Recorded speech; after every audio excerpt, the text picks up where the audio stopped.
Okay, good morning, good afternoon, good evening. Welcome. How are folks? Hi, Brain Twist and Jose. Hi, Tuxedo. Hey, PF. What else do we have?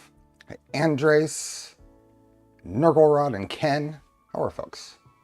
Kevin and Hasio and Grant. GY Slaughter and Gundam and Jeffid, Hefe, Muzen, Joffrey, Derek. Thanks for the gifted memberships. How are folks? Hey, Zombie.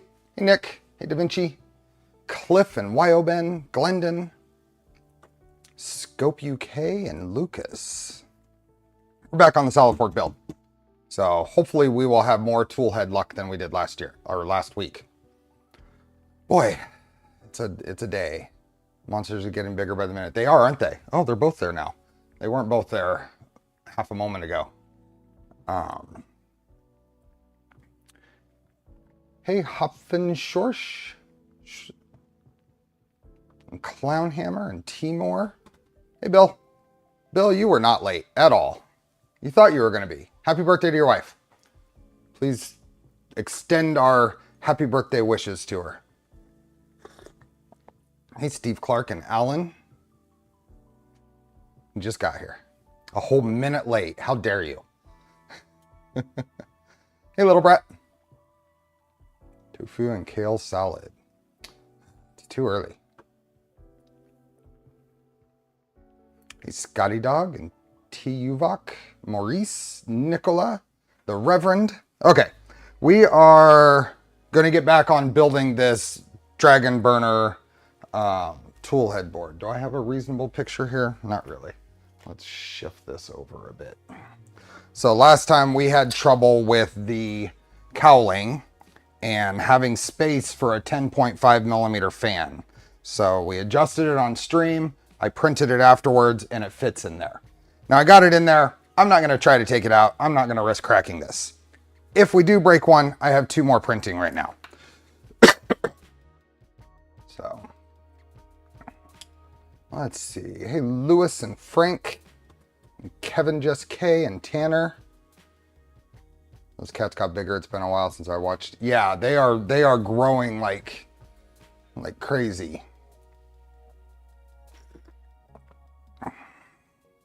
Hey, Tuxedo. Have you ever used a censored fan with clipper? I don't think I've actually set one up, Zombie. I've set up PWM controlled, I believe, but I don't think I've actually set up a censored one. Hey, Guillerme? Guillerme? Is that right? Did I miss a Discord notification? Oh, you did. You did. I missed that last week too. I didn't do Twitter or Discord last week. I am off my game. Let me do it now. Let me do it now.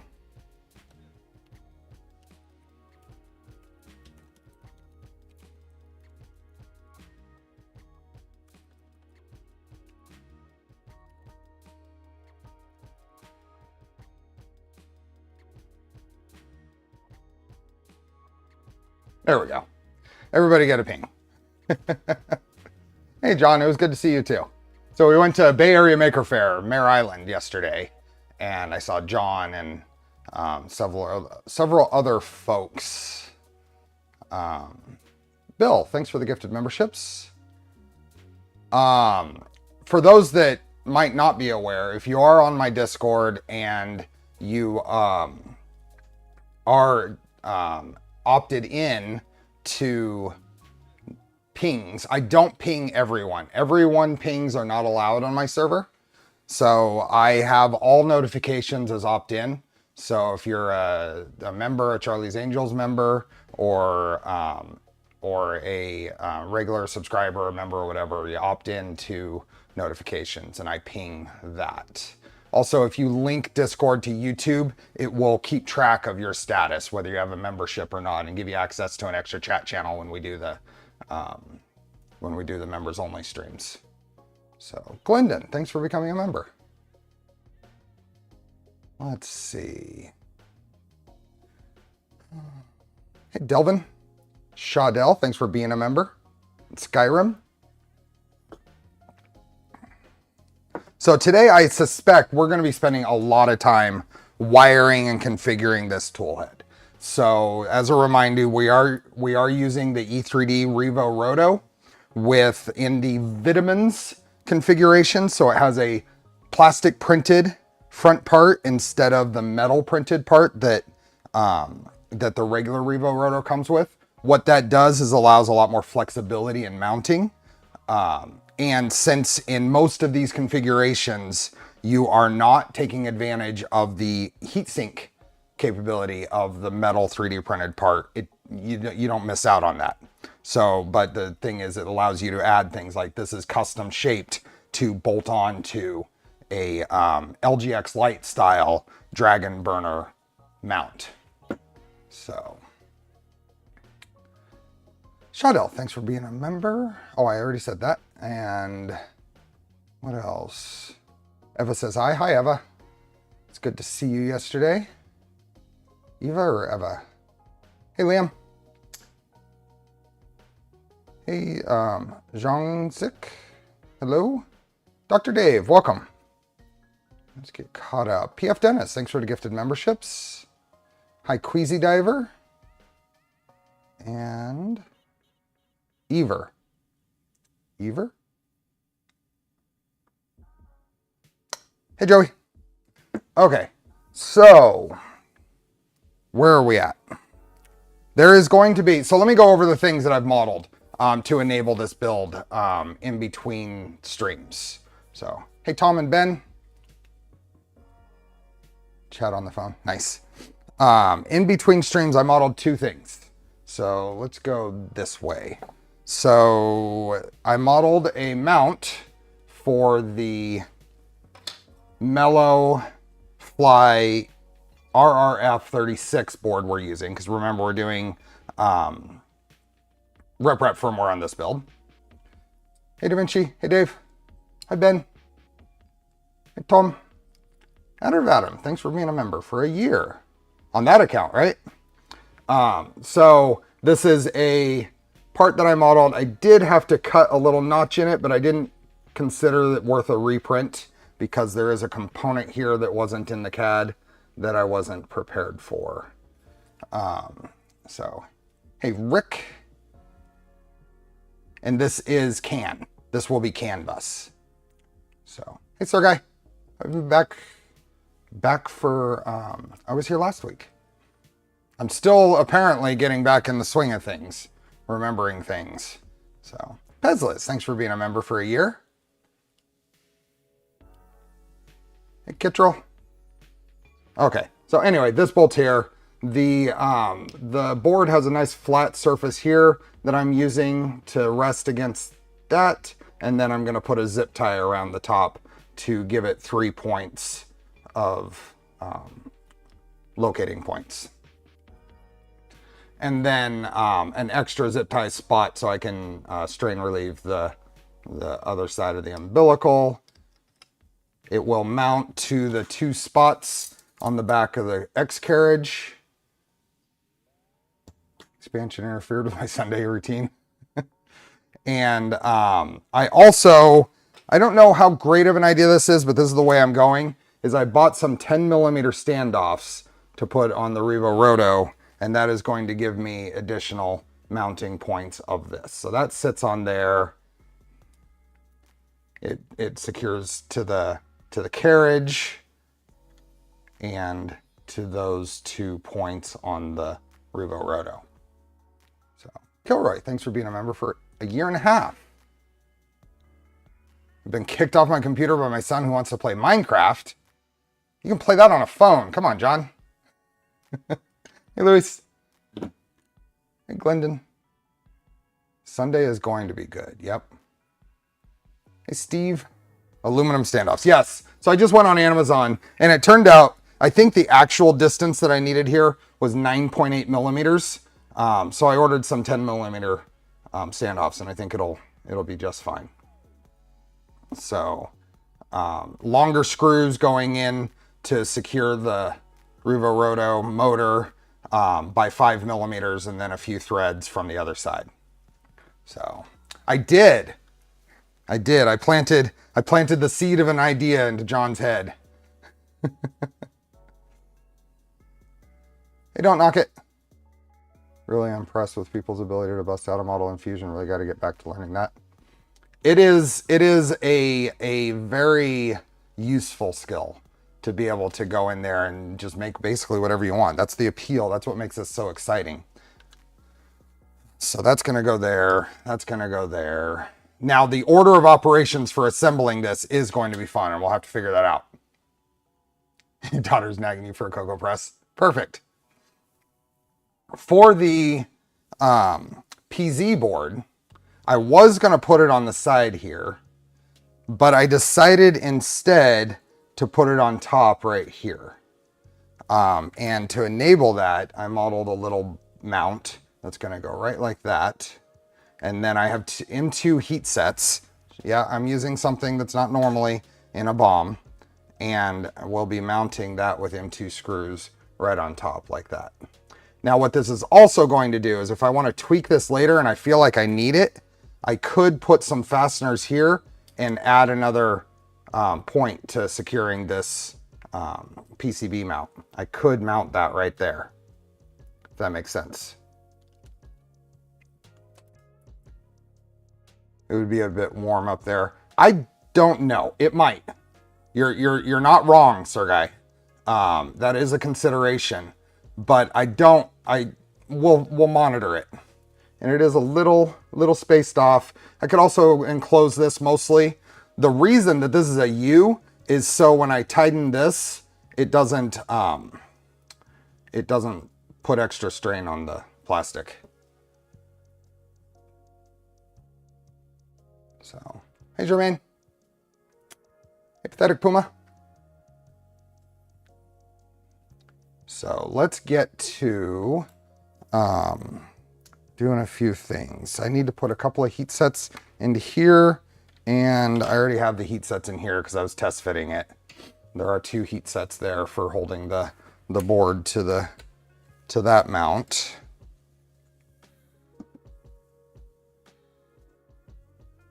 Bad timing last night? Who, me?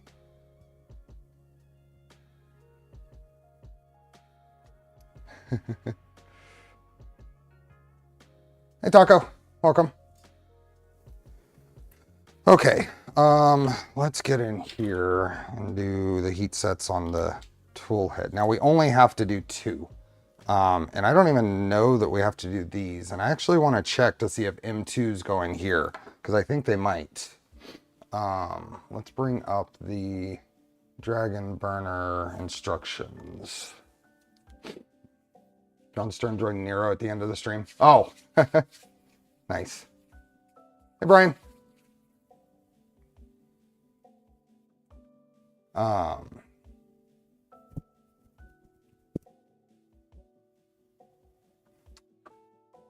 So this is where I think we were, oh yeah, here. Now are these, rear brakes should be fitted to the rear ducts using 2 M3x6 screws. These screw into plastic, so only lightly tighten.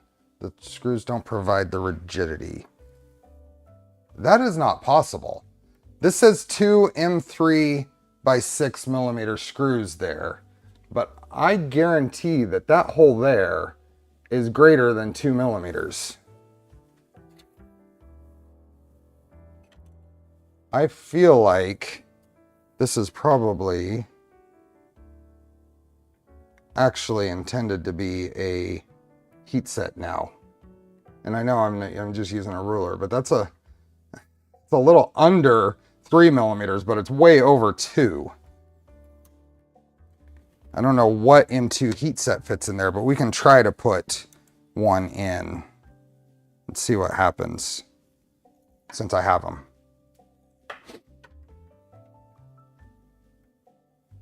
The kittens are getting big, aren't they? It works out pretty well for stream time because they get fed when I get up, and they usually go do their thing, use the litter robot, and then they're ready to calm down right about now. No, they're snug. They're snug. Not ready for a new bed yet, but I'm sure, I think there will be a second bed. Guide called for M3 screws. Oh, you're right. It did say M3. I read that wrong. 2 M3 screws. I flipped them. I flipped them. Hey, Bob. Welcome. How was the Protopasta event? I had a choice. I was going to try to do the Protopasta event if April wasn't willing to go with me to Bay Area Maker Faire. And she was willing to go with me, so that was a more appealing trip. Hey, Smokin' Joe.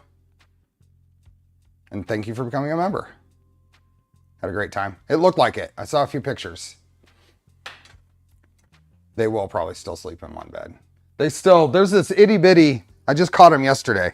I'll just show a phone. I just caught him yesterday.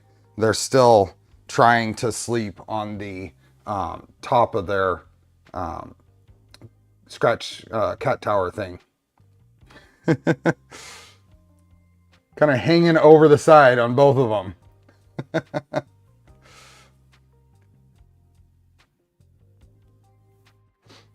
So, okay, so I missed that. So let's try using the other thing that I noticed. Yeah, I guess that, yeah, let's try using the thread into plastic. So we won't try that. Okay, let's get this going. 2 heat sets into here.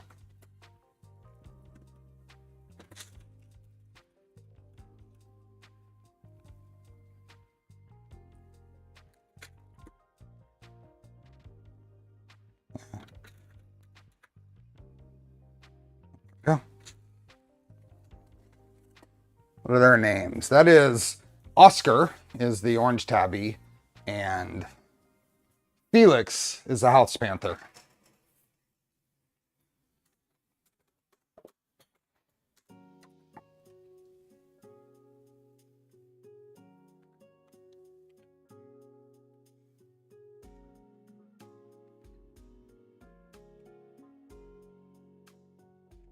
I don't even know exactly what these are for and if I'll end up using them, but we're going to put them in now.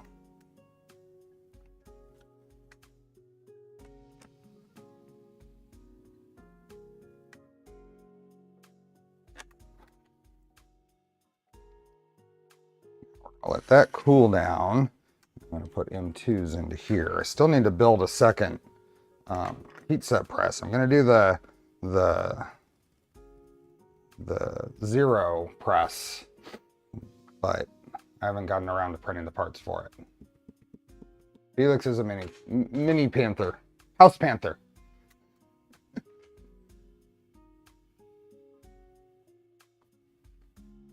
Says a tiger and a panther. He has it. Yep, exactly. Now, if they were long-haired, or Maine Coon kittens keep showing up in my little shorts feeds now.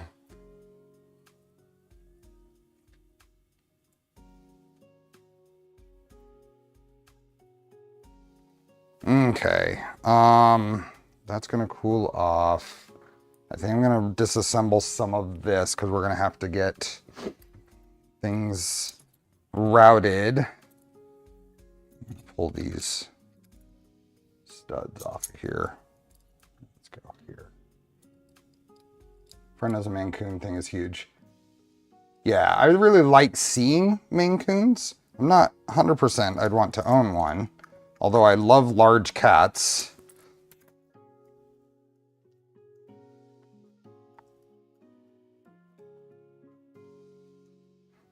And Maine Coon kittens are freaking adorable. Yeah, so see, I went with longer screws on these just by a little bit. Just enough. And then the other side only threads in about 3 millimeters. Yeah, shedding. So Charlie, when he was most of his life, he shed like crazy. Puffs of hair everywhere. And then that stopped the last couple of years. I'm curious if these two will start shedding once they've when they reach adulthood. Is that cooled down? So, okay, fan in here. And let's go back to the instructions and start looking at routing, other routing, wire routing. This is one thing that's I've got to figure out is the NeoPixel routing. Well, Charlie actually, I mean, you used to be able to grab a pinch of fur and come back with like, you could almost use it to paint with amount of fur. And towards the end, you couldn't do that the last couple of years.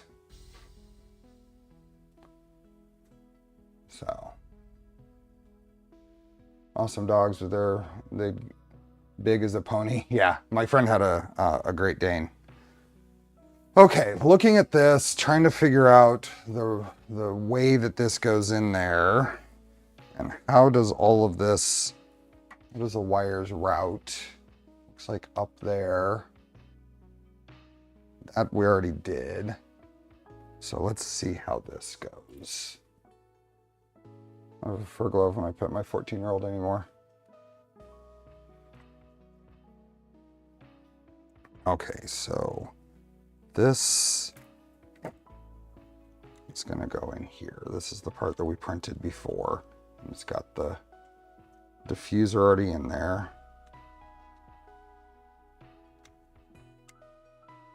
Ah, that's a tighter fit than the, oh, there's a little smidge of filament there. Let me grab a screwdriver and scrape that out. Yeah, there we go.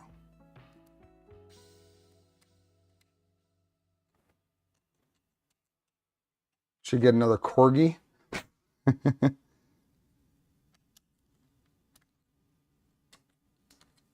So who else? Is anybody else besides John at Bay Area Maker Faire this weekend? I was there for about 4 hours yesterday. Saw John, saw the Cocoa Press crew, saw the Lightburn crew and the Prusa. Who else was there? Oh, Raspberry Pi folks. Okay, so this, how did that route?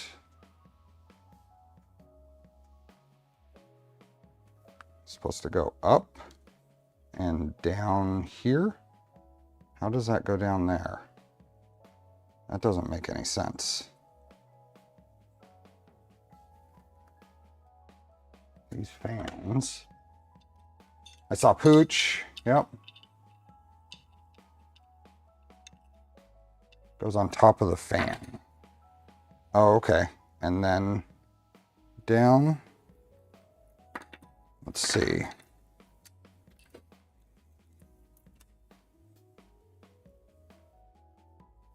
Inside. Well, trying to see from here. I thought there was some. Ah, here we are. Oh, it goes up that way. Got it. I remember now. Okay, so order of operations on this, once again, is fun. So let's get this further apart then.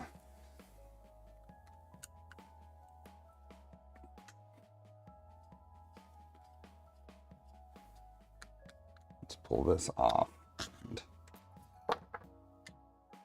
That needs to come off anyway. So this is something I don't necessarily and intentionally, I don't do a trial assembly of this stuff. You're seeing, figuring it out as we go. There we go. Oh, oh, a little collet clip. So we'll set that there. This is all here. So then we'll grab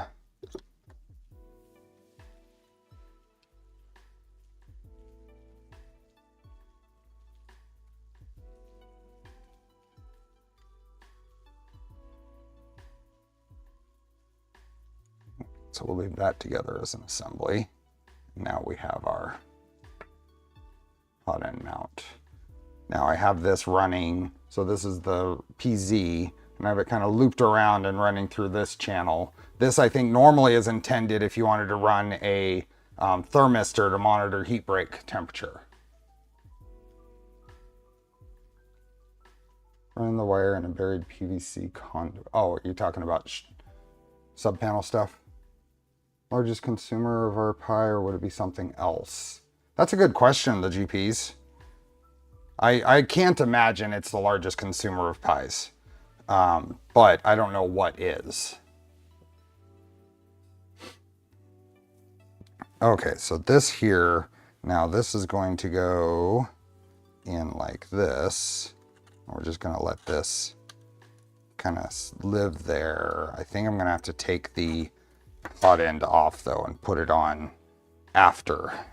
So in order to get to the wiring for the NeoPixels.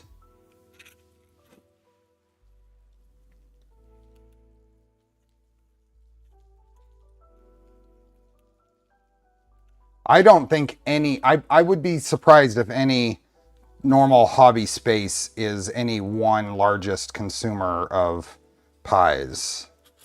I bet you there's some other application that is used more, but I don't know. Okay, so now we can put this on here. These wires come up and go that way. Then our fan, so line these wires up. Put one of our fans over here. Oh yeah, that's the one that goes. That's the one that goes with wires forward. So I think we were going to super glue. Why are we having such trouble focusing? There we are. And then we're going to super glue the wires there as a strain relief and pull them out of the side here, and then bend them straight back.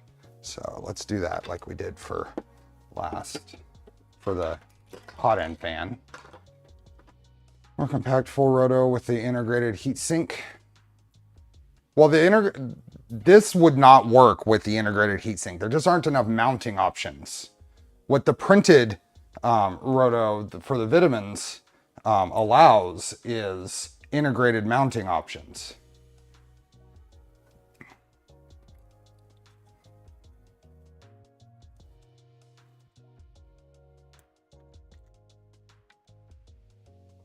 Oh yeah, signs. There we go. Signs. I would put that up there as a possible largest use of Pis.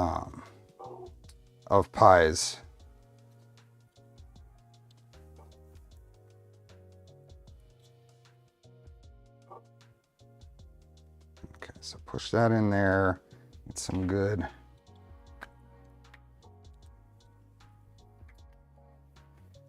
Bit of paper towel around here. Yeah, I'll just snag this one.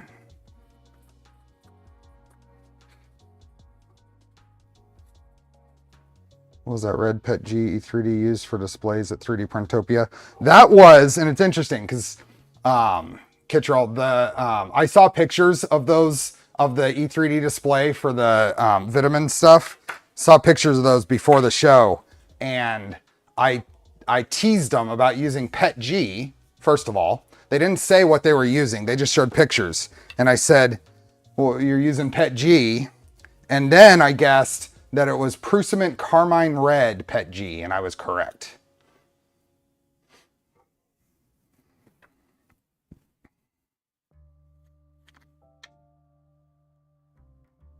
So Prusament Carmine Red PET G is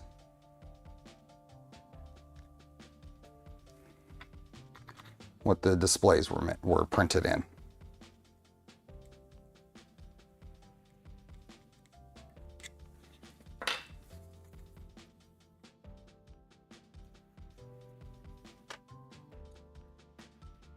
And one more spray of.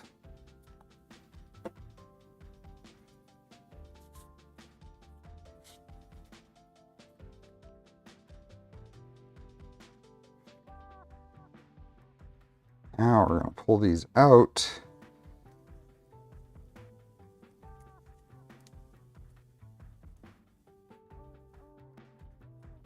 Just let that bend straight back. Hopefully that will hold. Nozzle LEDs before inserting the fan. No, because it, according to this, oh, it does. So it's going to be, oh boy. Yes, sort of. I think it's got to be kind of in combination. All the things have to go in before all the other things. And I'm hoping I can fit the NeoPixels through around the hot end fan there. Nope. This is fiddly. This is the definition of fiddly. Okay, well, let's hope we don't break it. So I'm going to use this to control getting it past the little bumps there. That seems easy. Yep, I can just use just a tiny bit of pressure to get it past the little tabs that are in there. And now I got to push these through here. And then push this out. Once again, get it past the front.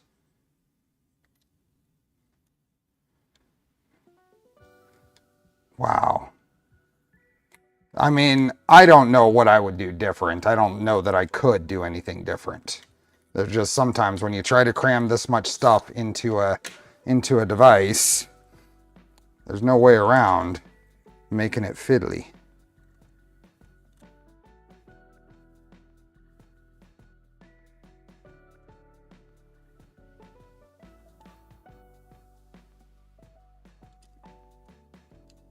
Okay, so we're going to try doing this.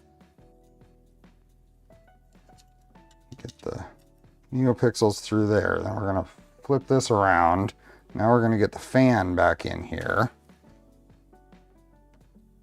Skips the lower lights. The whole point is the lower lights. I could care less about this. Compared to the nozzle lights, I could care less about the logo light. Might be a little easier if you're using sequins instead of full-size NeoPixels. Hey, Arthur. Hey, Stuart.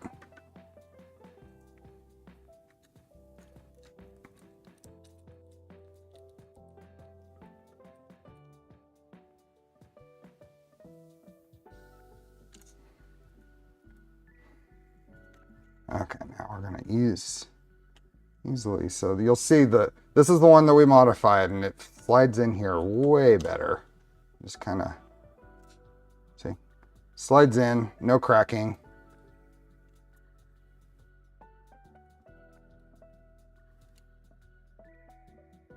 Get these out here. There we go.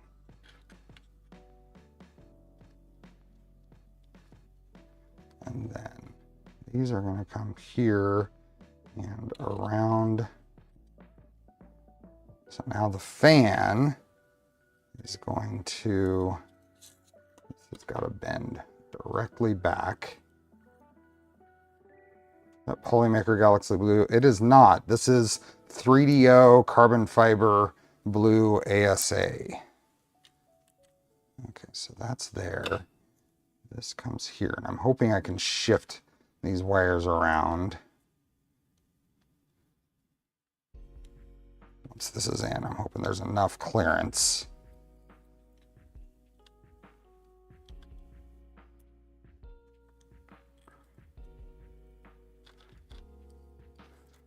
Let's just put those to the top, those to the bottom.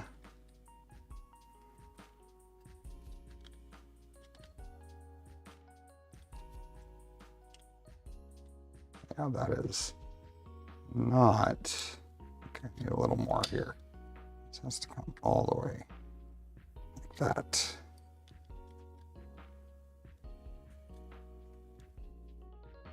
I'm not confident this is not going to break.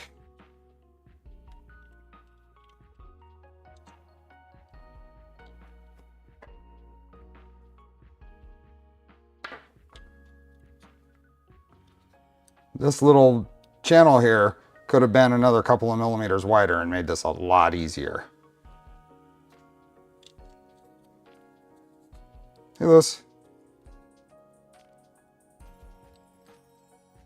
Yeah, this does not want to compress enough to get this side in, along with the fan wire there. Let me try bending this the other way to bring it a little lower. Once the fans are in, they are in. I can see that.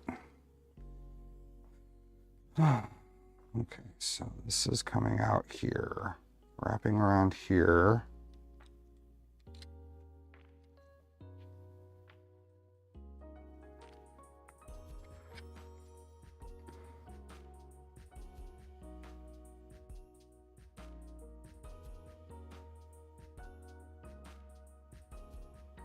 Or these can go otherwise either.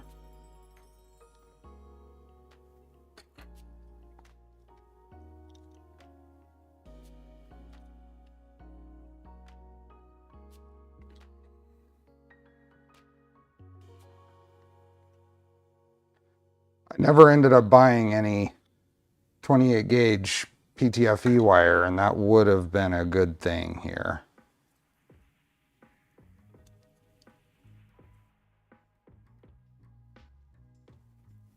So, fiddly. So, we'll take our time, try to manage the fiddly.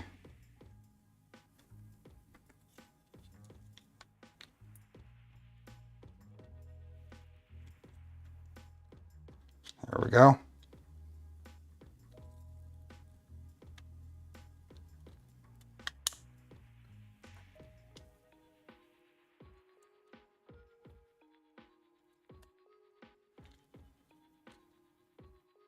Okay, things are in. What about mine? I ran the hot end fan wire out the other side, gives a bit more room. You don't have the cooling fan wire on it. Oh, well, that would have been a good idea. Now I got to figure out how to put this thing in here with basically no room to play. So these have to turn around and set inside of here.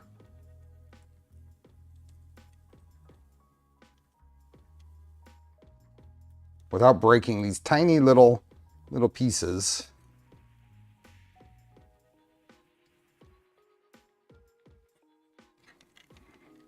Wow.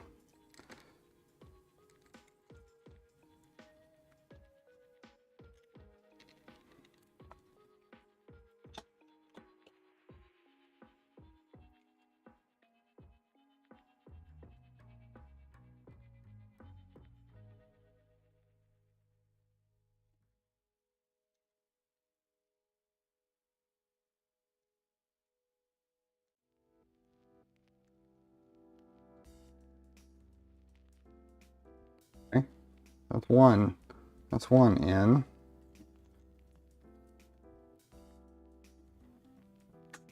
Kind of shifting the NeoPixel in. I think those are in. You see the new Raspberry Pi screen? No, I hadn't. Okay, now this is gonna go in here.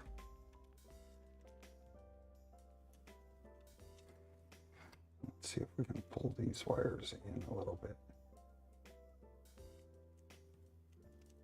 These are gonna come around here and then come down the back here and then into there. So that's not too bad. I think there's enough room for...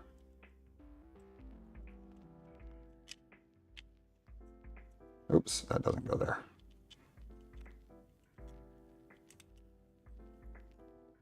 I want those to go. Let's see if we can get this to pop out.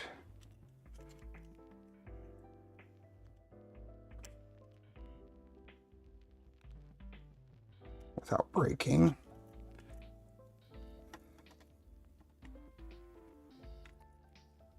Those need to go out that way.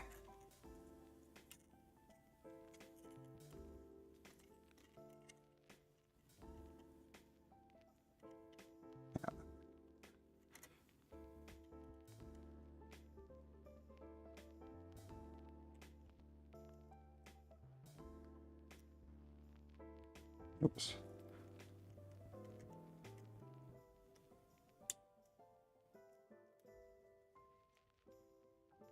There we go.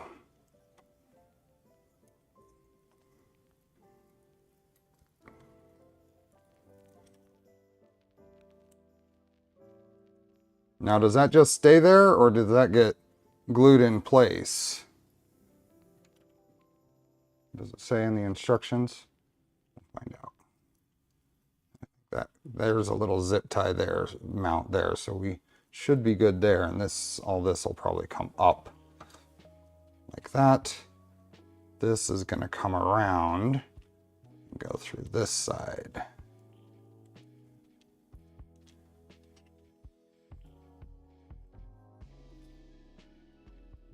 That's not too bad. It just stays there? Okay.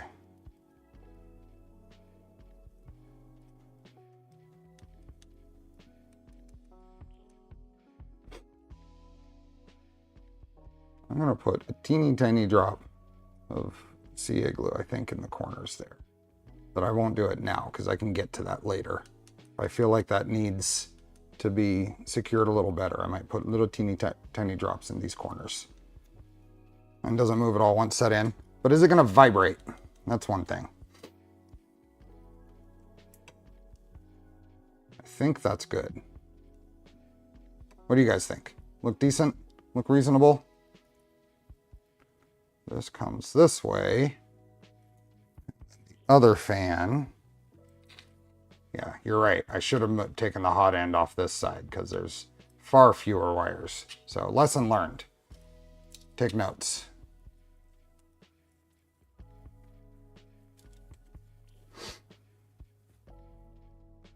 Search and Google can find one-off items. I've never moved or vibrated once installed without glue. Cool. Then I won't have to. These are going to go this way. Up. So now we can reach in here. That means almost everything is going to be coming up this side because the hot end and thermistor are closest on this side, I think, for the tool head as well. Hopefully all of that avoids the belts and everything is fine. Might be able to go up the side of the fan here. Through there. I don't know. Oh, it might get in the way there. Next, we want to build one and abandon the arch type head I've been gone. Might try an arch type on some build at some point. We will see. Okay. So now this needs to go. So I need to send the.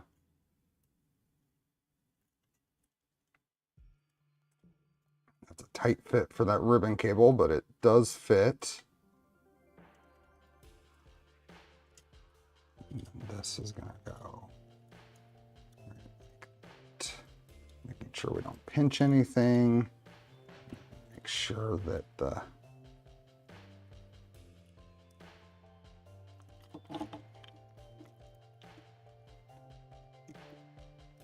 see if I can rotate this thing in here. Nope, I'm gonna have to pull it out. Put it back in 180 degrees. Wow.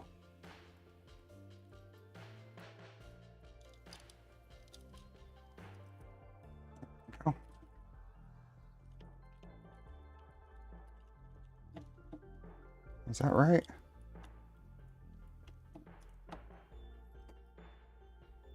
Yeah, I think that'll be good enough.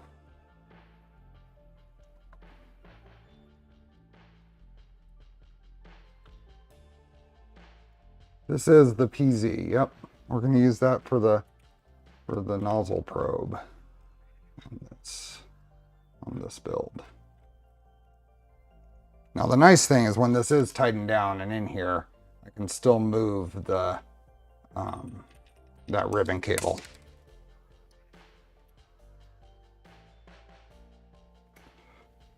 This is the hot end mount to mod. This is all the hot end mount is all off of the Dragon burner.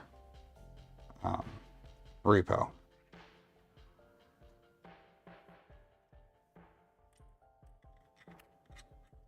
Oh, the cats are snug.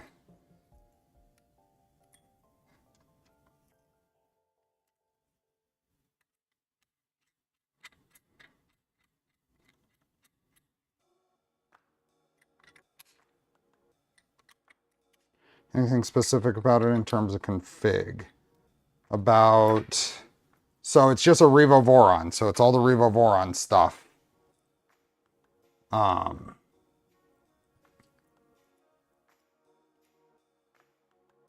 think that'll be fine. And this will just kind of follow that. This will follow that, and I think we can put the... No, we need to put a PTFE tube in there. So how long of a PTFE tube are we going to need?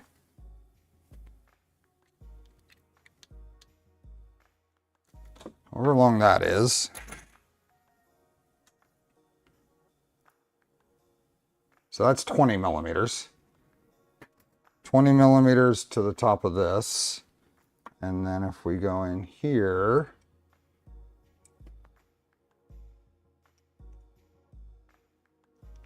let's get whatever that is. 18 to 19 millimeters. Say it's 19.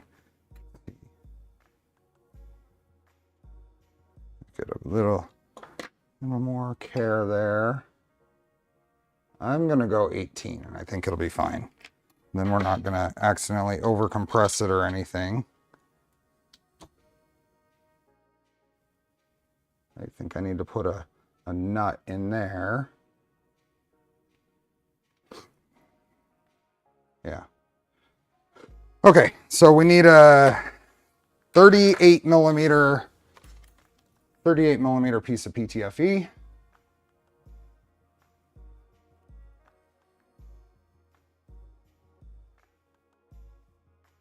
There. And little cutter. I thought I had made a new one of those. I did. And that.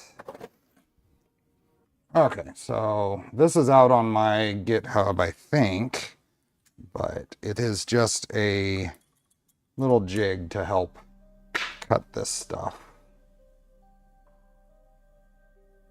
Why is that?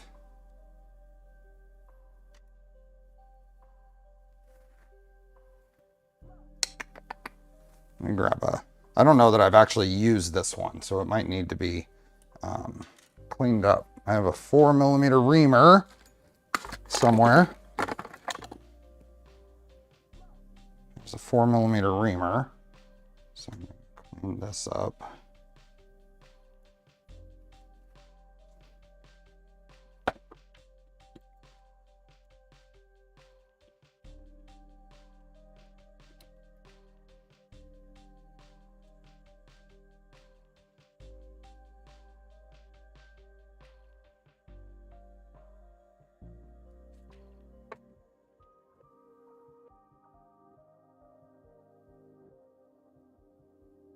A lot tighter than I would have liked.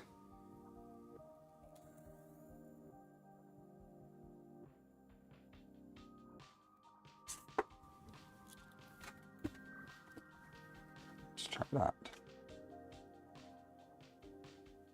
That's good enough. Hey, Maker Viking, welcome. So I start by inserting, and this is way tighter than I want it to be, by a tiny bit.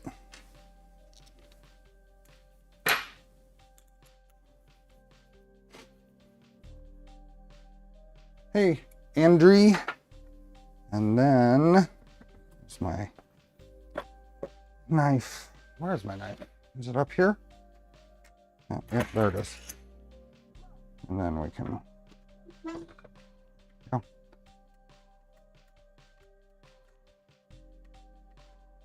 Cut it flush.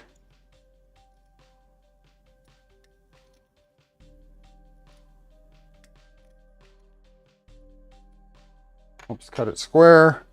And then 38 millimeters.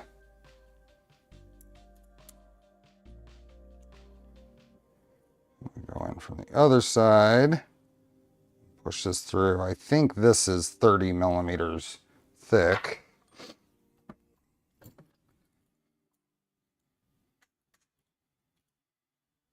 I cannot find my 6-inch calipers. I don't know if I set them somewhere weird or I left them at Vice. So if anyone is at Vice and has an extra eye gauging calipers, 6-inch calipers, they might be mine.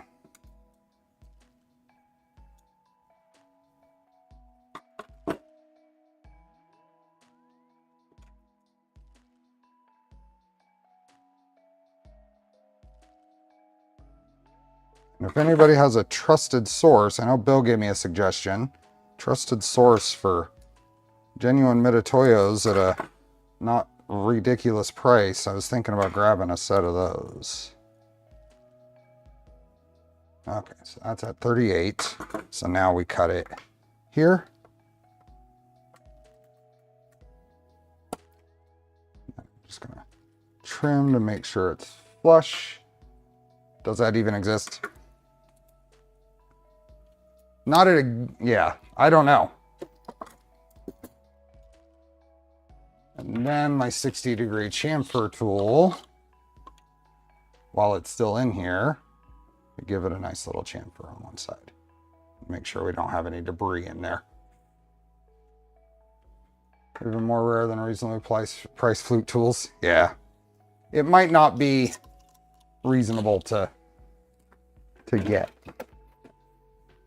Hey Vince, welcome. Hey geocacher. They're not far from Mitutoyo Place in the UK.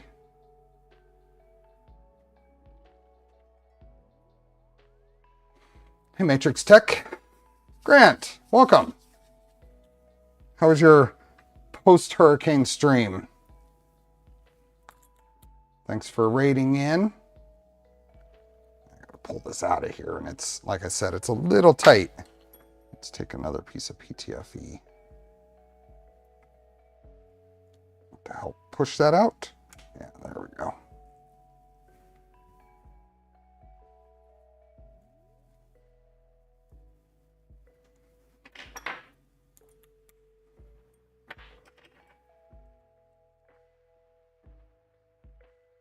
There we go. Okay, I need to adjust that. May still have a contact for discounted Starrett tools. I can reach out if you aren't dead set on Mitutoyo. I just want something nice. I saw a post. So these eye gaugings I've been pretty happy with, especially for the money. But I saw a review on there where someone said that over time they tend to they're off over time. And I've kind of seen that because I have to zero them out quite a bit. So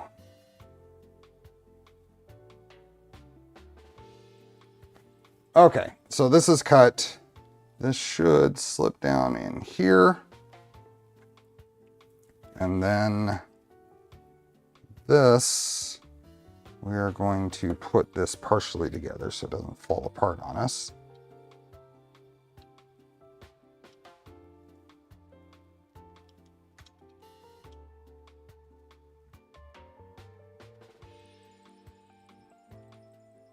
There we go. And that top corner screw can go in, and the bottom one. So how long is that screw? Oh, that's that whole screw, so never mind. We'll figure that out here in a bit. So just that top one is fine. There we go.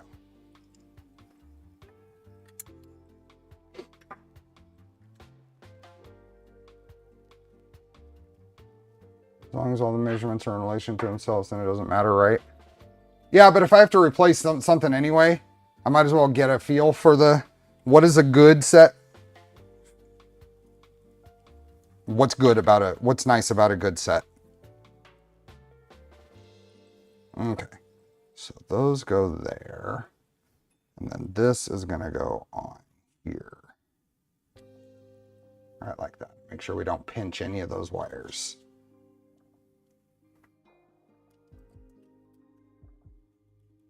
Oops, I forgot something. The Nico is usually within several microns of the mid-toyo, but eats batteries. Okay. That's a consideration. Choose this extruder. Because it's new, and I wanted to try it, and yeah. I need an M3 nut. Put down in here. Ooh, that is way too light of a fit. Does that get locked in? Yes, it gets locked in. Okay, I won't bother doing anything special with that then. This piece holds it in. Sounds like you're asking what makes filament. There we go.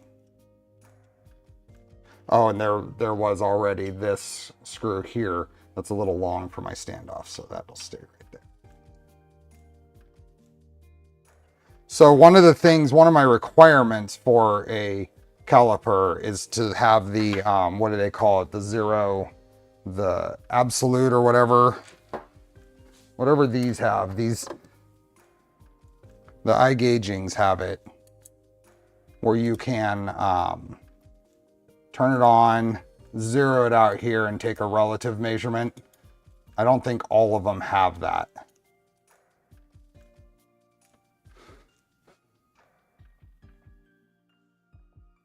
So, okay, that is on there. Make sure this is tight. Make sure that is all snapped. There we go, snapped in. Offset measure, use all the time, yeah. Now we'll come back in here and get these held. That in there. There we are. Now we can tighten this down.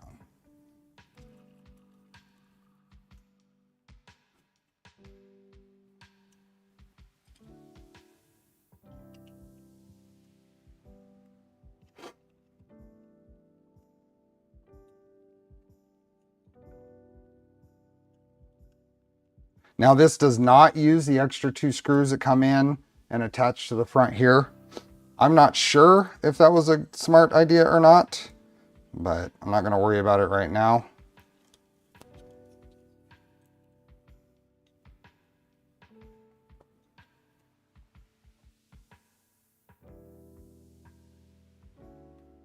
Okay.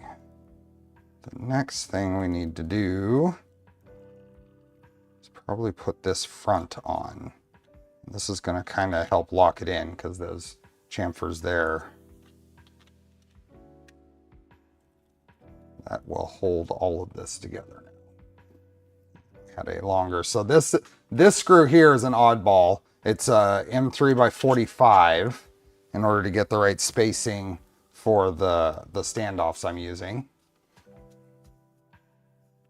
Anything to buy from an authorized dealer, no matter Stereo, BS, Mitter, Toyo. Too many fakes on Amazon and Zoro. Yeah. So that goes there. And then this one is going to be, I think it goes in. Ooh. Let's try a 30.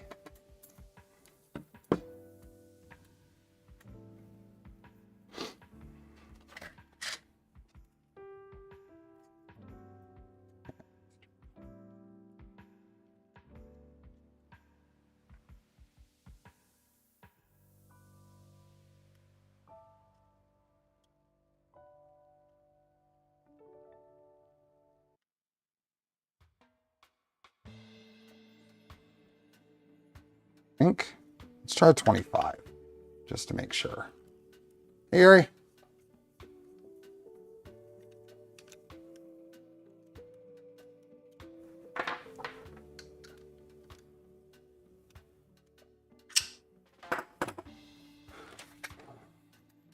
I don't want to thread it in and damage something.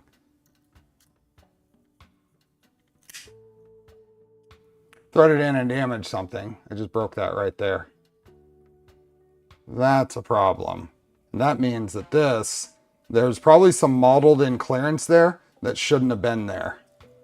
So I'm gonna have to reprint this front part. And I'll probably modify it so that it's not prone to do that. So Mike, if you're watching, there was a little mishap on your part. Okay, so that's together, and before I lose it, where is the, unless I've already lost it. There it is. A little collet clip. Couldn't have done that better if you planned it. Yeah. Well, I was anticipating it, right? Okay, we got this wiry mess here, but we're getting there. So now let's put these studs, these standoffs, back on.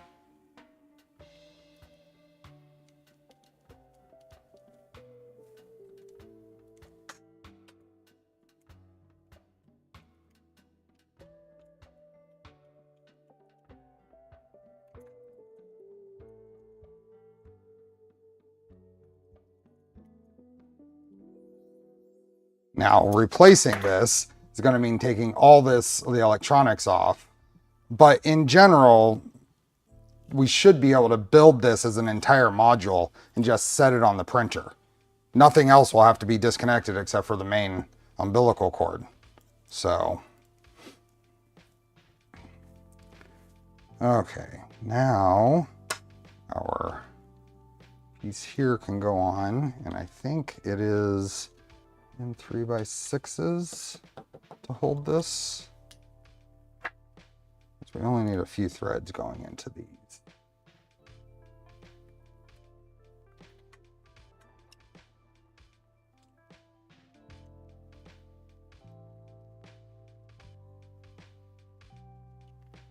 So that gets held on. Oh, and this is cooled off, so let's do some M2 heat sets into here. So we can put this top piece on. Where's the M2? That must be this guy.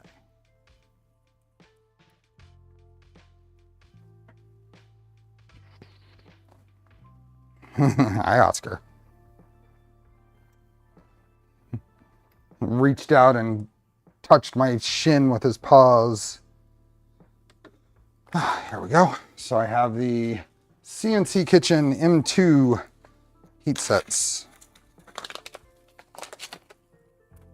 Ordered these from KB3D.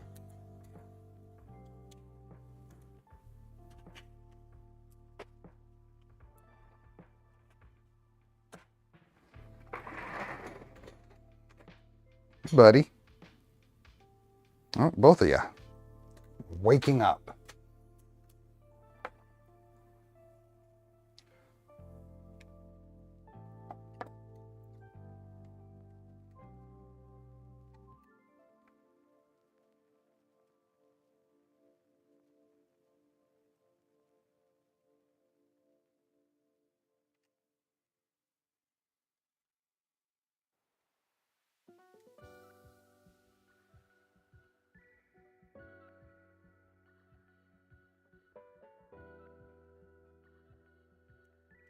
There we go. Easy enough. And we have a little piece there. Yeah. They're just wandering right next to me. Oscar is sitting on the shelf right below me, able to get pets. Is that a pencil? It is. It is a pencil and a custom mount I made. Okay, so now this is going to go right on there. And 2 3x12s just threading into plastic to hold it in.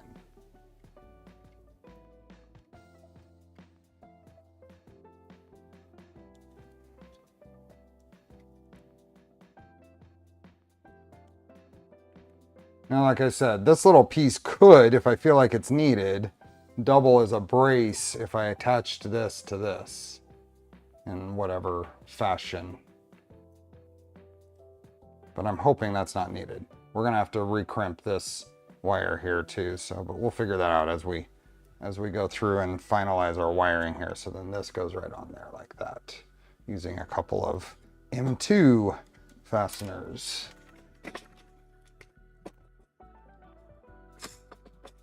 Let's use a couple of really short. Do I have that short? Tweezers, I need tweezers.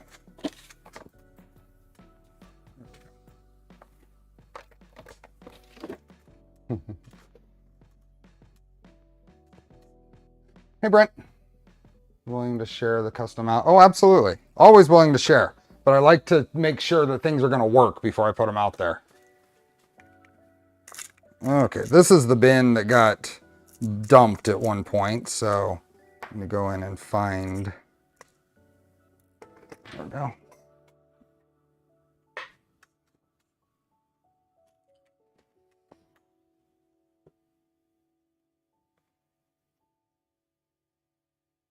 Oh, that's the 1.3 or 1.4. Do I have that around here? Hold on a second. I'm gonna look for something. Where did those go?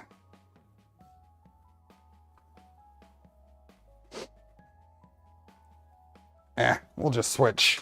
We'll just switch fastener types. These are too small for the 1.5 millimeter driver. We'll use the socket head.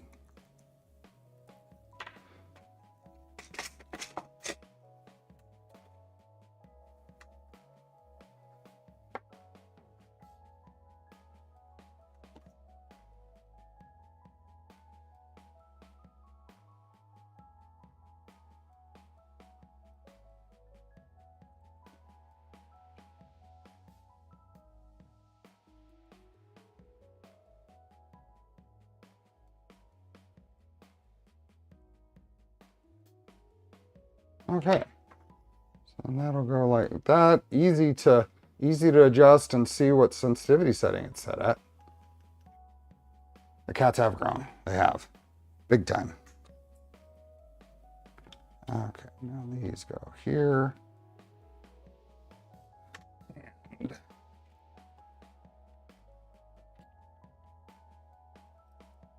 2 and 3x8, I think is what I put here. I'm trying to find one that I like and really like that one.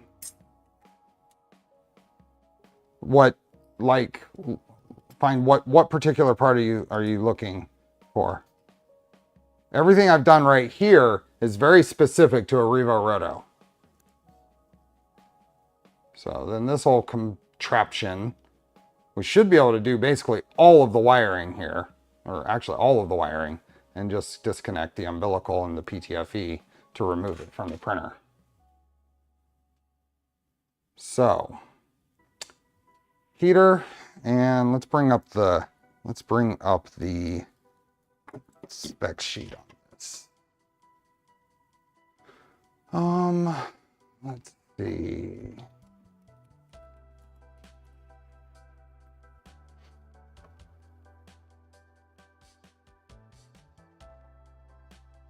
I'm gonna bring up a Team Gloomy site. Paste this here.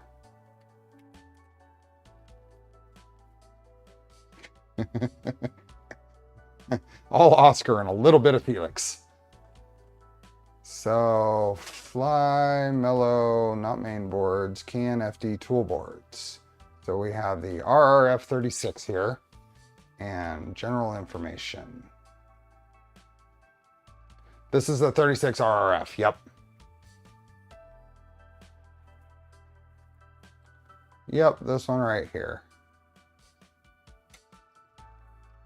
So if we come through and look at, where's the pinout? Is there a pinout diagram?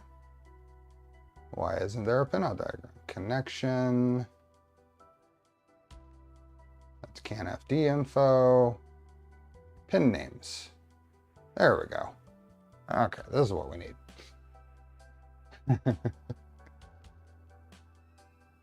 And happen. Okay, let's zoom in. So we have the hot end. We have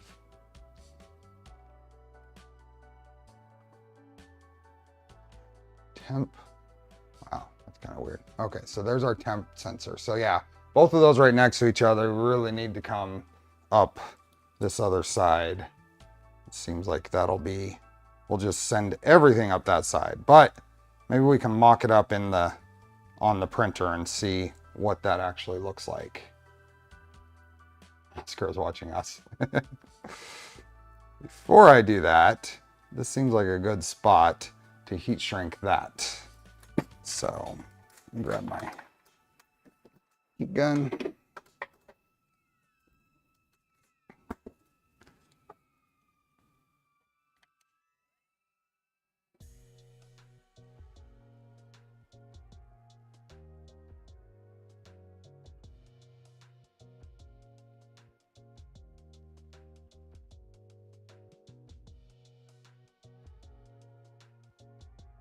And really, that just makes it a lot easier to manage. You can still read the serial number on it if you needed to do anything. But yeah.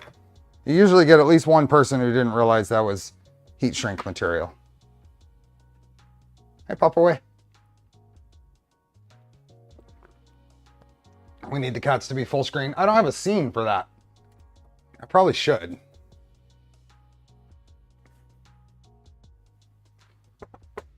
Oh, my daughter is nagging me for a Cocoa Press.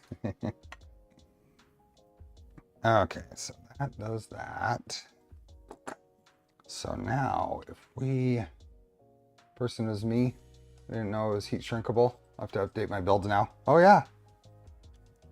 I'm surprised, Derek. You've watched enough of my stuff.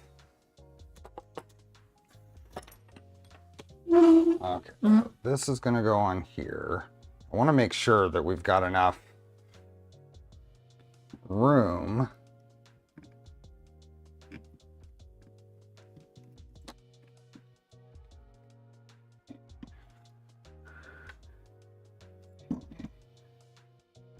see where the pain points are in, get this all down, and how this sets on here.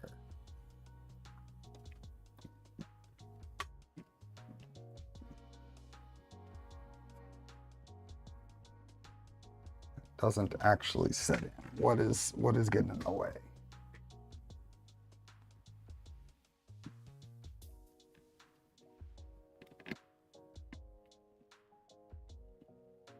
Oh, it goes way lower than that. Okay.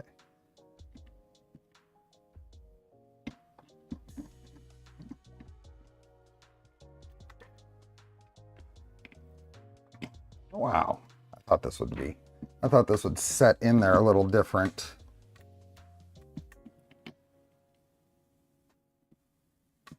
Okay. Let's see. Let's do this. Let's loosen these two screws. That way we get some play, and then we can tighten those afterwards. That's reasonable.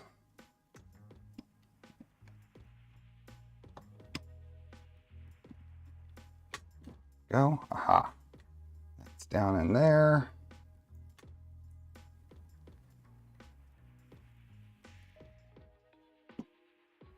That really puts some little bit of bend on the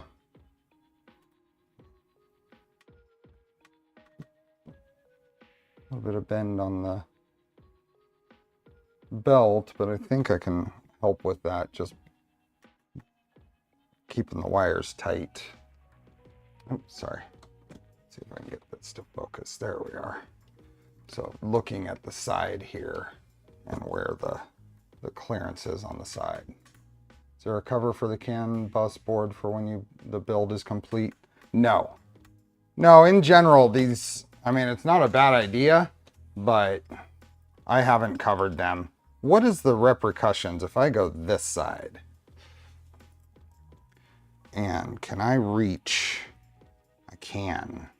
I might have to extend the thermistor wires a bit, but I think the hot end wires might reach. Maybe we'll extend both of them and just go that route.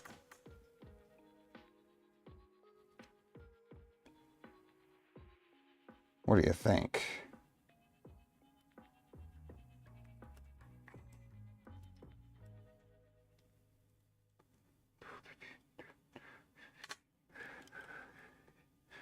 What is this? What if this is on the inside here? Can it still? I see what they were meaning by that. What I really need is one of these carriages. Do I have one? Oh, I have an extra carriage.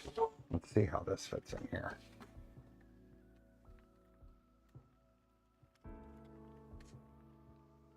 This is what I needed.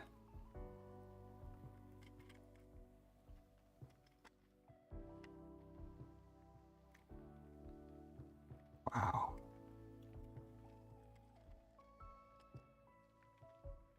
It was one tight fit. There we go.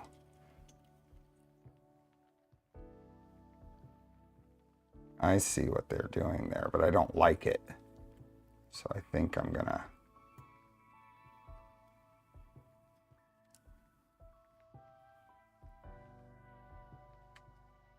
It is a puzzle. Yep, this is not abnormal. This is fine.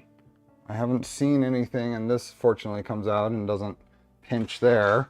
I haven't seen anything that's really causing me any major concern. It's just figuring out how to route the stuff.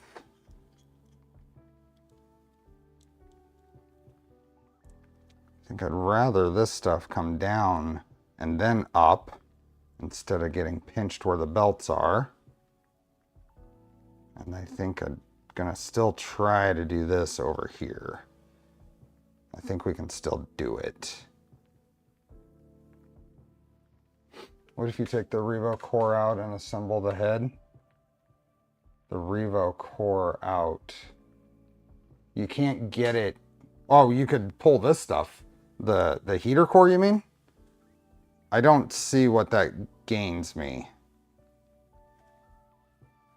We're okay. I think what we're going to do is assemble this with that carriage here in its place. So having an extra carriage might come in handy here.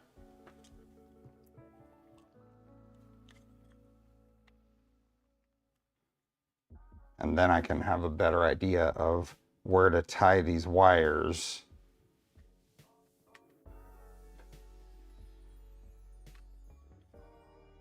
It would be 2 fewer wires to route during head assembly. But then getting them on there afterwards, I think would be a pain in the neck.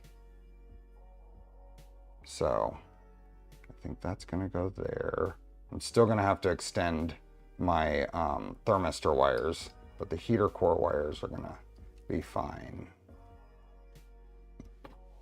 And all of these come over here and go to wherever they end up going. These go wherever they end up going. But what I'm seeing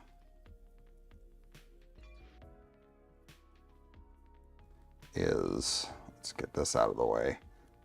I don't really want those NeoPixel wires. I want them to come down, and I think I'm going to zip tie to this little hole on the fan to kind of pull the wires down, and then they'll go straight up and then get zip tied to this little spot and then come through and route to the things. So let's loosen this again. And really, to make this easy, we can just pull this off. Pull this out. Now, can I get some extra length here on the NeoPixel wires?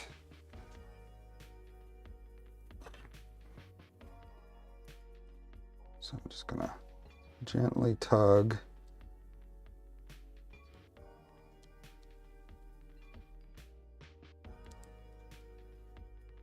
I think what is going to end up actually having to happen is maybe I'll take all of these down, and let's get some zip ties and start on this.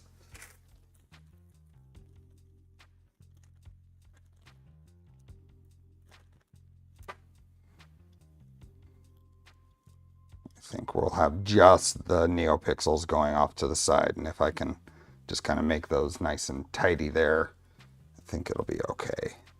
These are going to come down here and here. We're going to run this.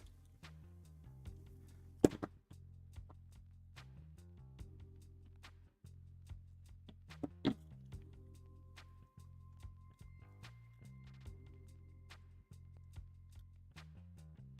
sure I don't pull that fan out.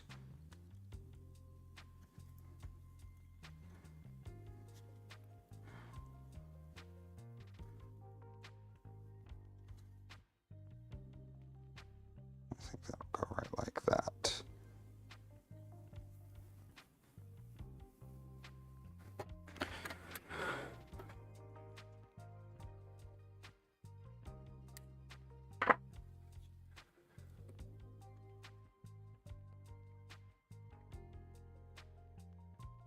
Those will set.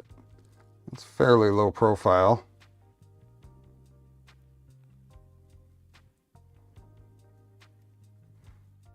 I need to extend that wire. What do we have here? We have fans that are very difficult to determine which fan it came from.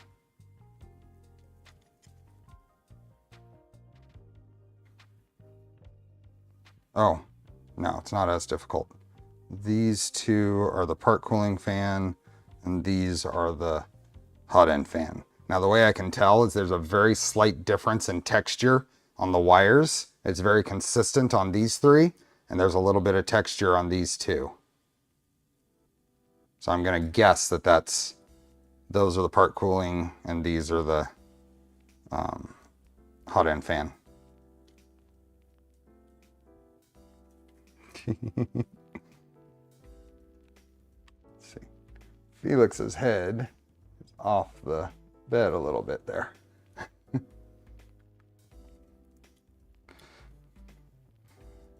Okay. Ooh.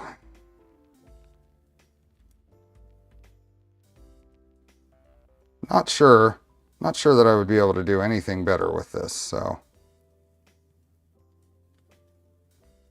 we're gonna run with it. Okay. We need some labels.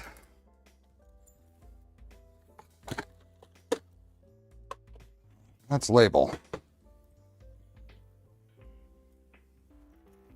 Oh, vitamins. 48 days to go for Smurf. Is it really? Only 48 days? I have 2.5 weeks till I head out for Form Next.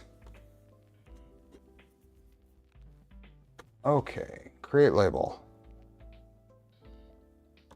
Let's go RGB and fan hot end and fan part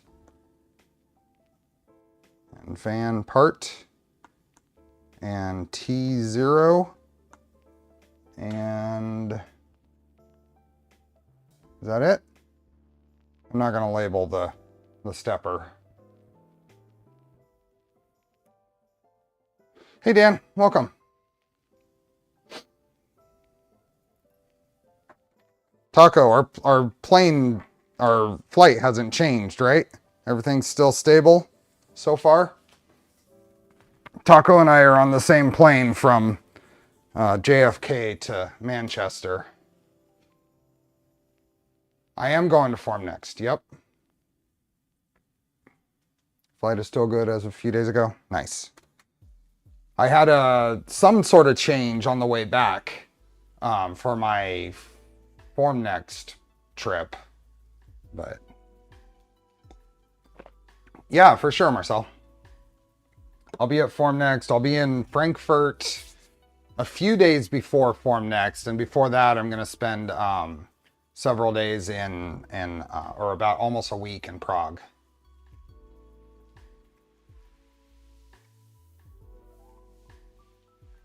So, yeah, I'll have to look it up, Taco.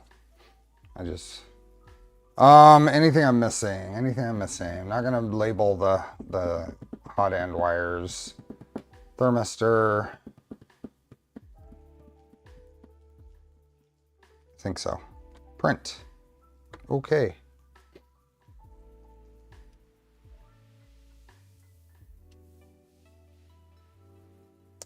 And because it's dumb, I have to feed and cut. Go. 11:27. We have an hour and 33 minutes until we're giving away a roll of Polymaker filament. So link is in the pin post in the description. How come you're flying from JFK to Manchester? For Smurf.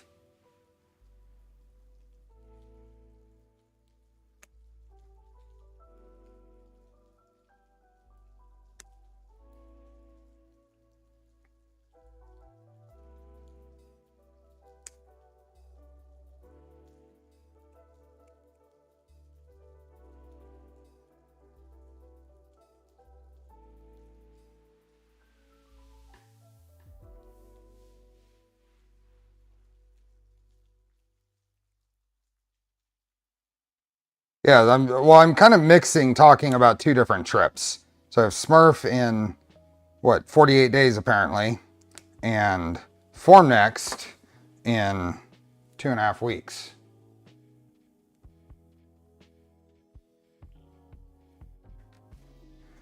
So, okay. I hope that I am correct on these wire labels.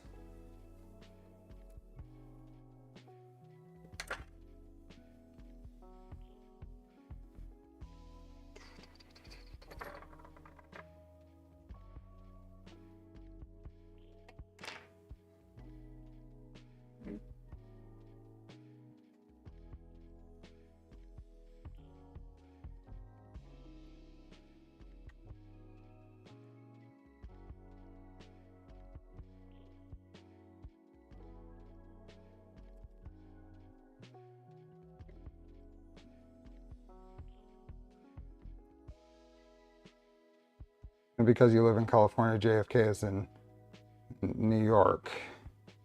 DC? DC, right? Oh, bring out the... Just the connecting flight is, one of the hops is JFK. I mean, I go from here in Sacramento to Minneapolis, St. Paul to JFK. No. What is the route there? I'm getting my flights mixed up. But anyway, there is a New York. DC is Reagan. Oh, okay. Yeah. So, okay. Cool little, what is this? JR Ready. Microfit removal tool. Oops, it popped right back in. Oh, no, it didn't. It just, there we go.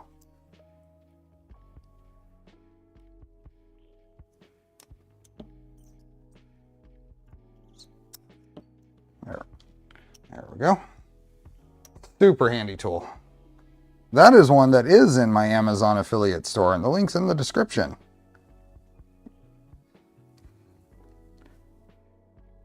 Okay, and I am going to just cut these about here.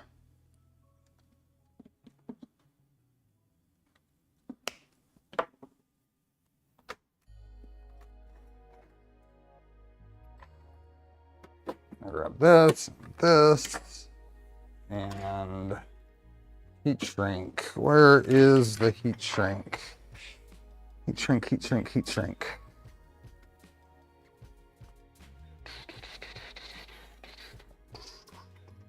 There it is.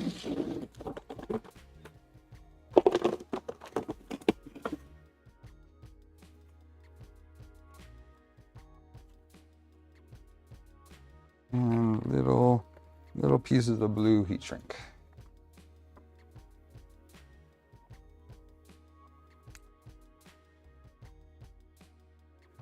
I bought a multicolor pack, multi-size, cheapo heat shrink off of Amazon, and that's what I've been working off of for 3 years. So.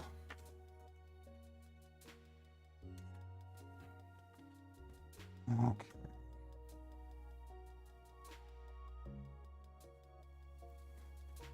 I am making noise. Yep. Poor cats. Oops. Get this.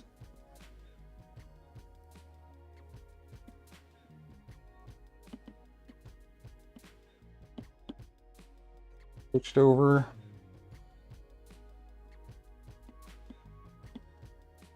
A twist as I was doing it seemed to help.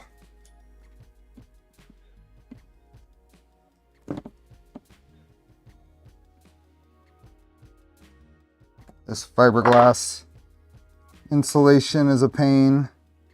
Clean up the extras with the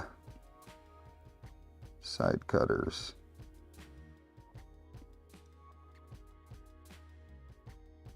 Got a new tool we're going to try today. Break it out here in a minute when we're ready for it.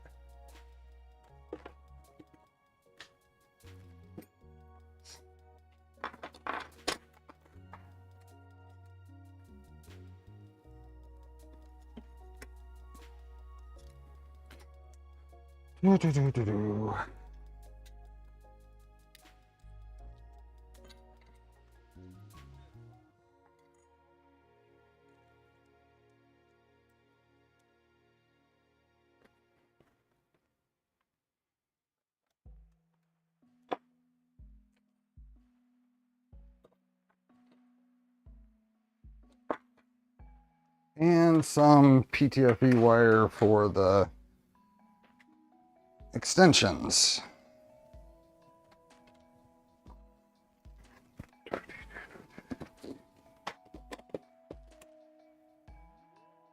Yeah.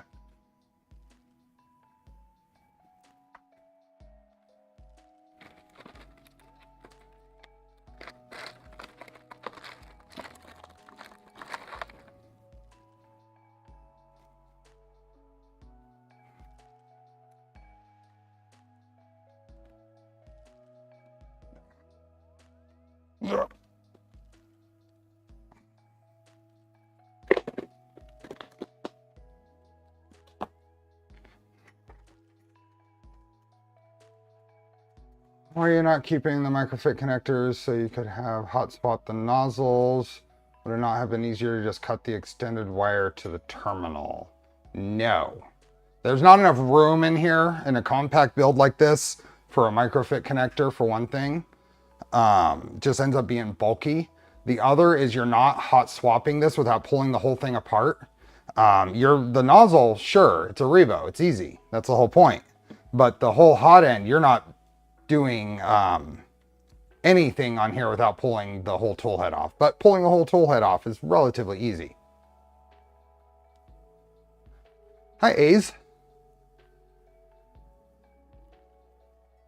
New apartment all evening. Nice. They're spilling over. Okay, a little bit of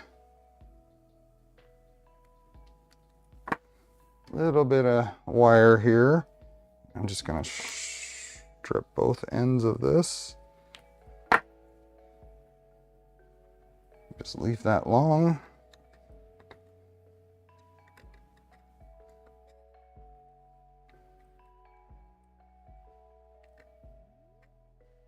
There we go.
Okay.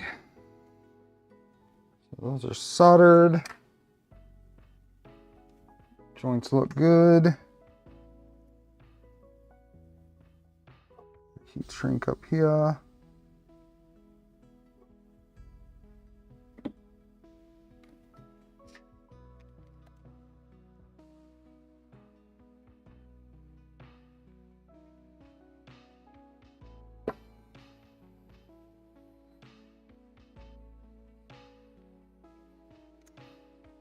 Okay. Now we're watching, is a giveaway at the regular 3-hour mark. Yep. Hi, Stesme, welcome. We are an hour and 23 minutes away from giveaway time. Hour and 23 minutes plus 3 seconds. Give or take. Okay. So this is going here. So now we need to figure out lengths on this stuff. Well, and all of these can be kind of start to be zip tied. Steve seconds, rest of the world seconds. Well, it's my stream. It's my stream. I get to say what a second is.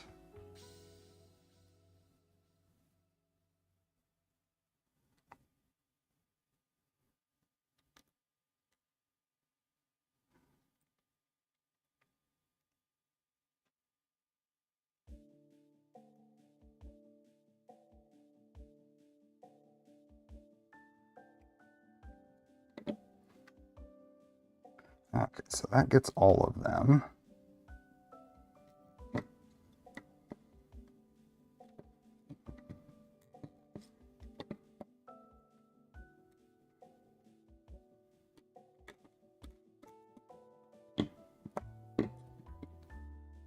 Yeah, it does pretty good. Hopefully that's enough to keep it from pushing on the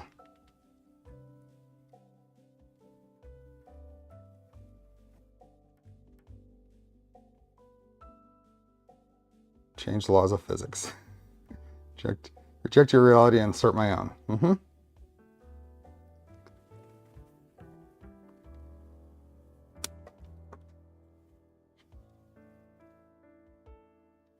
Yeah, we'll see how that ends up doing, pushing against its own stuff. I'm going to do the same thing down here. Run this through a little zip tie on the end. Actually, I'm going to use a different zip tie. Oh, where are they? Where are my other zip ties?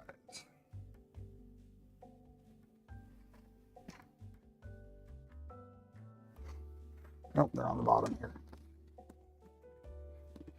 A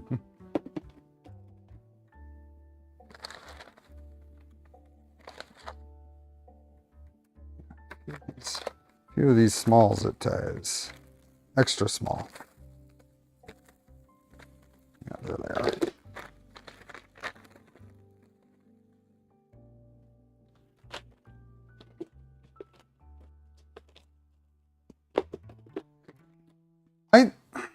So I don't think it's that bad. I think the nice thing about it is the way this all, and just the V0 style in general, allows you to pull this all the way off of the printer, at least, to work on it with very few fasteners. Let's see if I can get away with. I want this to get zip tied down here. That is.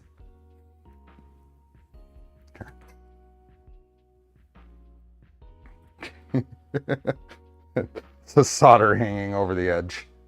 I'll move it if he tries to bite it.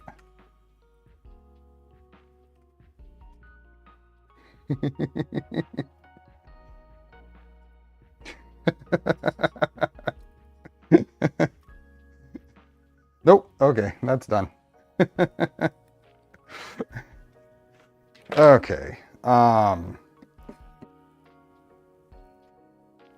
thermistor wire, NeoPixel wires.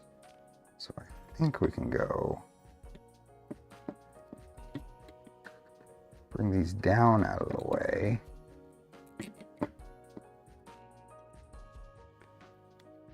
And then bend back to the top. Ooh, that's kind of nice.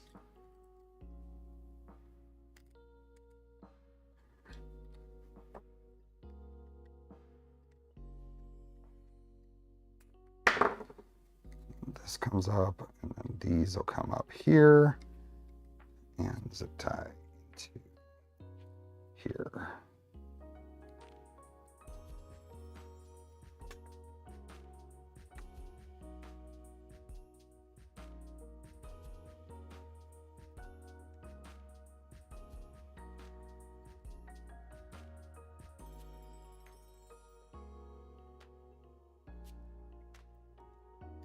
Well, that's one thing about these zip ties, they are cheap.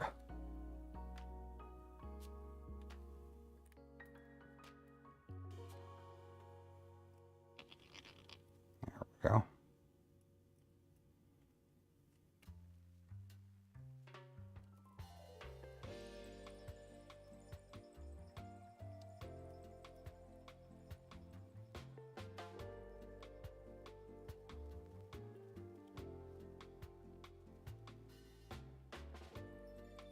Okay, that's looking pretty neat.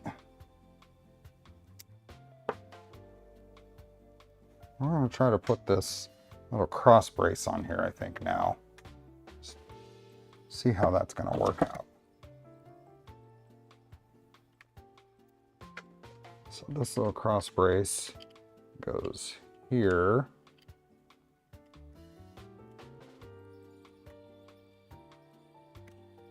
Just make sure that all of this stays in place. So what size screws did they say? In 3x6s, right?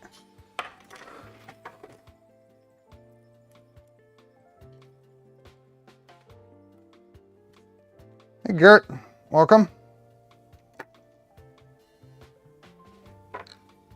It's coming together. I kind of figured this whole stream would pretty much be putting this on. So I'm being very careful to stop as soon as that's bottomed out. No ugga-duggas. Zero ugga-duggas. It's not in tension. There we go. So now that's braced. That's on. This should still go on there. Yep. That looks like it's minimal to no deflection on the belt should be there. You screw until you hear a crack and then back off a quarter turn. Like that. Hey, see ya, John. Kids need food. Pshaw. That's a matter of opinion.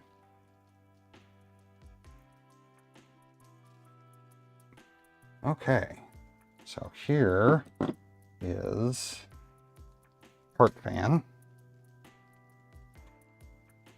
Part fan label.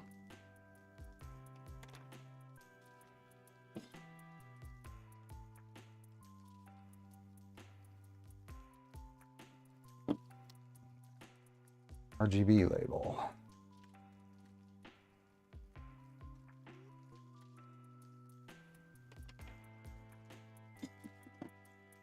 These guys. I really hope I have enough wire here to go wherever I need to.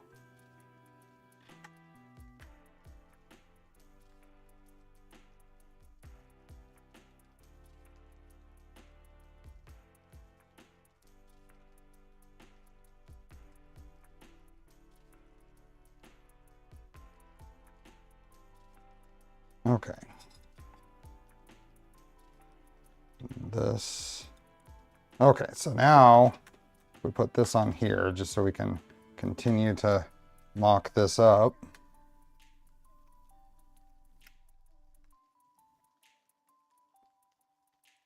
See you, Derek. Have a good one.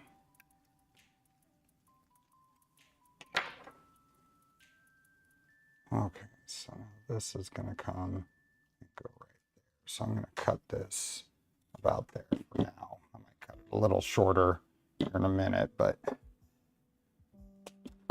do that so we can grab our T0 label.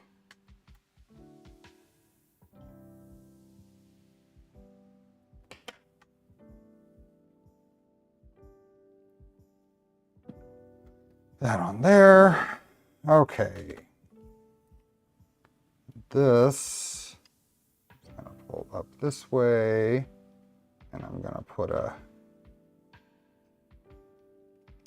zip tie around this standoff just to hold this over to the side. It'll be very loose, but it's going to hold it from getting caught on anything. I'll plug in up here.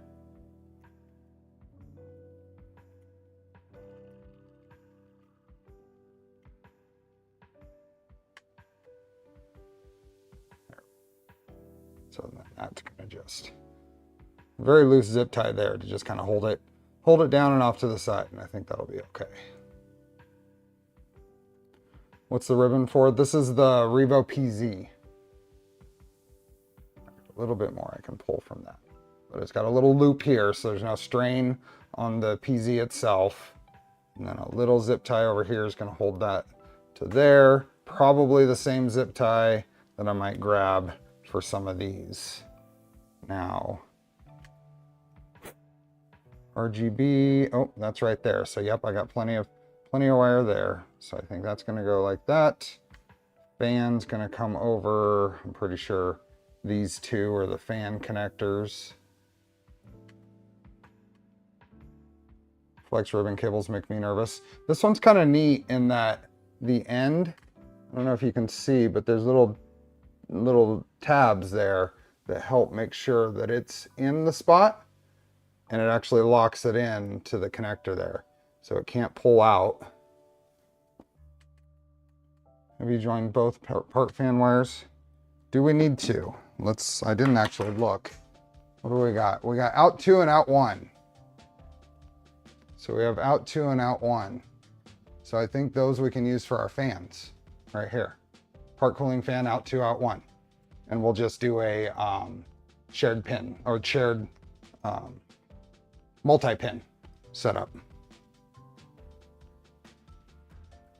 Now, where's hot end go? Wow, that's annoying. You're right, because we need hot end fans still. So we have RGB here, driver here. We are going to, I guess we do need to join them. Okay, never mind. We'll have to connect those two. How are we going to do that?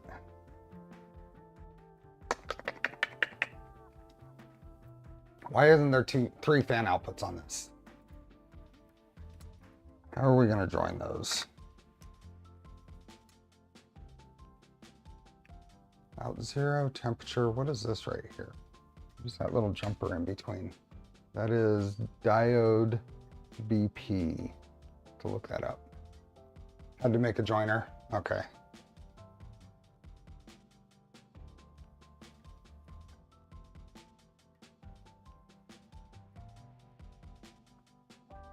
Oh, are they starting to get a little frisky? Yep.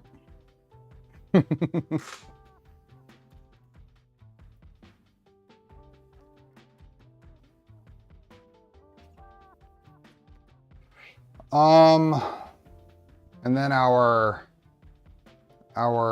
PZ is going to plug into the here, whatever this port is.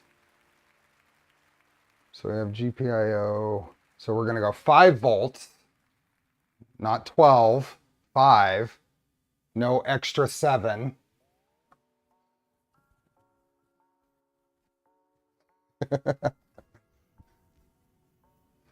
You're gonna get the, and look at that tail. Like, bring it.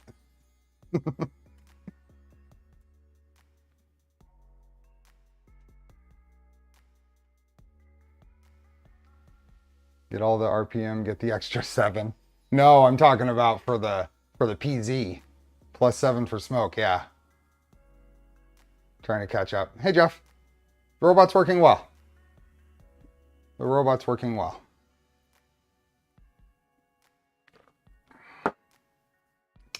Um, 102 temp 0. Is there anything else we can use for? Okay, so how am I going to join these? Because I don't want to do it. I want to do it with a connector.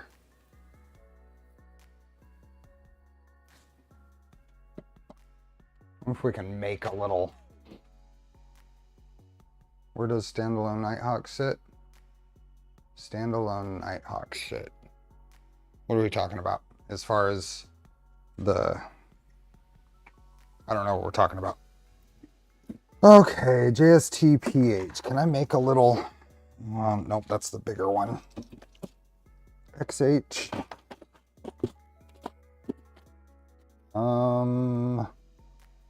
Smaller PH box might be in the other garage. Yeah, might be.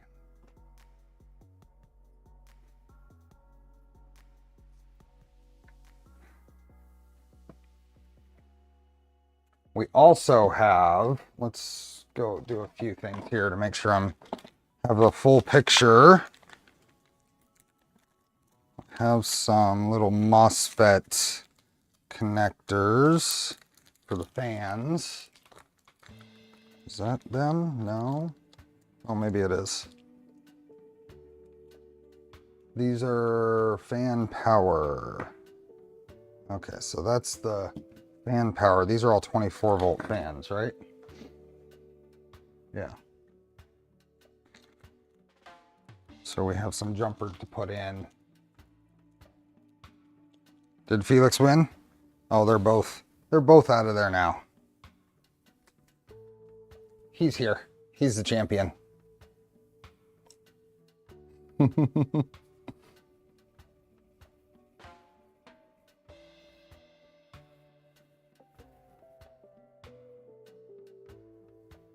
There we are. Really? Why are you complaining lately? You hear that? Really? Are you grumpy? Grumpy. Could you hear that?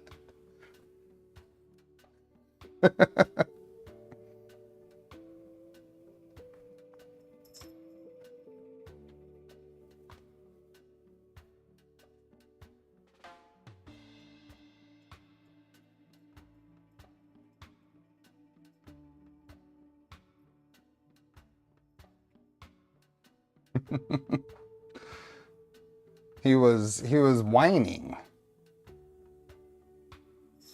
Okay,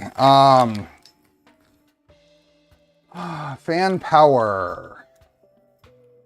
We've got this jumper here for fan power, so we're gonna go VCC for fan power, and then these are the jumpers for the little MOSFETs for the fans.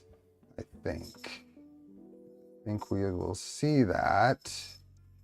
Where is that? Is it general info? Fan MOSFETs, yeah, they go here. And we'll have to put 2 of those in. It's a unique feature in the fan MOSFET is replaceable. Each MOSFET controls 2 of the fan outputs. The orientation doesn't matter. Okay. Yeah, it's that annoyed whine. Yeah.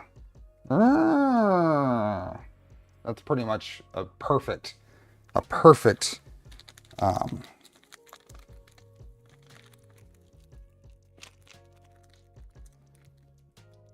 yeah.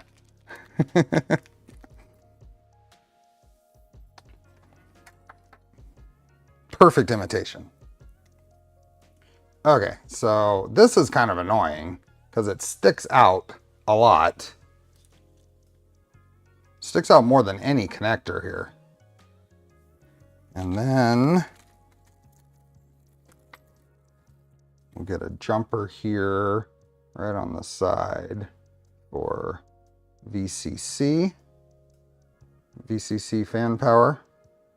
2 outputs for 1 MOSFET. So then this should have 4 fan outputs. No, it uses all 6 pins for one of these. All 6 pins for one. So it's 1 MOSFET, 2 fan outputs. So I'm gonna have to split the 2 fans, but I want to do it with a connector. I'm just trying to figure out how I want to do that.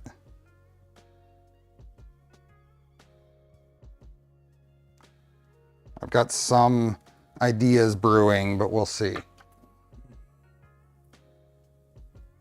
What other jumpers do I need to set while we're here? Fan MOSFETs, fan voltage. If using IO1 in, let's install a jumper to bypass the diode. IO1 in. What is IO1 in?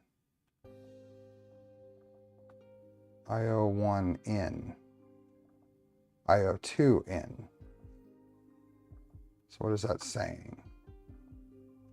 If using IO1 in with a simple switch, install a jumper to bypass the diode. Don't install the jumper if using any electronics probe, such as an inductive or optical sensor. So we'll probably just use IO2.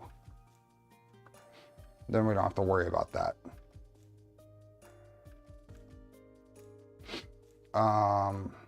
If using a single tool board, make sure the CAN jumper is installed. Where is that?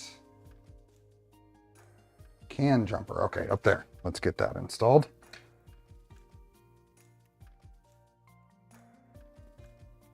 It's right here, right up next to the CAN stuff. I think that's, what are those? What are those pins right there? Oh, some extra, oops.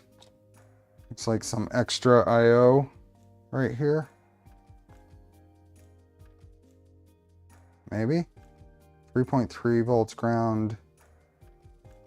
Oh, that might be that. No, that's a little board. There's 4 pins here, but there's only 3. I don't know why that's blanked out.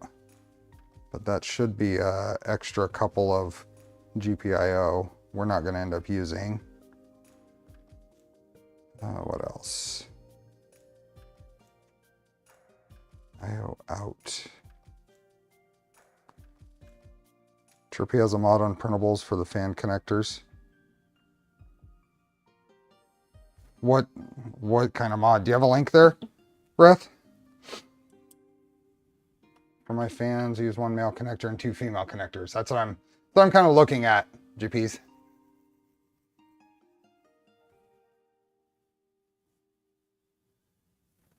What? Oh, I'll let you guys head out. Guess you need to use get food. There you go.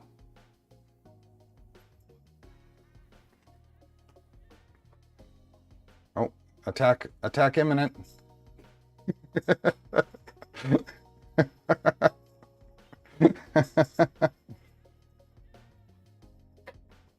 You don't need the extra IO for fan RPM on the tool hot end.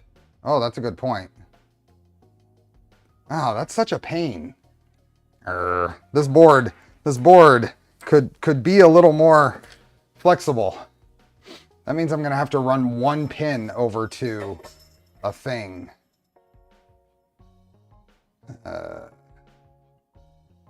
That's annoying.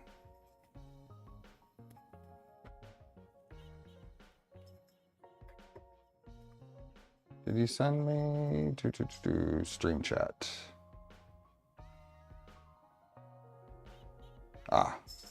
EBB 36 JST splitter for dual port cooling fans. Copy link.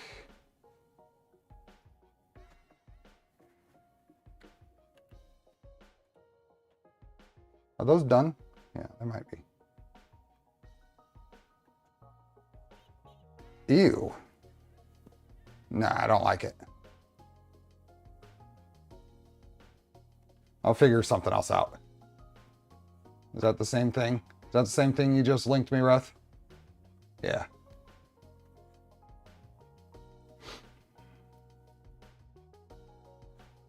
Yeah, I'm going to try something else. We'll see. You sent me a picture.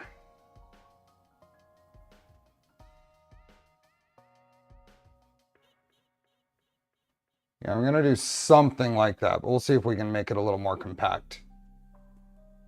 Let's see. I need to go and grab my other box of JSTPH stuff. So it's been a while since we've seen Dancing Max.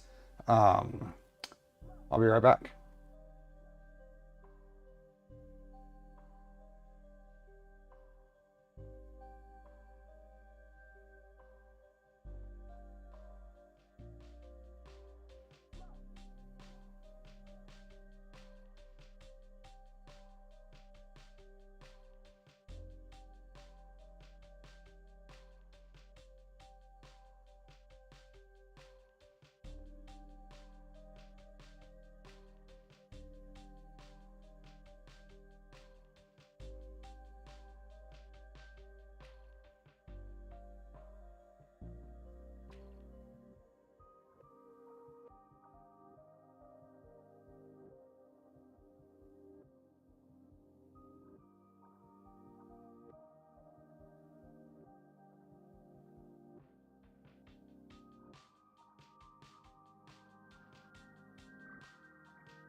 There we go. I'm back.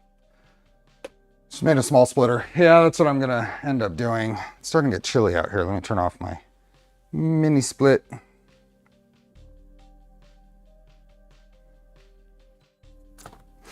Okay, so I have a little generic kit of stuff. I want 2 of these.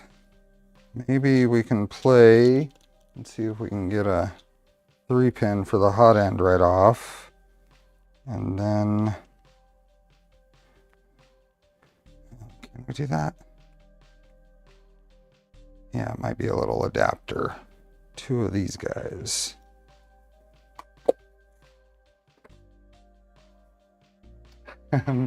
Melissa. Everybody would say hello to my sister.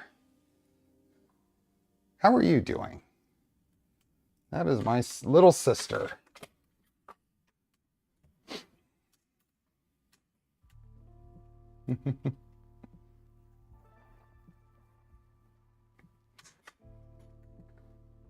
Okay. How are the kids? Are the kids watching?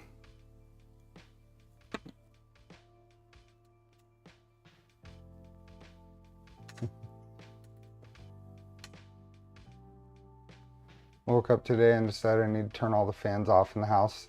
Starting to get a little cooler, huh? Oh, what? Let's zoom. Oops, the other way. Exactly. Exactly, Maurice. Have you ever tried Pueblo Red? It's a good question. Melissa, do you like hot? Do you like spicy? I don't remember. I've got some very spicy hot sauce you can try if you like it. Okay, what if we... So we've got a connector here.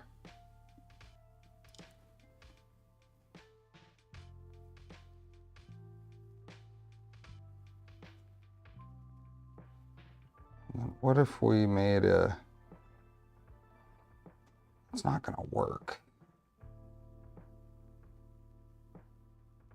Ooh, I wonder if I can do... Oops, I need another.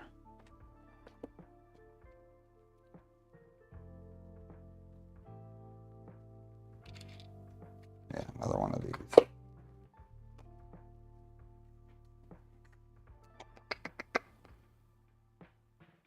if we did something like this?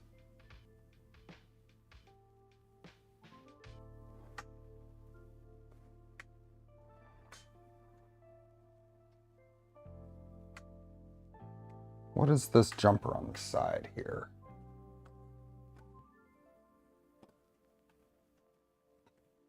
What is that thing? Oh, that's the, what? What is this one then? Oh, that must be the PT100 jumper. Okay. Or PT1000 jumper there. This is that diode jumper I don't need. Hey, Kenneth.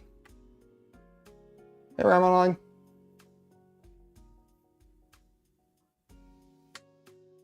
So I wonder if and then what's the polarity? Plus, so if I go here,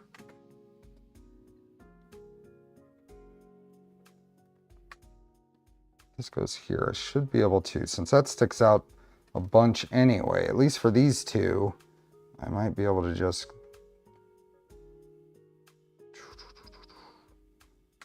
I'm gonna put these off to an angle.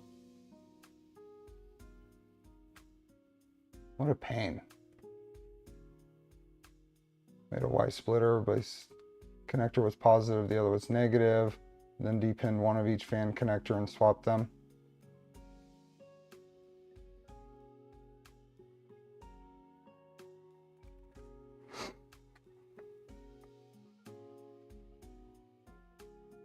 I think I'm gonna make a little, yeah, basically what you guys are saying.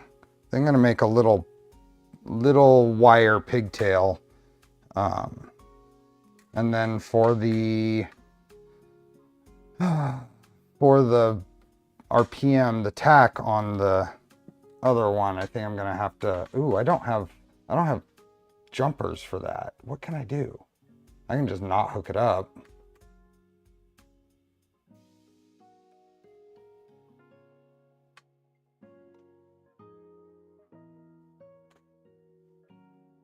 Okay, well, let's get this done first.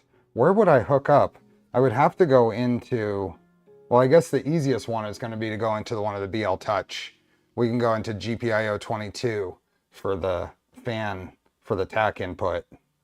That would be the easiest because it's a full-size DuPont, or at least appears to be. Hey, Pico. Well, cutting and soldering the fans together is going to make servicing more difficult. And there's enough room back here to have a little very short pigtail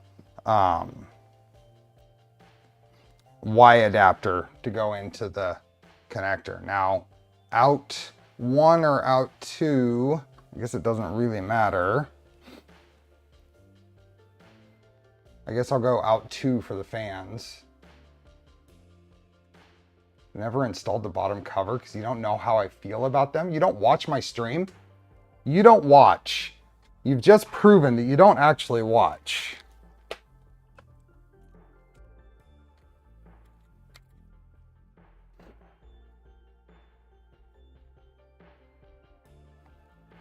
Okay, we're gonna need 6 of these.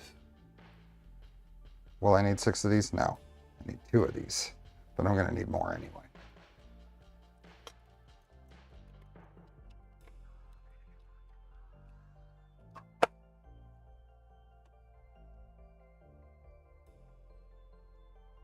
I'm on top chat too. Let's change that over to live chat. Okay, we need some more heat shrink. This is so messy. I don't like it. I don't like it at all.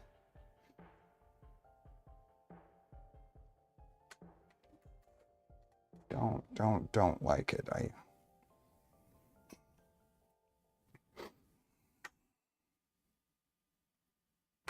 What if I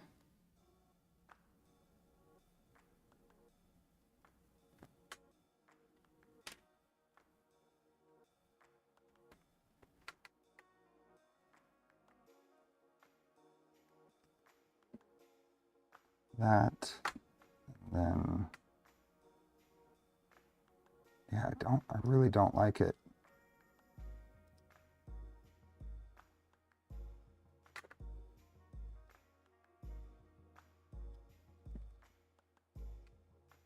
Having them right next to each other makes it really difficult to do something clever too.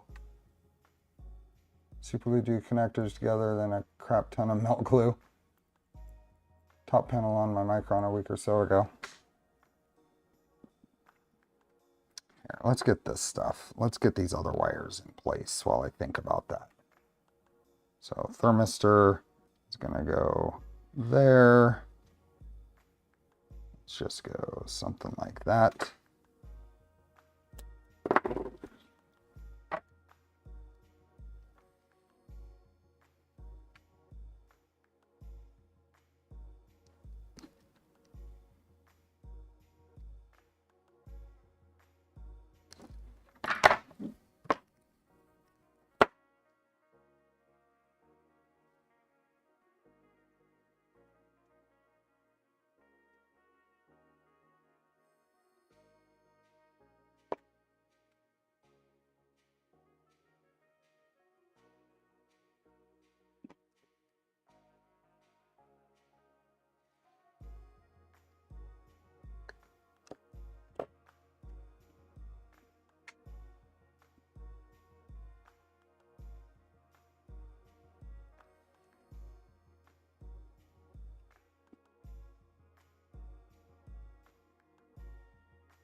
Stray wire I'm taking care of.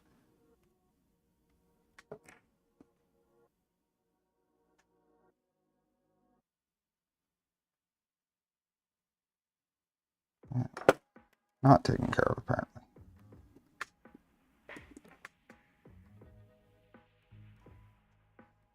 There we go.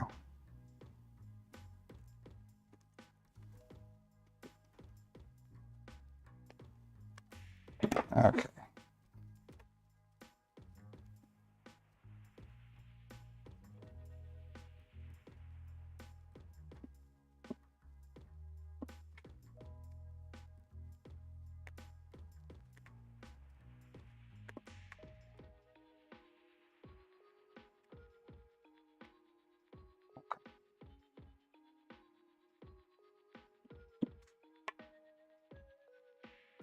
There we go. Okay, so that's going to come around. I don't think twist on it.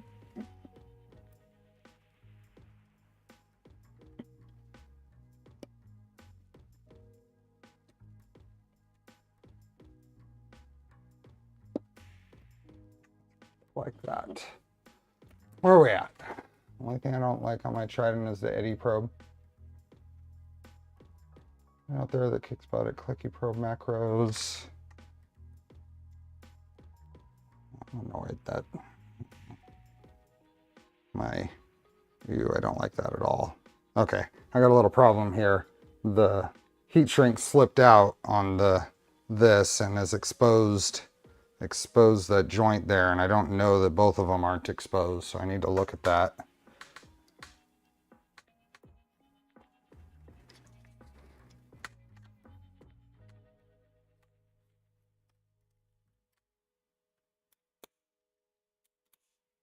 When I twisted those wires, it moved. Yeah, it's just the one. Yeah. I hate this fiberglass wire. Okay, let's pull that one out.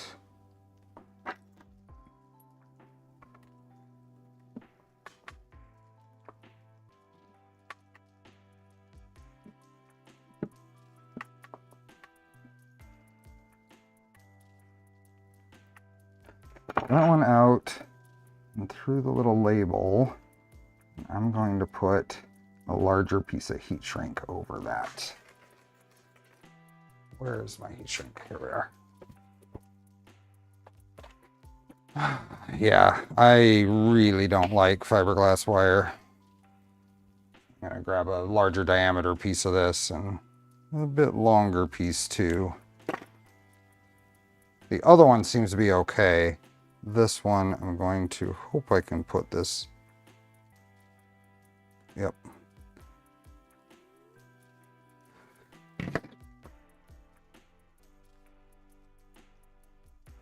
Come on.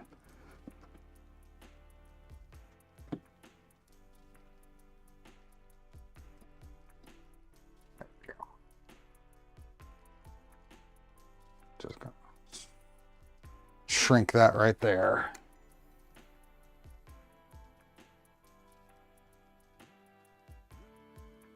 I could have done a better job of maybe a little longer piece of heat shrink or better centering on that to mitigate that, but that worked out okay.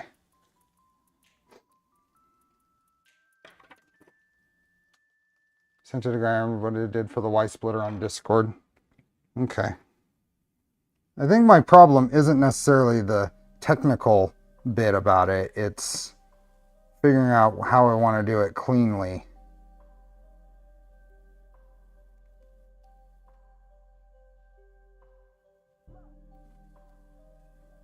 There we go.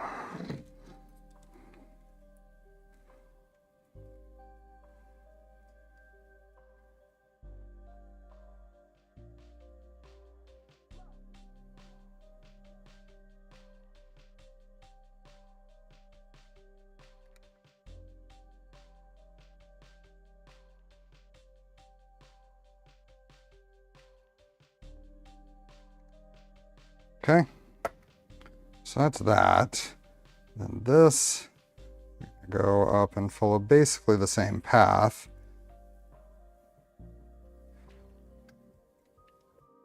Now I want to try something with this that I bought. So let's just take those pins out. Oh no. How did I bend that?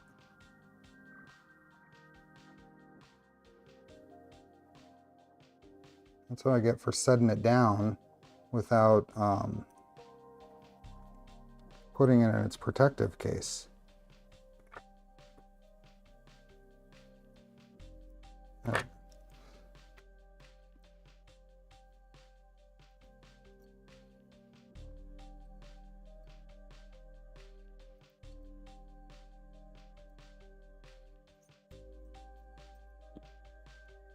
Still works.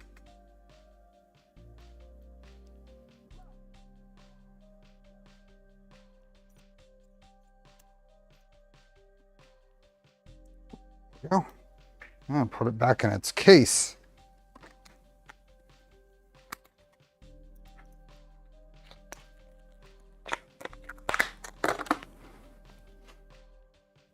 I'll watch the rest of the stream later. See you, Redacted. They do sell replacement tips. Yep.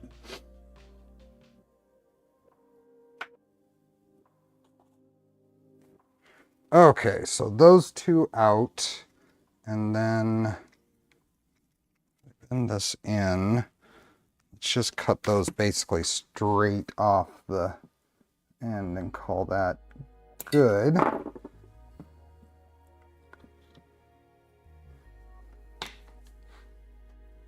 And then a couple of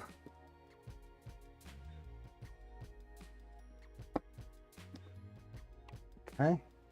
Stripped and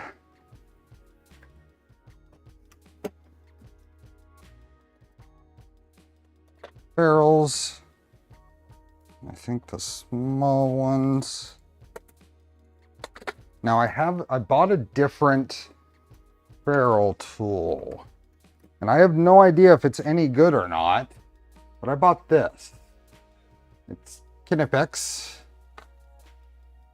It was that part number for end ferrules. And the reason I bought it is it looked like it might work well for some of these smaller ones and being able to manage the size of them. I have no idea. We're gonna try it now though. Yeah, and I figure, I mean, it's nitpicks. And it wasn't expensive. I think it was less than $30 for these. So let's see. I'm not going to do that right there. I'm going to try this on a different wire.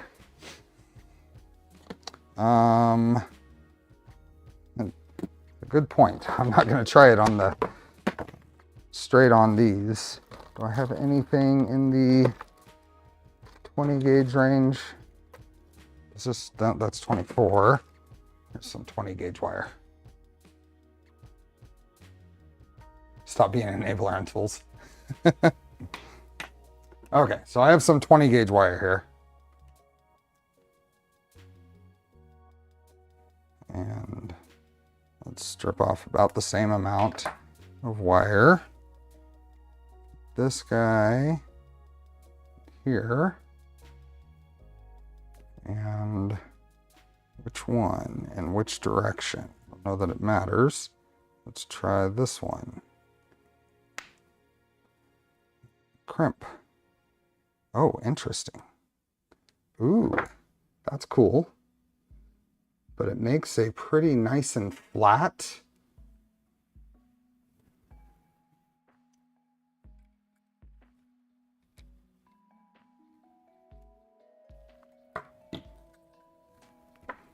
Wonder if I can break that down to the next smaller one. Oh yeah. Oh yeah, and then I went right in there. Now I don't think these are as small as the Big Tree Tech ones, but I like that. I like that. You see the little dimples it puts in there? The other side is smooth, but it's not pulling out. Okay.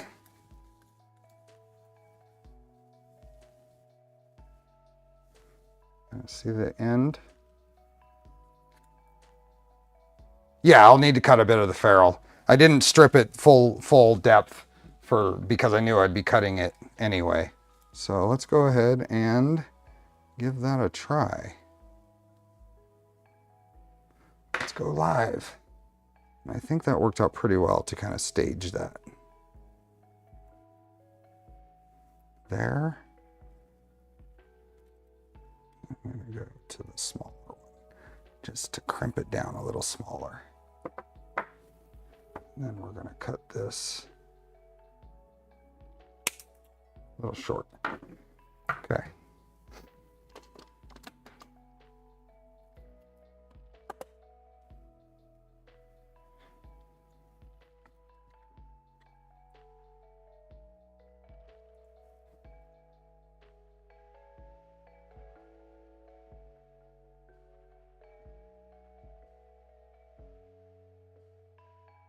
This does rely on grip strength more than the others.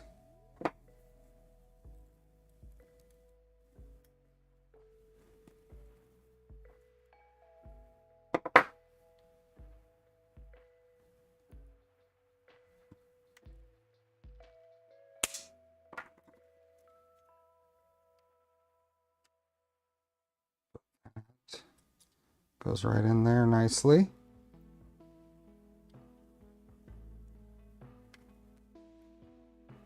I'm afraid I might have screwed this other one up a little bit by double crimping it. That was probably a bad idea.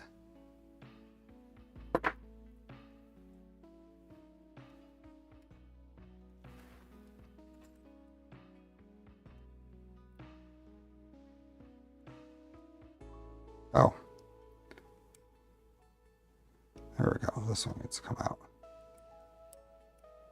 Those were closed. I need to put them in when they're open. There we go. Come on. Get in there.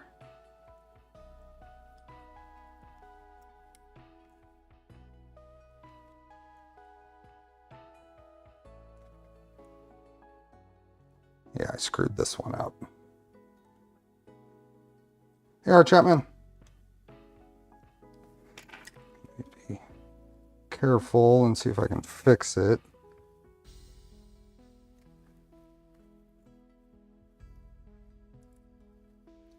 Yeah, that's better.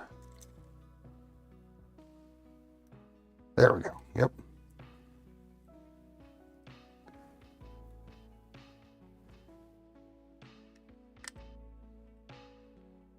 Yeah, I'll have to try that in a couple other scenarios, but first impressions are good. Get that out of the way. Get that over there. That works. Oh yeah, we need more likes. We got 33 minutes until giveaway time too. But we definitely need more likes. What wire strippers do you use for the hot end wire? I always struggle with that. Just something sharp. These engineers seem to work pretty well. These are the PA06. Did the black screwdriver come with an Ender 3 years ago? Because I have the same one. Most of these come with the cable chains. The 10 by 11 Befenabe or whatever cable chains that are on the Voronbaum or sourcing guide. That's where I get most of them.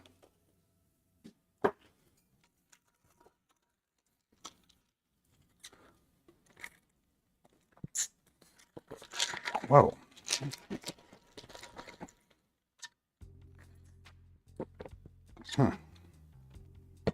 Anyway. Okay. So that's there. And then those two are fans. So we're still kind of figuring out what I'm going to do about fans.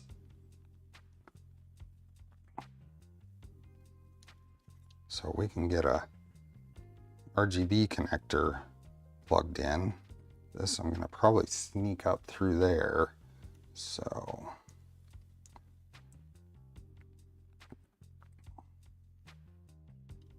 we can tuck some extra wire away, but I think I'm going to cut that right there.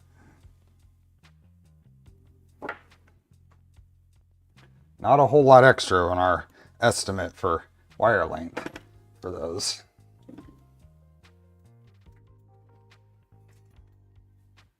This is not an LDO board. This is a Mellow Fly RRF 36.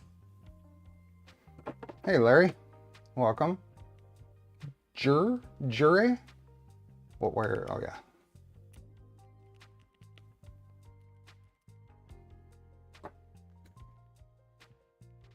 Okay, 1, 2. Where's another? Hey, Jerry.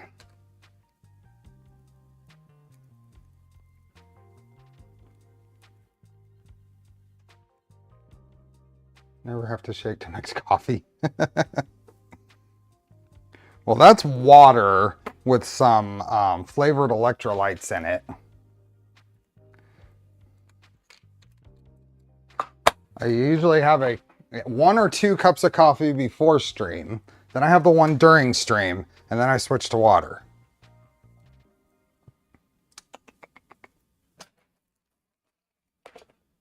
You've been using Mellow boards for a few builds now. Do you have a favorite or a board that is less challenging? I've used Mellow boards. It's just by coincidence. I don't really have a preference. There's some aspects of them I like. There's some that I don't. An extra fan port on there sure would have helped it into the like column. Hey, Mrs. Lee Marie, welcome. When's the draw? In 29 minutes. 29 minutes.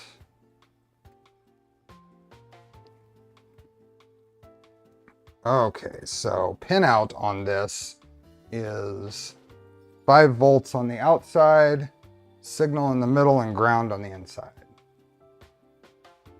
Do you have enough to compare Mellow versus BTT boards? I think both manufacturers have their pluses and minuses. I've used probably of all of the board manufacturers out there, I've probably used Mellow and BTT more than others. and I've had good luck with both and not so good luck with both. So I don't know that I would say, I would say more look at the specific features that you're looking for.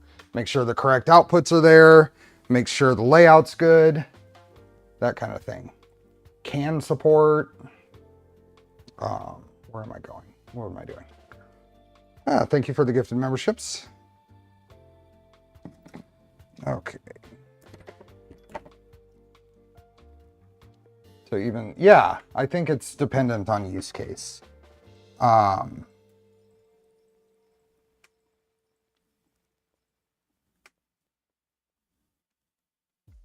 Documentation. So here's somewhere where I'll definitely say, I think Mellow relies on other people's documentation too much. So if you wanted a tiebreaker, there's a good one.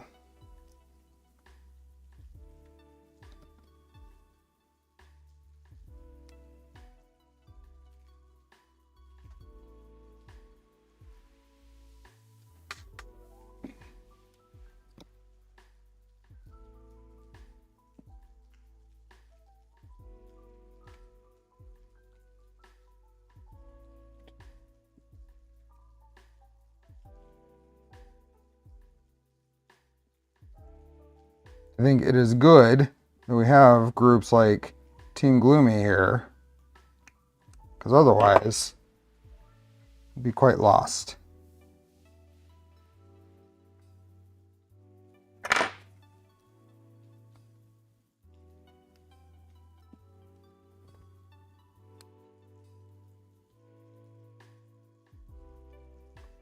You define a common format for the pinouts that could be distributed and databased. Yeah. It's that XBCD comic, right? Set a standard, suddenly you have another standard.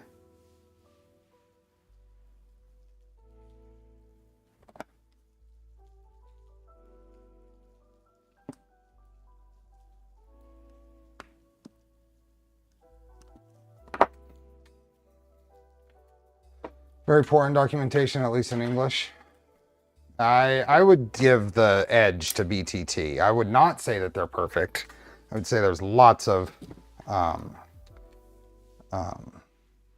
improvement that could be made.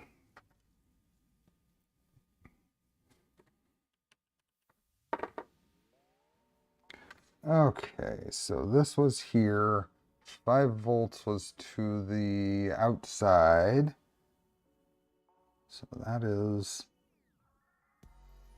5 volts there. Yep.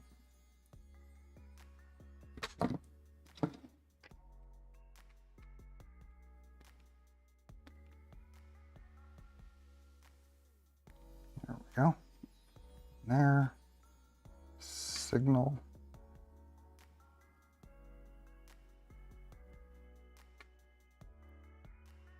And then ground.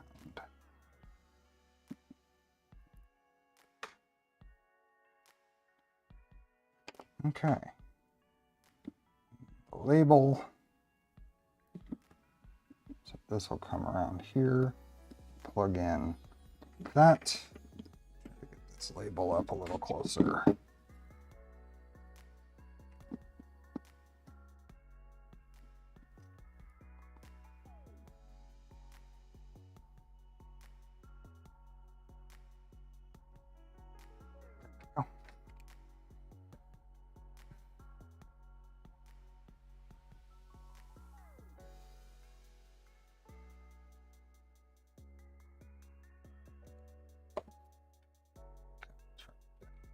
Cools just to help it along. At what interval do you service your printers? I have 385 hours on my Trident. Seem to be having issues with nozzle clogging. I don't service my printers on any regular interval because I'm usually changing something before that time would be up. So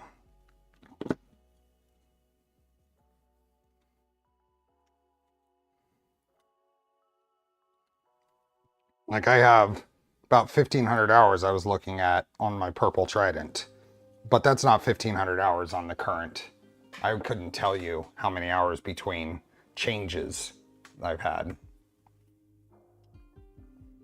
Okay, so that's there. That's gonna get kind of caught up in a zip tie there, which I might be able to just put on now. So I'm gonna go through here and do a loose zip tie there. Gets all that. Not gonna tighten that.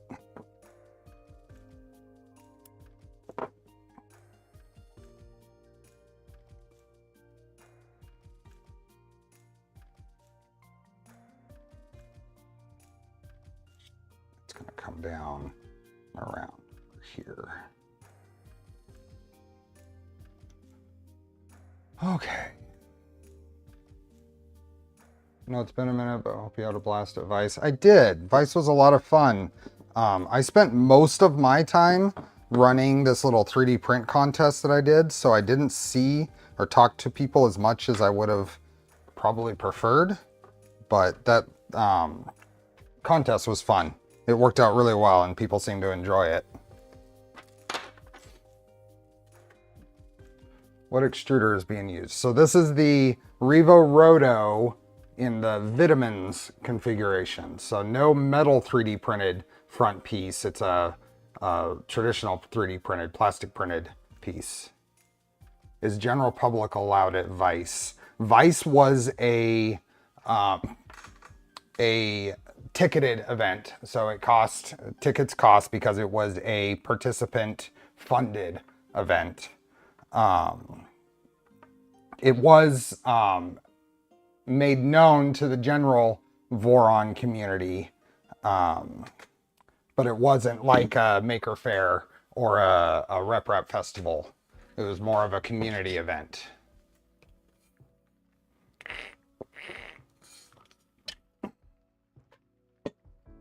Okay, because I want to put off the fan stuff a little more, let's get this stepper sorted out. So, oh, I put my depinning tool away.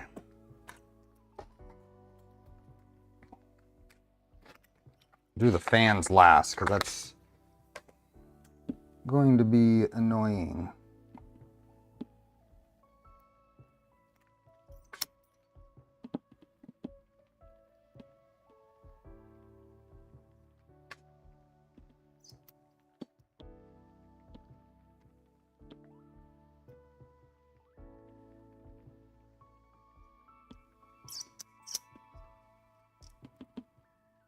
Very short wires I'm dealing with on this.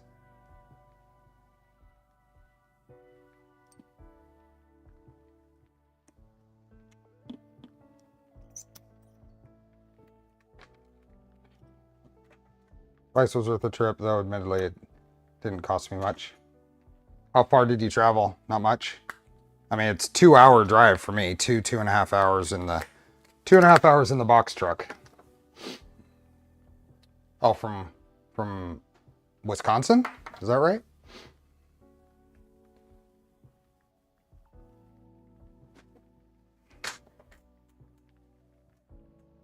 Hey, Oscar. Heard it was local to me and wanted to attend and didn't know enough about it. Yeah. Very worthwhile, even though it was a little spendy for the hotel. Yeah, we stayed at a hotel just down the street because it was significantly less. Okay, so those are going there. Those are going there. All of this just kind of goes across there. Probably.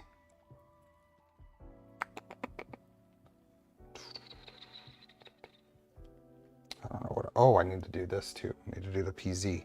So we got all kinds of things that we can let ourselves get distracted with instead of doing fan wiring.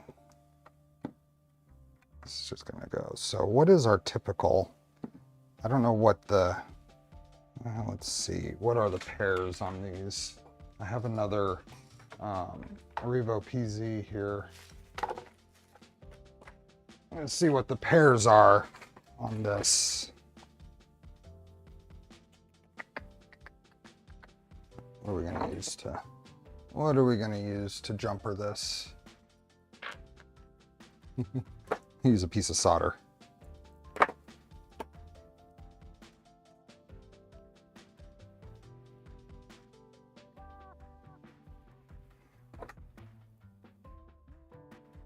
Okay, so if we put a piece of a short across pins here, probably gonna, I might be regretting just using solder here.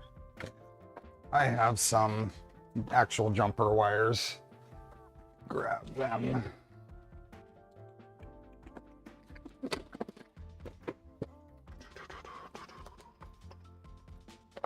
Find the correct ones. Oh, come on.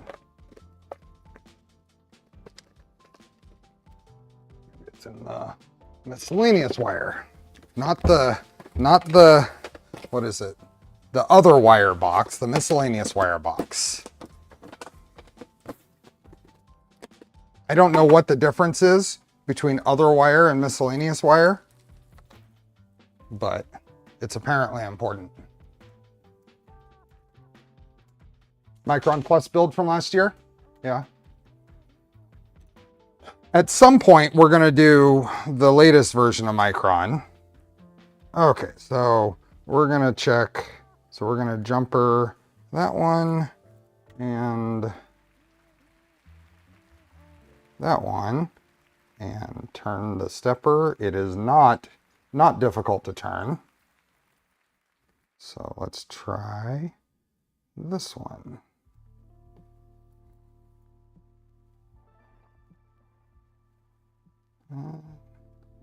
I think that might be a pair. Let's find out if this one. Oh, that's a pair for sure. Those are pairs. Sorry, I'm not in camera. But you'll feel a difference in how easy it is to spin when your pairs on the stepper are shorted. So it looks like black and green are a pair. Yeah, and that makes sense. What are we usually? Blue, red, black, green? So we can just do the same blue, red, black, green as we would on a lot of other setups. Emergency wire box, yeah. Is that correct? Blue, red, black, green, black. Blue, red, green, black is what I'm gonna do. Blue, red, green, black. Oh, and this is full size. This is not a PH, this is XH. More fun to use a regular LED diode than it light up when it's a pair and way easier than to feel. Yeah. What's the chances? Do you blow it out at all? I've never tried that. I don't know where an LED is right now either. Might be able to take that back. I might have an LED actually very handy. I do have an LED very handy. Let's try that. I like the idea. So we know, or we feel that blue and red are, so it's diagonals on here. So I'm gonna stick that in there.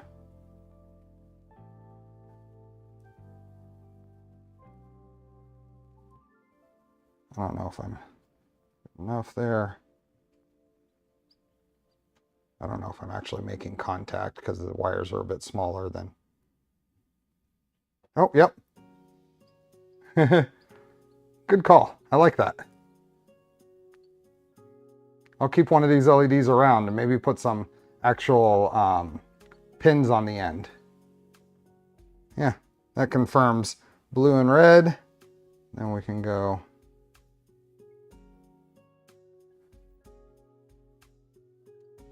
Green and black.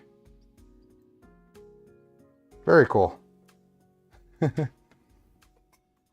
Good call. Thank you. I will set one of these up to be able to do that a little easier.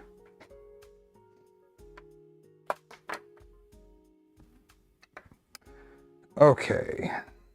So we need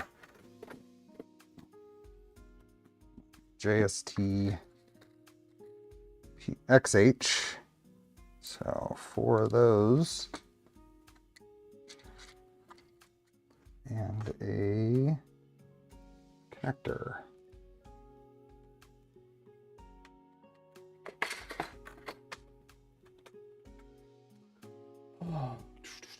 What do we got? 13 minutes until filament time. Links in the pinned post and the description. So I'm going to leave these as long as possible. So I'm just going to cut these right at the end and even pull that thing off.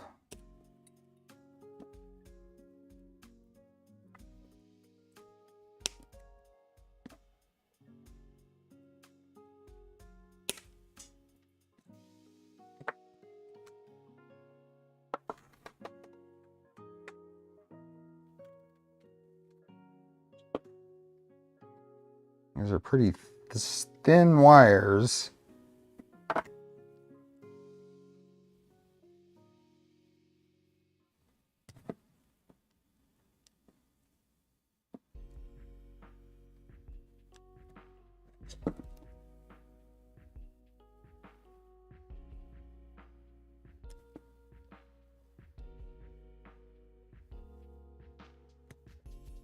Oops. I feel like 26 gauge is the stripper that's working. Okay, so we're gonna go blue, red, green, black.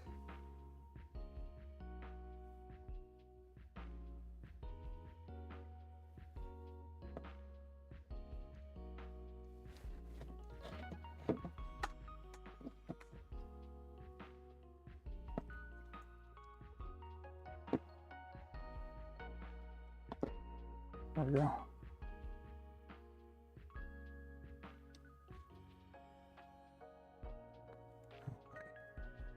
There.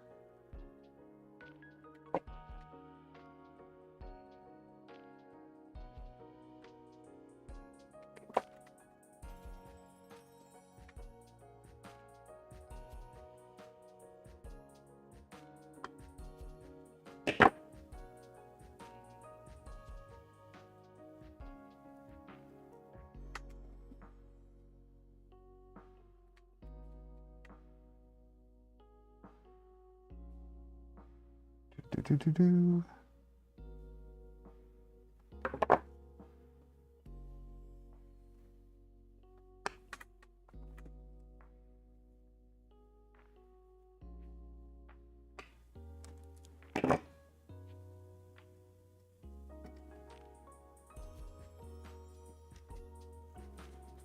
Green.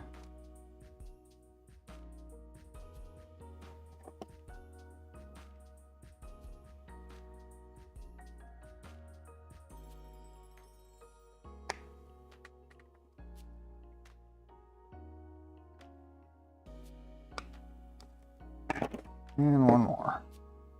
Black.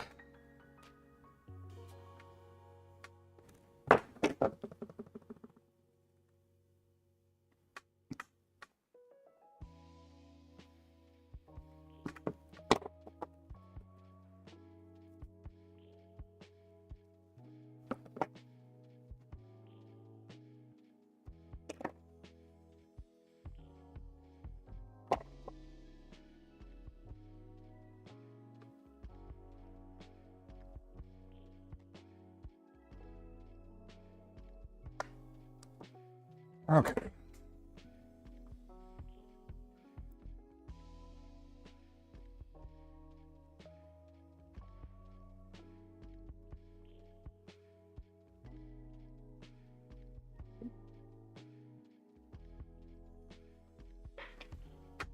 Push on these fragile wires too much, so I use a screwdriver to help seat all of these. What are you doing? Where are you at? I hear you. What are you doing?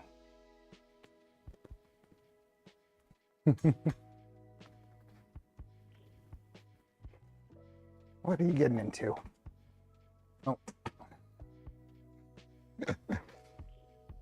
Oh. What do we got? 8 more minutes. 8 minutes until filament time. Stretch. That's a pouring over small electronics. There we go. Just kind of bend that over to the side. Turning out relatively clean. And we've got this guy. Hold your crisp. Yeah. Are the boys still chewing on wires? Occasionally, yes, but I have the little apple bitter spray stuff that I'm hoping is working.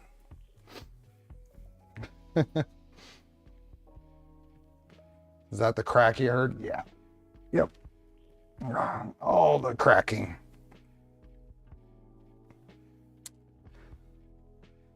What are we using for the Z probe? The Revo PZ with the little control board that I'm about to wire up.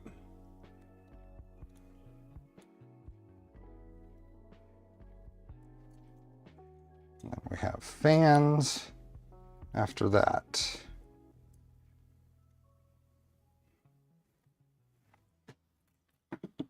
My luck, I would crumble. Okay, I think we have, yeah, this was all set up for that. This is the vitamins assembly guide for at least one variant of it anyway. What do I want to do? I guess I don't really need any of that because it's labeled on the board what pins we need. So ground, power, and trigger. So just the three end ones. So let me grab my little kit. Which one was this? Was this the ZH or was it the SH?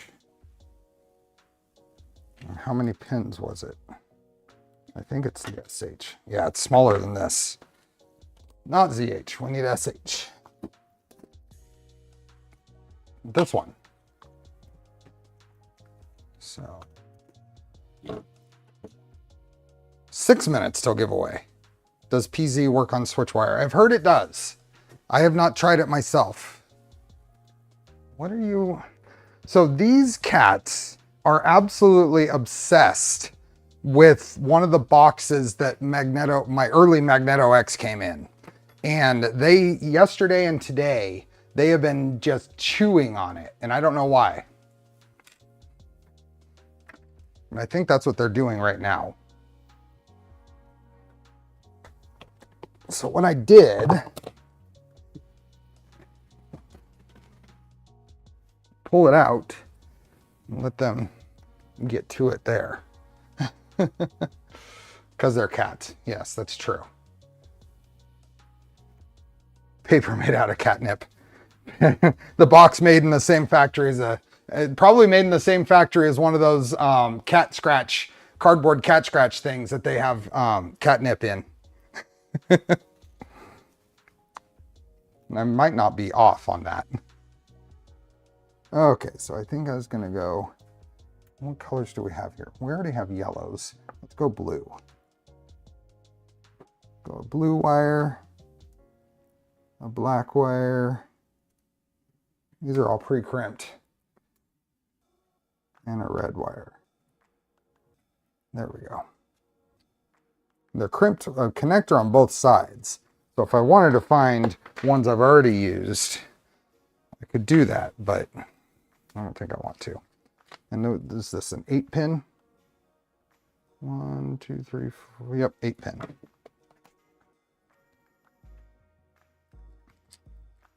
So this guy on the end here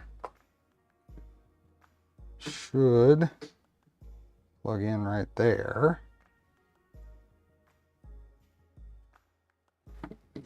Yep, there he is. Here, let's see if we can get a view of that. There.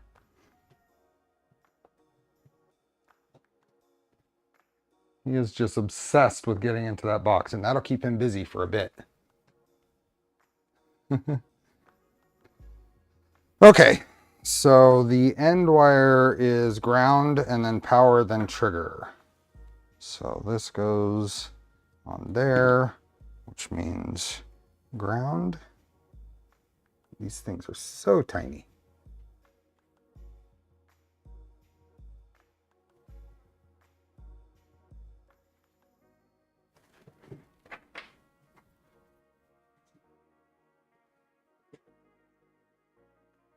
There we go. Ground. Ground, power, trigger.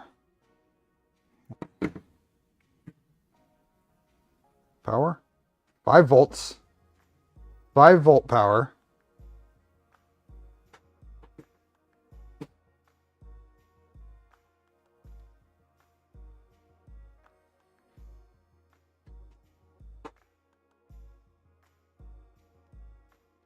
And trigger.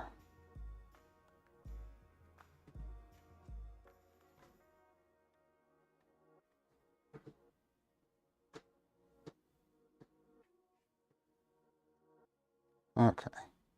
Don't give it 19 extra volts. Yep, that's what I'm saying. No 19 extra volts. Okay.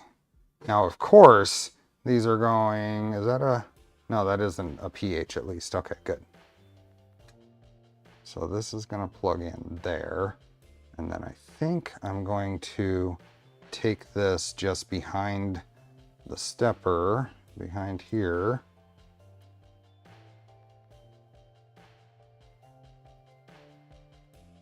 Just let that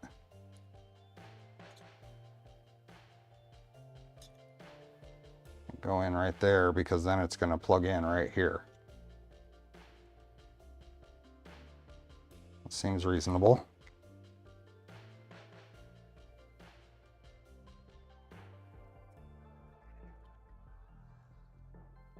Easy enough.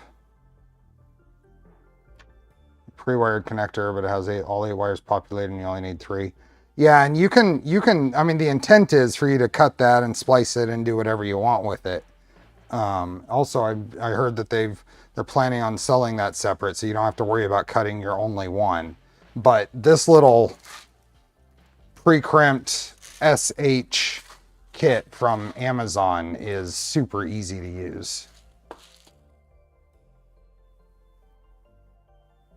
So we're gonna go something like that, I think. You know, I might do something different here. I might run these, because I think there's enough room. I might run these under this board instead.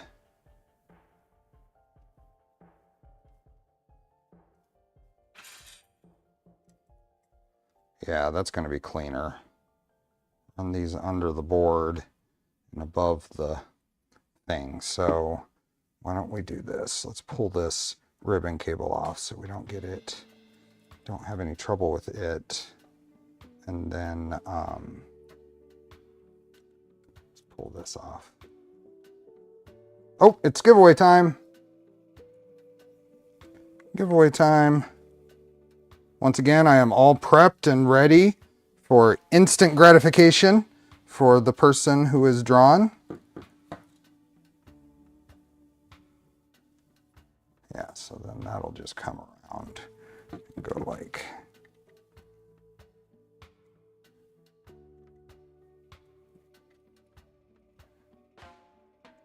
just go like that, and then dart over here, and that'll be a little bit cleaner. Can even go something like that. Let me cut these and then we'll get the giveaway going.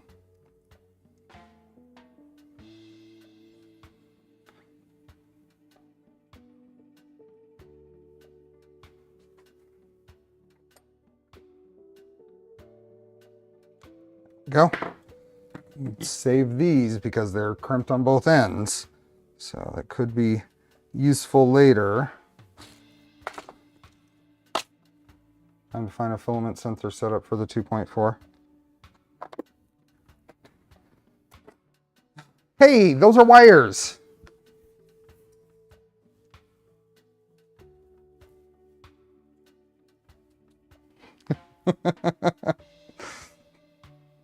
You know what? I'm going to try something. I'm going to try something since you're here.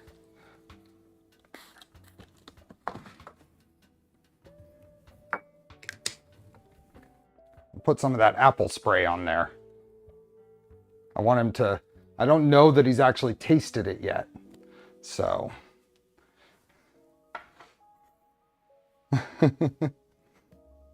Got things sprayed, but I wanted to, I don't want to shoo him away from it. I want him to realize that it's not something he wants to do in the first place. That's something I'm trying to do with these cats too, is if they're up on something I don't want them in, I'm not trying to shoo them away because I don't want them to instantly run when they are somewhere. And it's kind of working. It's working pretty well.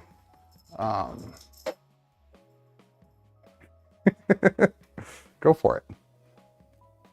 Squirt guns are the best.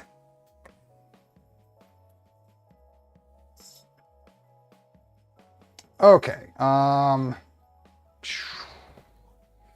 Wheel of names. Oh, clear out last week's. Delete. Like passive training. Yeah. Oscar and Felix enjoy the spray. I hope not. I just got to make sure I only get it on things that I don't want them to chew on. Okay. You know how this goes. When we haven't had a new entry in 3 seconds. Now, we have a surprisingly low number of entries right now. So if you have not entered, the link is in the pinned post and the description. Make sure you get in there. It's an abnormally low number of entries right now for the number of people we have here. We have fewer entries than people. So 3, 2, 1, 3, 2, 1, 3, 2, 3. That was like a bunch of 5. So people are catching on. 3, 2, 3, 2, 3, 2, 3, 2, 3, 2, 1. Just got in. Good job. Half. They're not that much worse. Still fewer entries than people. 3, 2, 1. Done. Okay. Fewer entry than people. Ram Online, thanks for being a member. Everyone's at that awful Maker Fair. Did you go at all this year, Leo? It was better than last year. It was better than last year. Little Brat, you got in first. Actually enabled it on the description quite a while before I posted into chat. Let's see. Okay, who got in last? Frank. Frank got in last.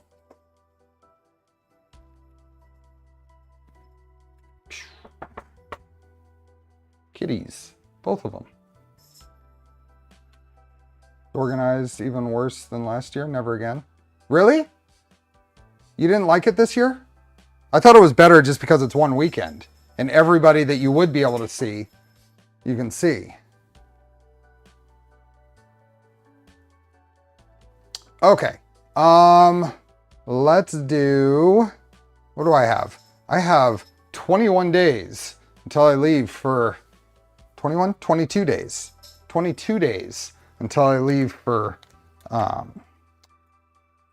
Form Next. So let's go 0 to 22.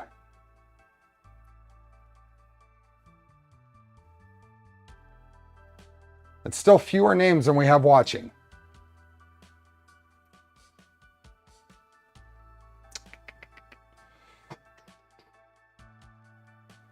Mrs. Lee Marie, you said 12. Let's do that one.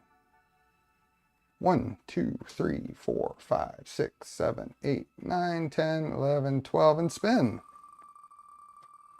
Oh, I think Oscar went for the wire bundle and ran away. Smokin' Joe.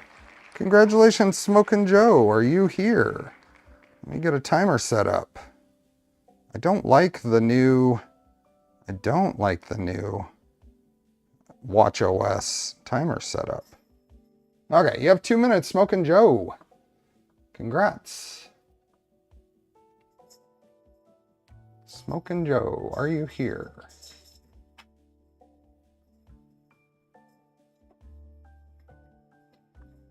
If you're in the US or Canada, you get a coupon to the US or Canada Polymaker stores. You don't have to buy filament. If you wanted a poly dryer, you can put it towards that. You can put it towards anything. If you're outside the US or Canada, then you get a roll of filament sent to you. You get to pick from a long list.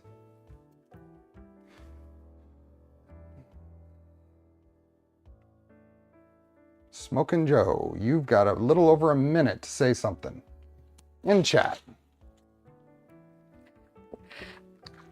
Yeah, April and I are making a vacation of the Prague and Germany trip, but I'll be going solo to Smurf.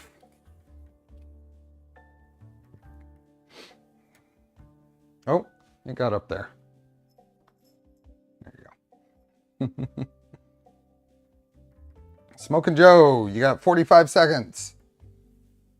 Come on, you got to be here. Yeah, I'm looking forward to it.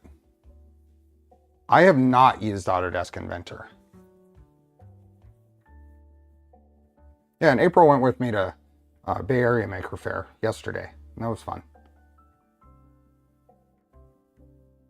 It was cheaper to fly to the US than to Formnext? Wow.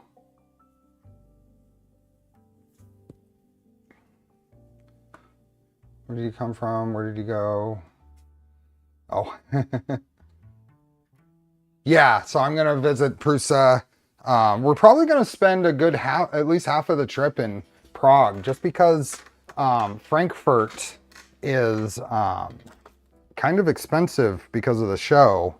So, Smokin' Joe, I'm sorry, you're a member of the Polar Ted Club. Polar Ted Club member. Okay, so let's do a number between 1 and 10. Number between 1 and 10. Reroll. Wah, wah. Andres, you said 5. Let's do 5. 1, 2, 3, 4, 5, and spin.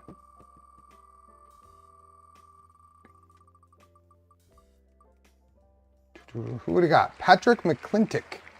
Patrick McClintock, are you here? Congratulations. You have 2 minutes to say something.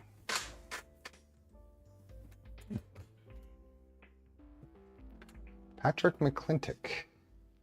Congrats. Are you here? There you are. Awesome. Congrats. Okay, so let's get that copied. Over here, there, and then right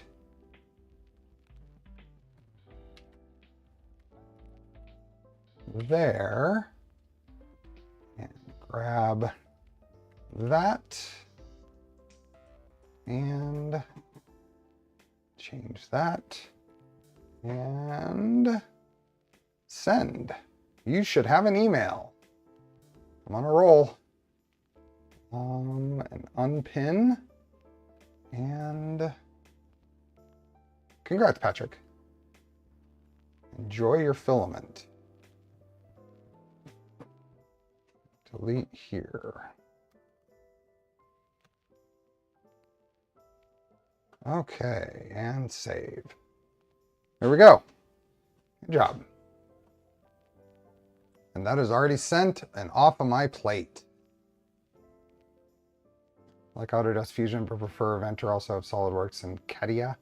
as well for my design platforms. I had access to SolidWorks for a little while, but I never got it. Yeah. Okay, where are we at? This was that page. We need to, we are at, I'm gonna crimp this guy. So that's going there, and we're gonna go to the 5-volt port. Martin, thanks for becoming a member. Oh, timer zone. Okay, so this can come off. We can just get that. And then I'm probably gonna twist those and get it hooked up. Use FreeCAD in Fusion 360. I wouldn't mind getting a little more familiar with FreeCAD, although some of the workflows are weird, but it's probably worth checking out. I just don't have time.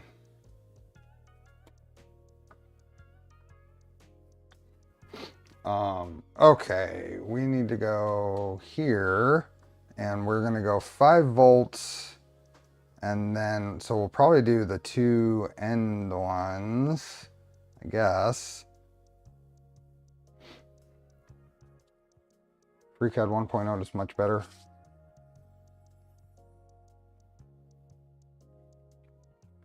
Yeah, and I pay for a Fusion license.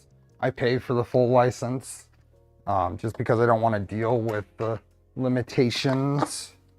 So it's kind of hard to justify trying other ones. Okay, this is going to be a 4-pin, right? No, not a 6-pin, 5-pin. 5-pin. Okay, so 5-pin PH.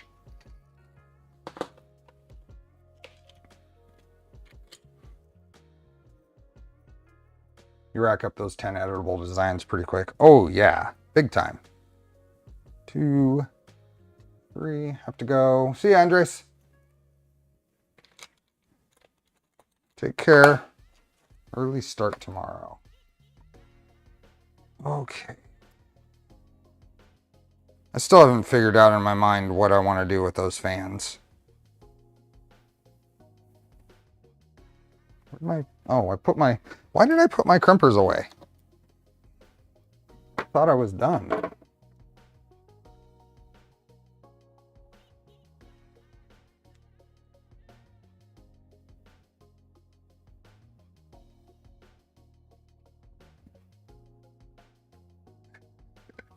Oscar keeps going over to those wires I sprayed and then walking away. So that's good. Oh, now they're up there.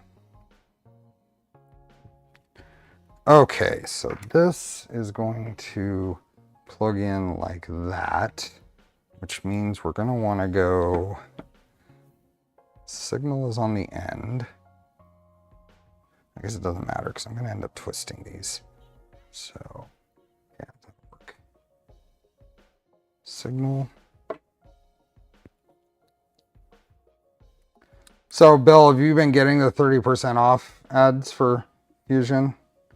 I know they had some very recently. So if you decide to go that way, I'd keep an eye out for those emails.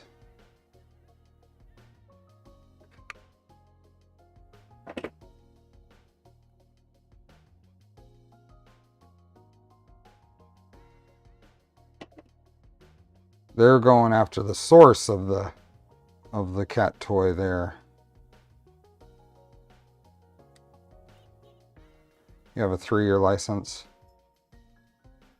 Yeah, I don't know what the limitations are. If it's new customers, new licenses, I just know I keep getting those emails. My renewal isn't until, I think, the May or June time frame.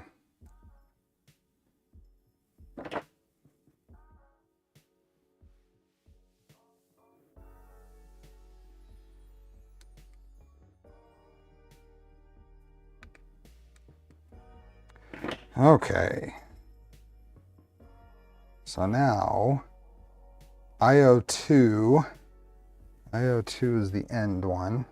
Nope, not that. Where did it go? Where did I put the connector? Oh, it's sitting in here.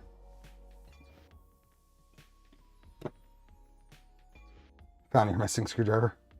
Write them, you teach us, maybe they give a license. I've actually talked to some Autodesk reps about trying to get what they're willing to do for groups like Voron or whatever, and they don't seem very interested in supporting it, so supporting something like what we do.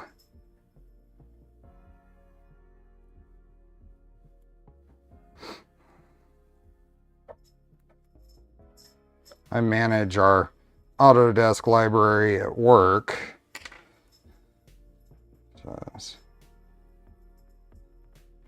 So I'm going to twist this a bit. Get to have a great meeting with Colonel tomorrow to buy my shirt. Ooh. Okay, so that's going to go like that. And then we're going to fold this under. Put this back on here. Yep, that seems to be doing good.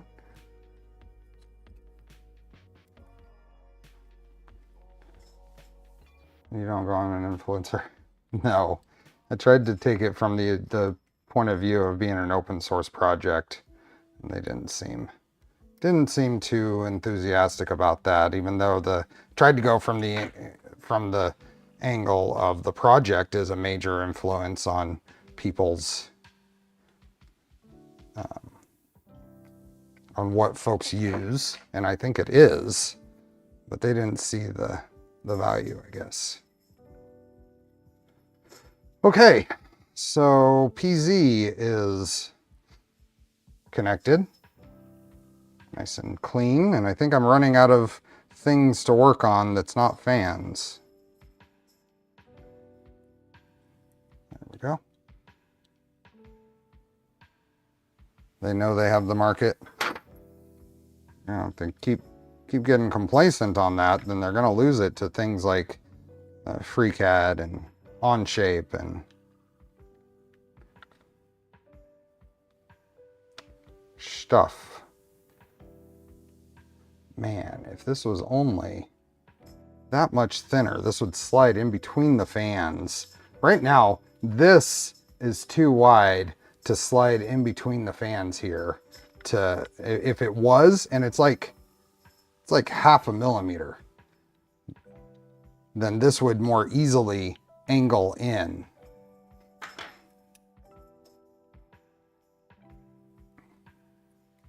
So I was just seeing how things were looking, but I think things are fine.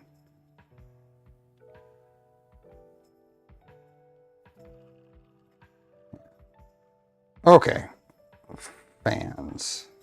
Let's go hot end fans, since that's the next easiest one to deal with. Although it's not necessarily easy. So for those of you familiar with RepRap firmware and stuff, will I even be able to use the tact signal on this fan? And can I just use one of the BL Touch, like GPI or GPIO 22? Will I be able to use GPIO 22 IO0N for the tact signal?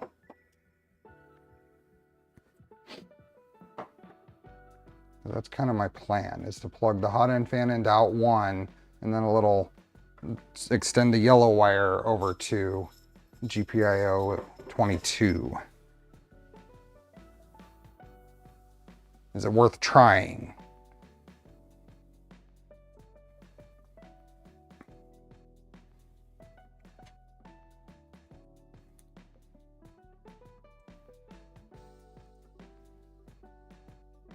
And which jumper did I lose? Oh, that's the voltage one. There we go. Got some instructions for that. Give me a minute to get it to the Discord. Is it on the Team Gloomy stuff?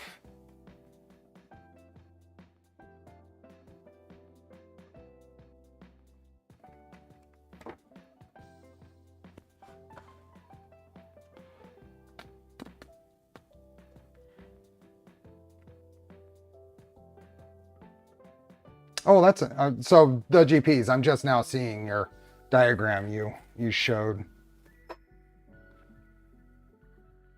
That's interesting. TG Discord about a week back, not in the normal docs. Oh, okay. But just will it work? If it'll work, then we can figure out the, if it'll work, we can figure out the config later. Okay, if it'll work, we'll just go with it. Okay, so here we're gonna go.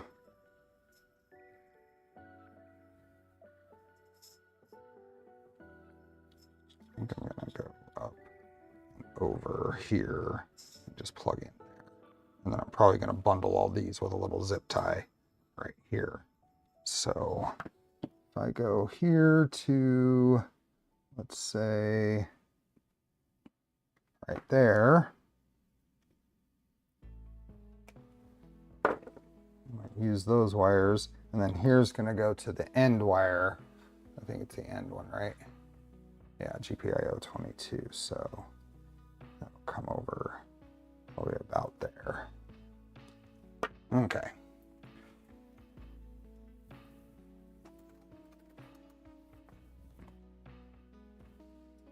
Oh, you guys moved it all the way over there. Okay.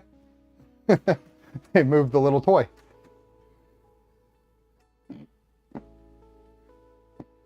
Okay, so now let's get this all going.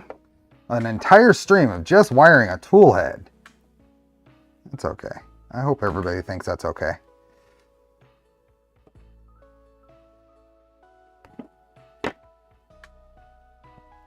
Cut those, strip those a little too far.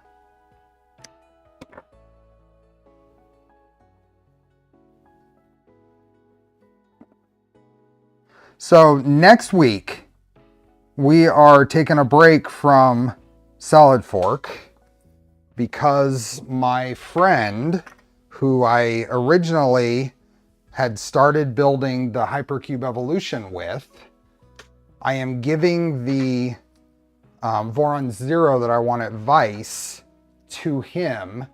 Now, I didn't win it with this in mind, but after talking to him, he agreed that it would be fun to come on stream and build it together. So he's going to be a guest on stream starting next weekend, assuming everything continues to work out. So that's what we're going to take a little detour to work on, is building it. It's a Physetic V0.2 kit. It came with printed parts, and the ones I looked at looked reasonable. So it'll be fun. It will be fun. Okay, the polarity on these. You'll be building the, oh yeah, I saw that, Brian. I saw that. And if anybody hasn't checked out Brian's Ballistic Tech's V0 review, the LDO kit review, check it out.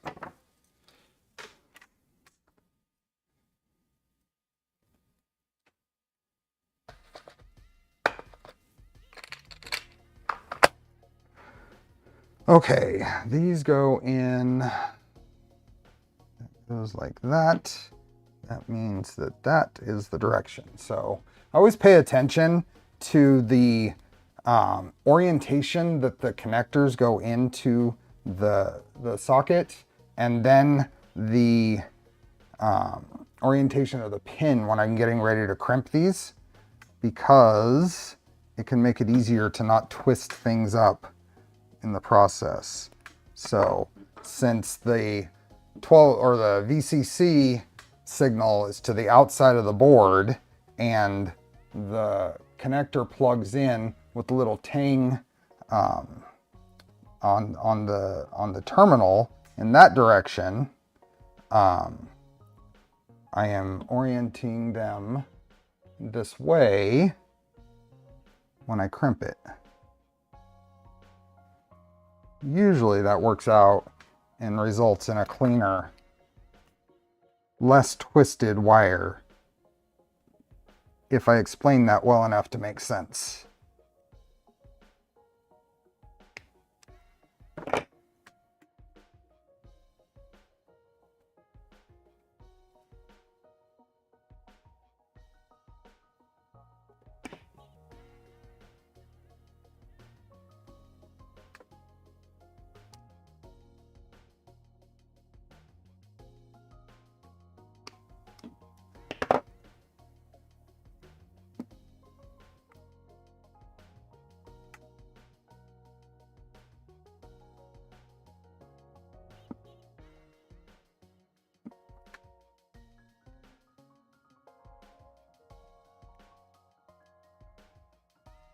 Yeah. So that'll go that way. Plug in.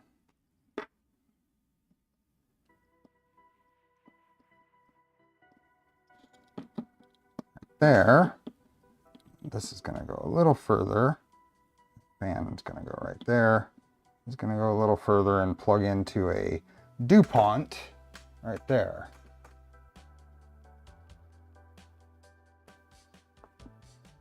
Got to trim a little bit more off of it. Let's go about there.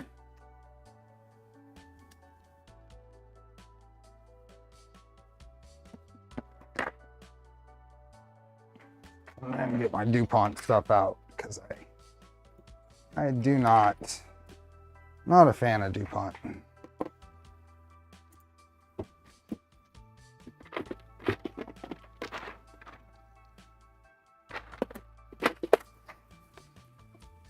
Nope, not that one. There we are. There we go. Back to resting time.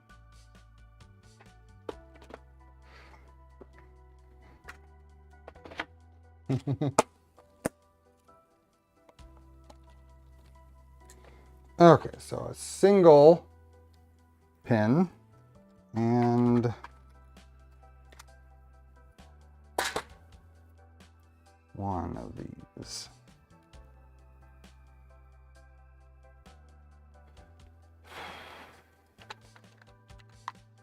Yeah, Morn Sun power supply embargo.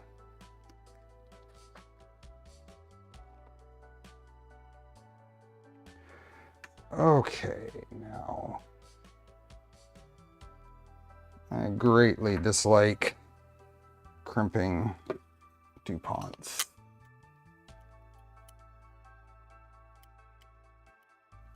Put that there.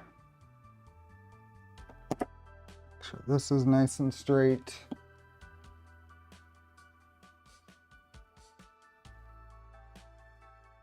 Oh, there we go. There we go. I mean, it's easy, but I don't like it still.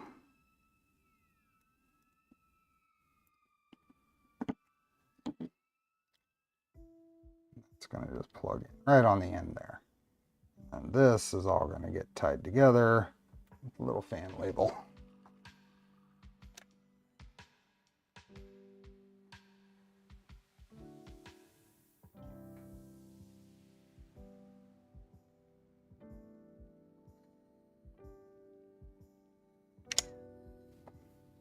And now that's the part that sticks out the most.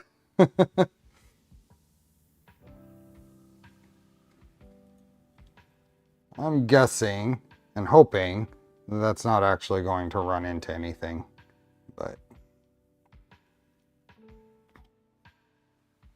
working pretty good. We're getting there. Now we've got this mess to deal with. Ah.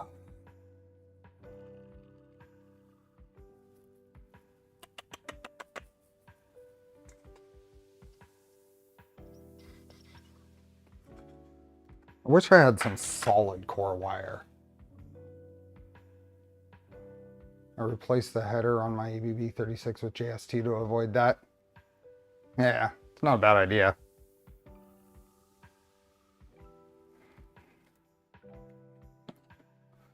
It's the same XH. XH is the same pin spacing.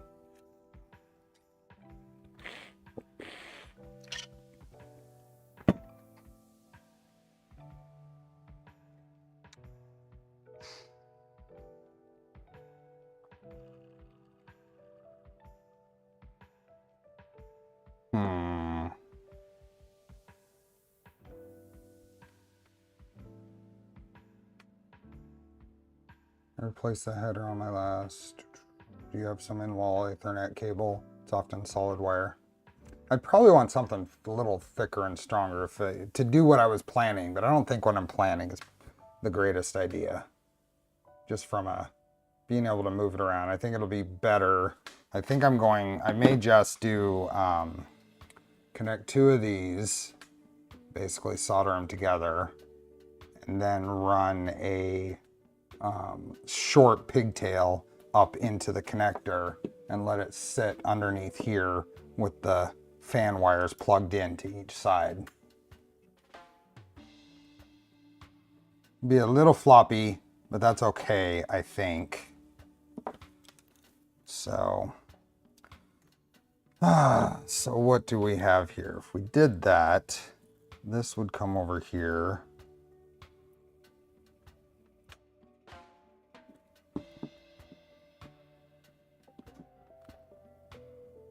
Need more structure then? Yeah, I think I would need more than that would give. And if it sits there, I don't think it's gonna move too much, especially with short wires going into there. Just little 1 or 2 centimeter long.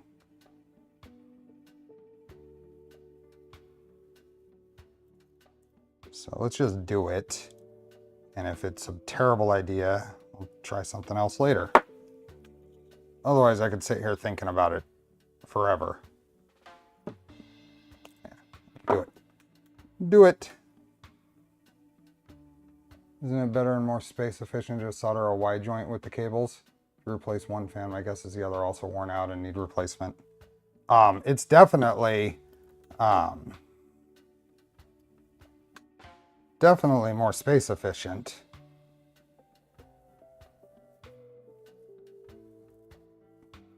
Don't really.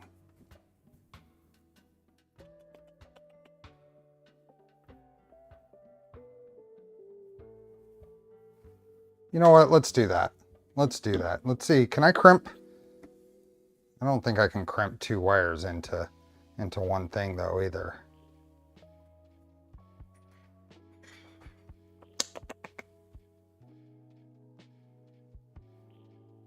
Nah, I'll keep going on this path. I'll do connectors, but I think it'll be fine. Let's see how it turns out. This is the route I'm going.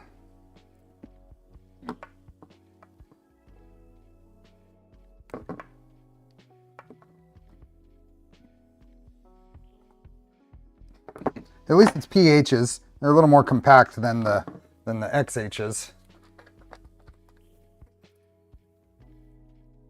Oh, there goes Oscar again. I'm gonna need 2, 3, 4, 6 of these. Desolder the connector on the board and solder the wires directly. That'll do it. That'll do it. Okay, so yep.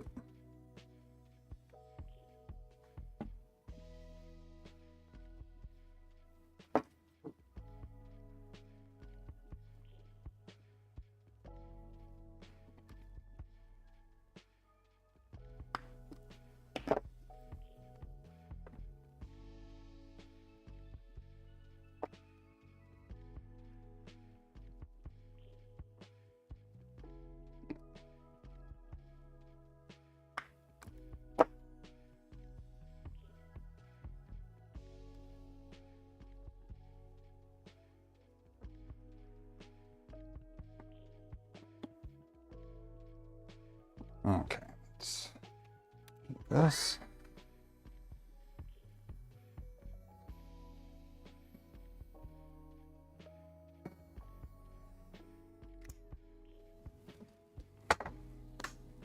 Okay, so that's going to plug in. Something like that. This side. Come around, do.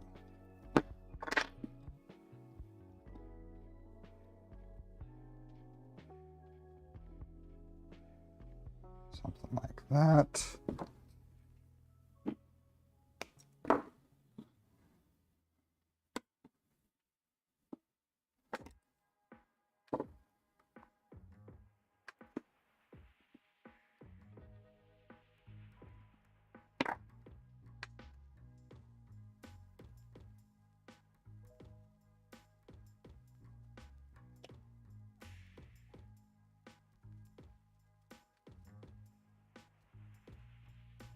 How do you like the DeWalt heat gun?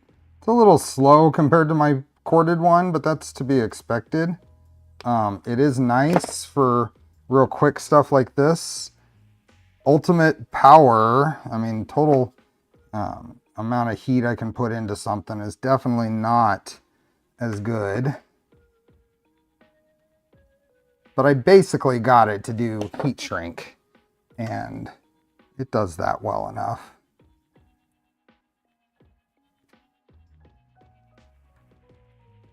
Without having to have another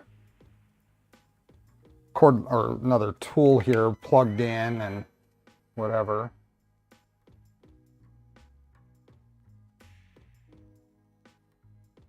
For taking stress marks off the bottom of ABS parts, it's not nearly as good because you want a lot of heat quickly. So you're not sitting there letting the part absorb a ton of heat. Hey, Armor 3D, how you doing?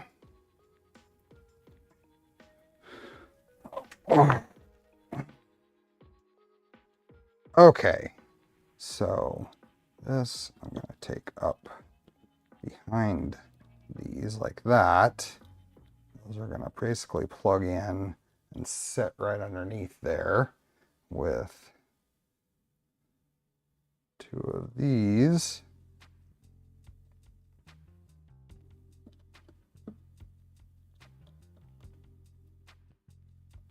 So just kind of visualizing this. So that's got to go opposite. And then solder a quick pigtail up to the pigtail on those up to there. How do I? Okay. So let's get that out of the way. Bring out the OmniFixo. Use an old Weller butane torch most of the time. It's cordless. Yes. The problem with this then, so little torch is it's way too easy to get too much heat in a concentrated area.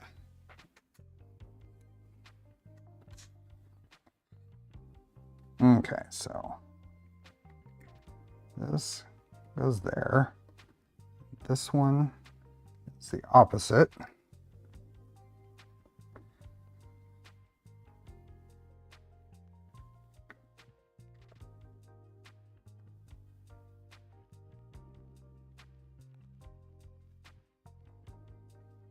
Pretty.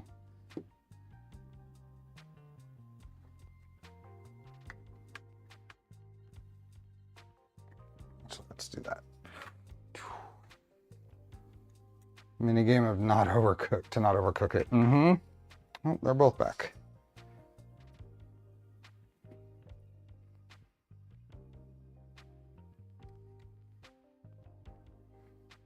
The Weller Pyro Pen has a hot air attachment on it that shields the flame and only lets the hot air through. Oh, that's neat.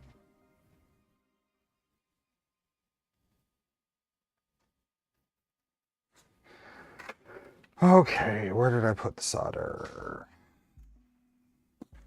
I would like to get this tool head attached today, and then we'll really make some progress in the next couple of streams after we get back from the V0 build.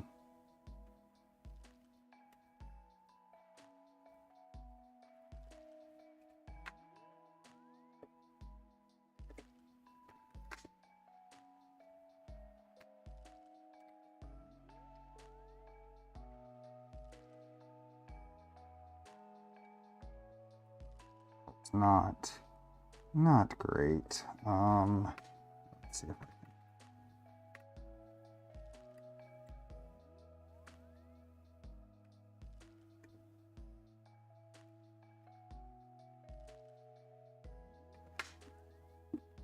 I think I would have been better off. Let's tin these off. No extra solder. Go.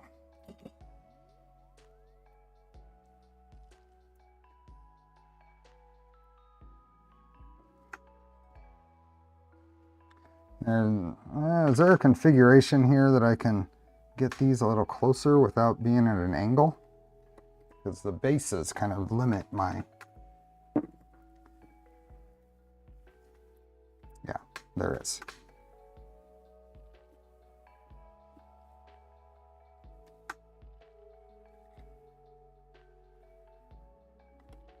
There is. Let me get this sorted.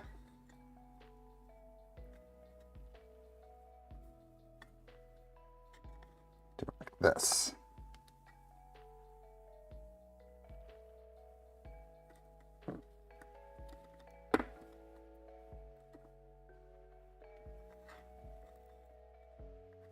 There we go.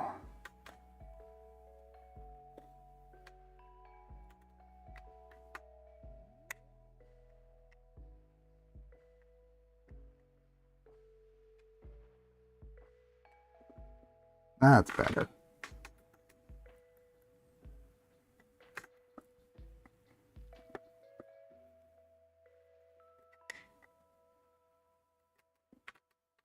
There we go.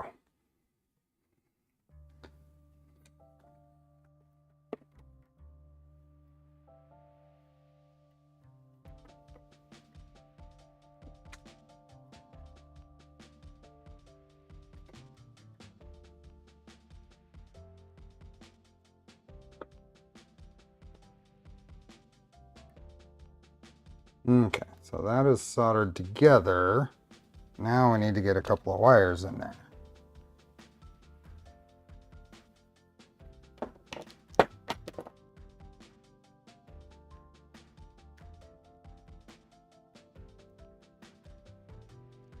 Oops.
And on here, and now, which way is this?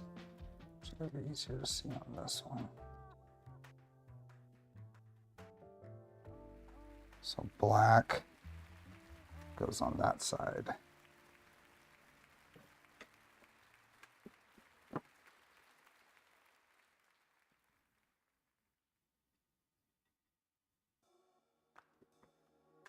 There we go.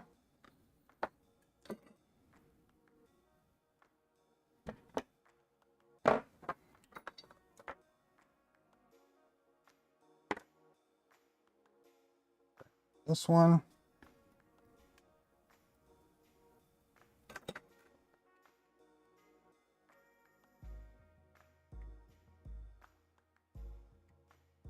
There we go. Some plugs in the headers to keep the pin straight. I haven't put much heat into this at all.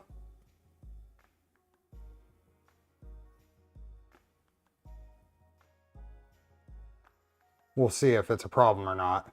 But now I'm going to bend this over and run a piece of heat shrink across here. Then this will come around and plug into the board. But let's get some heat shrink that'll work.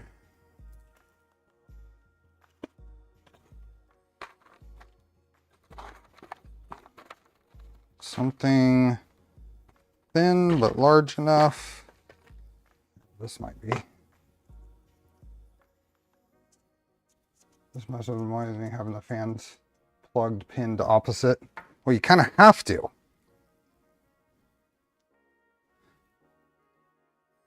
Okay, so let's get these cut a little straighter.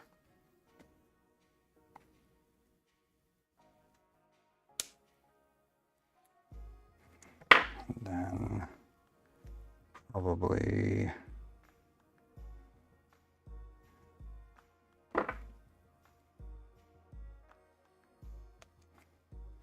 not that much. That.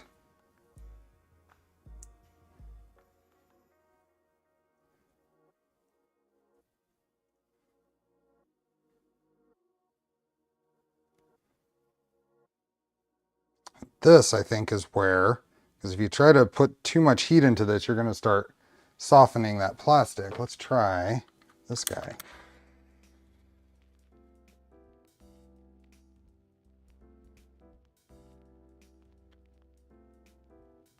Here we go. Keep the wires in the right positions on the connectors back to back. Yep. Yep, everything. So if I plug this in, this one goes there, which is on the positive side. This one goes here. Yep, everything's correct. And then this will come over and just plug into the thing. And that'll just hang out right there, I guess.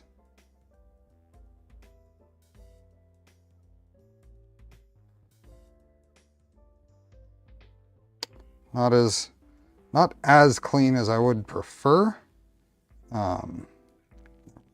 This going to be really short to this connector, but I kind of need it to be. Okay.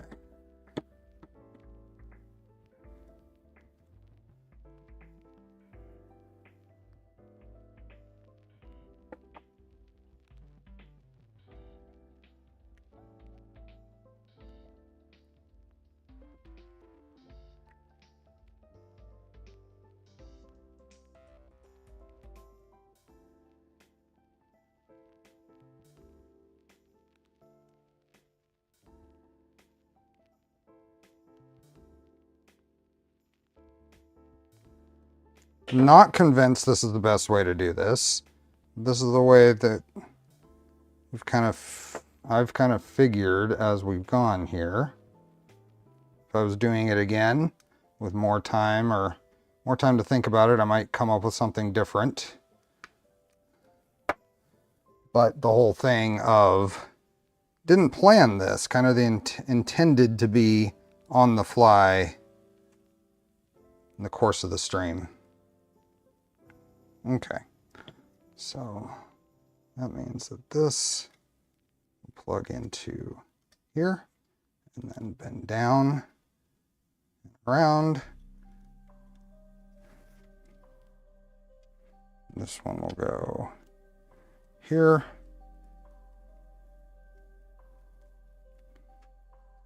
That one will go there.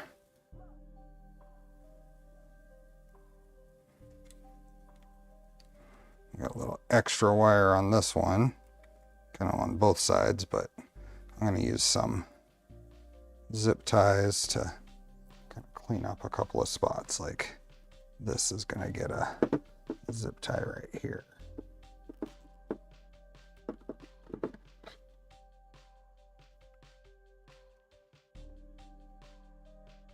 Just kind of tuck that up into there.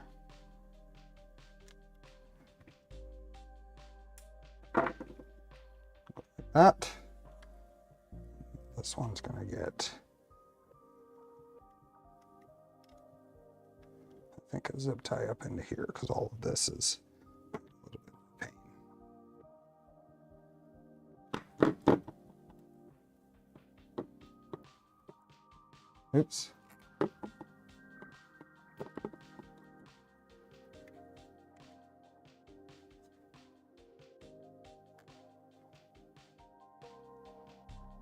That'll go right like that. That'll be fine. Okay. That's the tool head.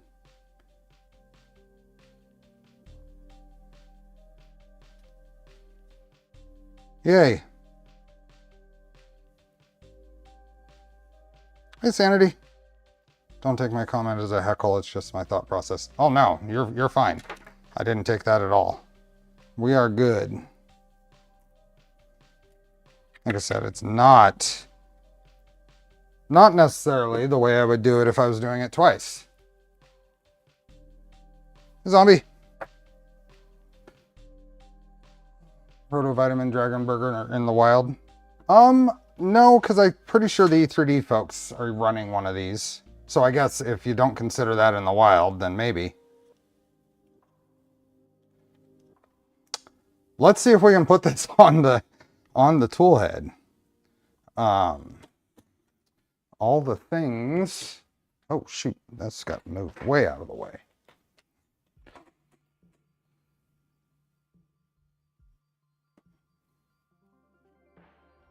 Okay, let's go here.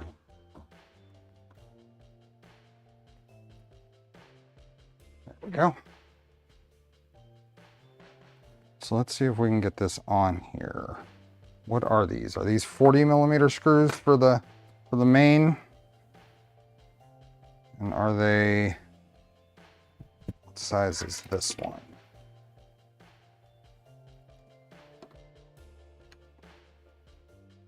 This looks like a, ooh, 16 is going to be too short, so it's got to be a 20. Hopefully 20 isn't too long for this guy. So M3 by 20.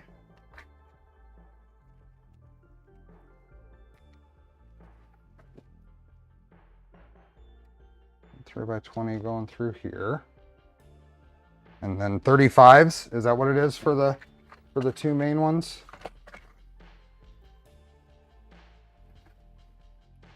Yep, that's a 40.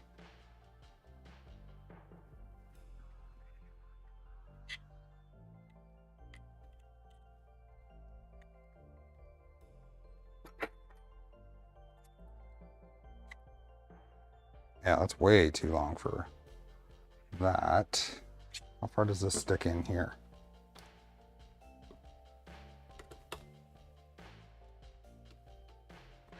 Ooh, not far at all. Okay. I feel like a 35 might even be too long. I don't have any 35s. Maybe I have them in 30 will fit, will it? No, it's got to be a 35. Yep. I don't have 35s in socket head. Do I have them in button head?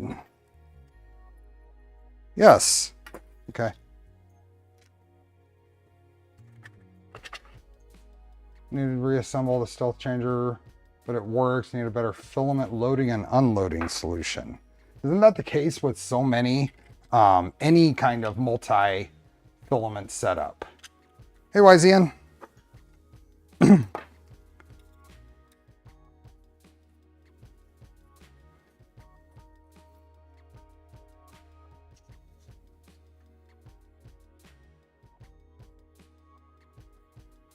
So it's going through, yeah. Slight misalignment of parts.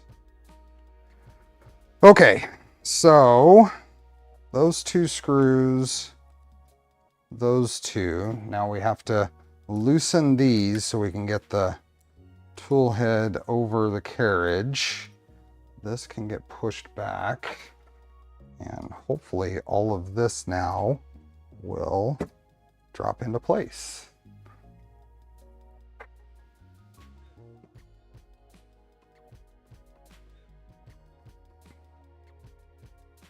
Ah.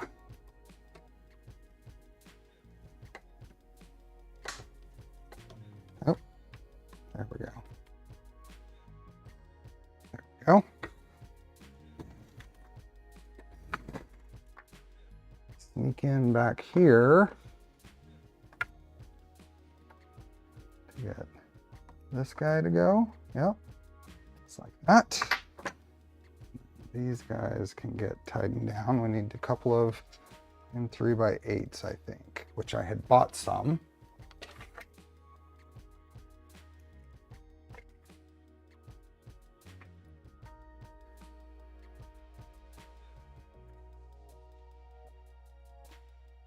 That goes on the bottom there.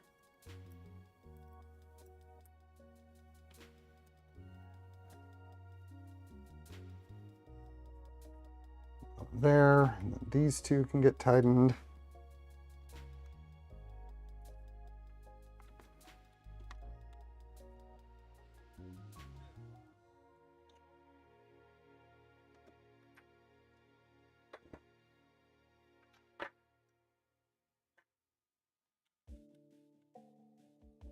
That and that.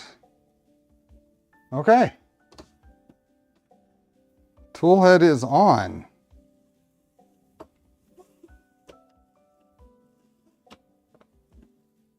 What am I?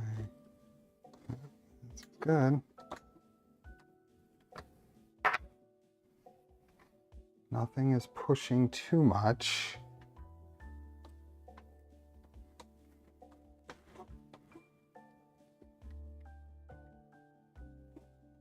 Cool.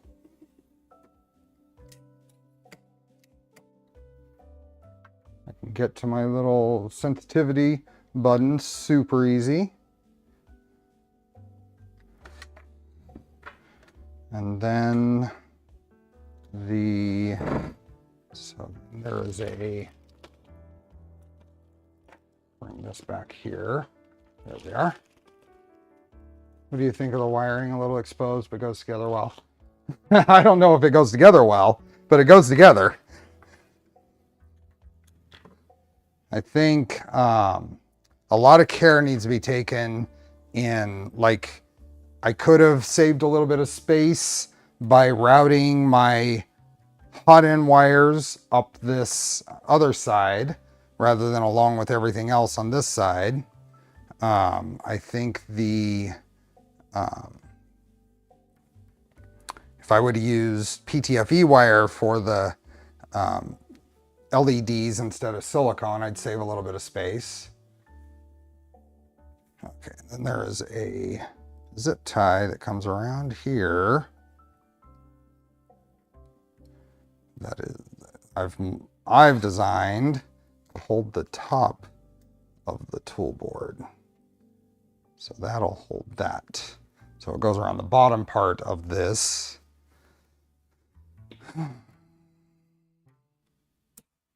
And then, where is the can wiring? I think I left the can wiring in the other garage. So I'm going to be right back. Let me go grab it.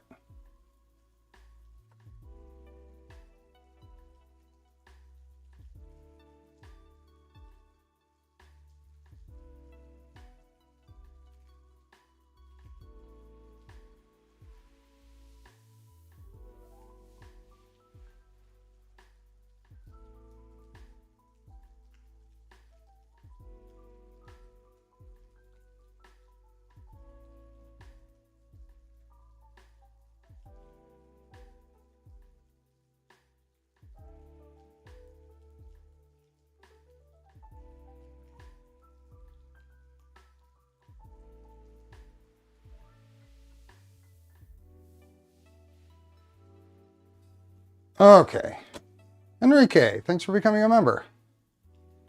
Can set up a movement today or later. Considering we haven't even started underdeck wiring. Not today. Okay, so now this is the can wiring that came with the board I'm hoping to use. So that's going to go there. And then if we go here to kind of gauge distance, I need probably about that much. Okay, so let me see. Where is my...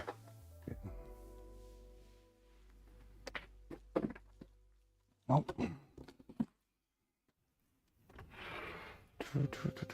I think in here.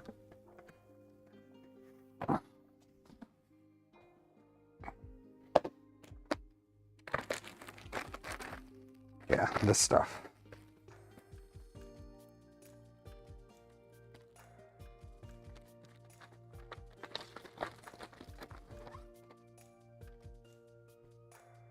Yeah, we're gonna try to use this though. I'm not sure, not 100%, but we're gonna try. I'm gonna see how wrapping it, I think that's the thinnest wrap I have. Let's see how wrapping it in this split stuff might work. So we're gonna play with this a bit.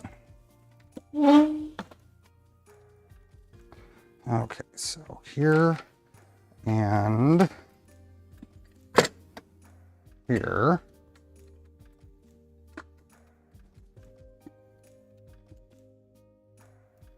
Newer stuff going on with this tool head.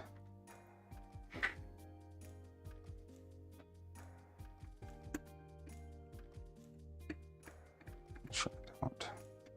Just a little bit of, hoping just a little bit of grip.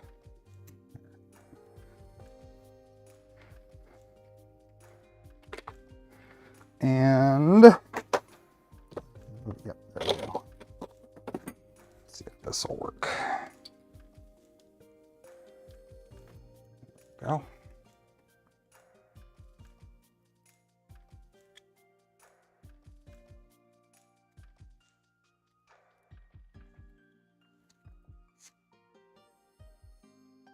Oops. Lost it.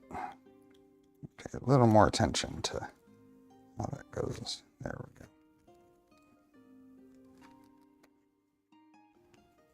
we go. Now, this stuff is so thin, it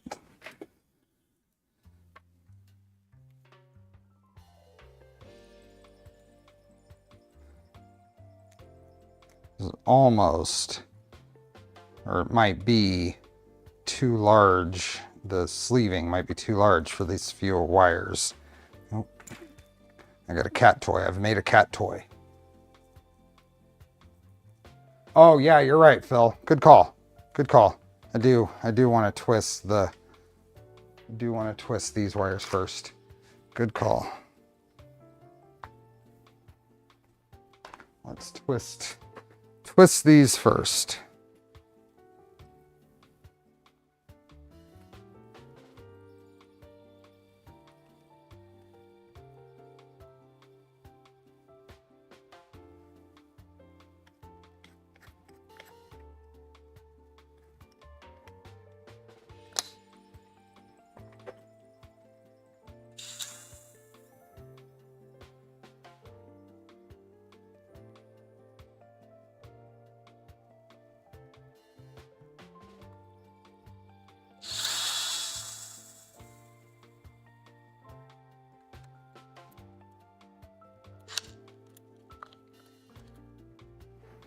Go.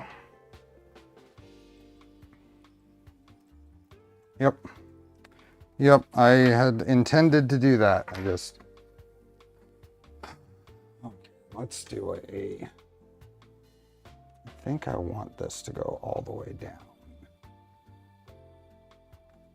Sleeved all the way down.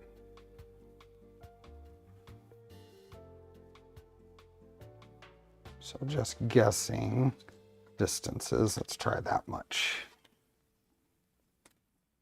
What's the twist rate per can again? 6 twists per inch. I have no idea.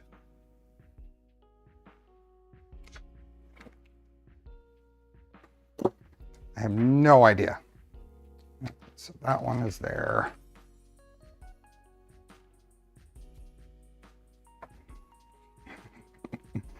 You wanted to play? Is it play time?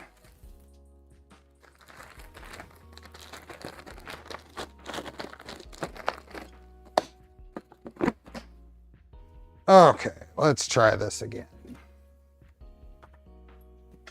Oh, it apparently is.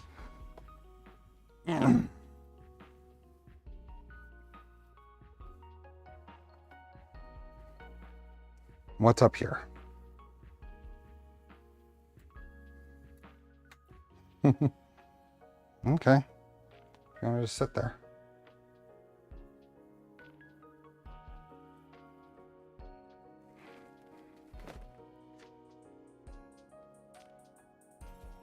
Limited auto sim racing stuff. Did a couple of twists per inch. Seemed pretty good.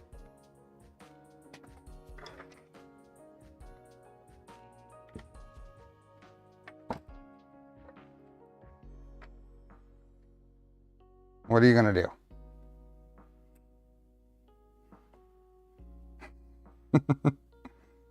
No.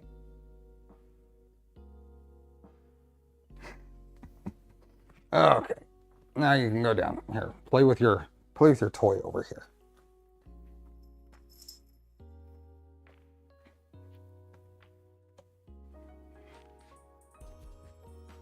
There we go. Okay. So this, let's try this tool again.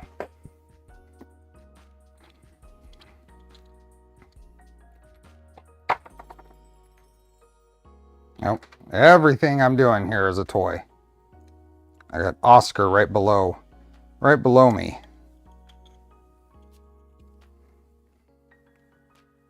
Oh, I didn't seal this side.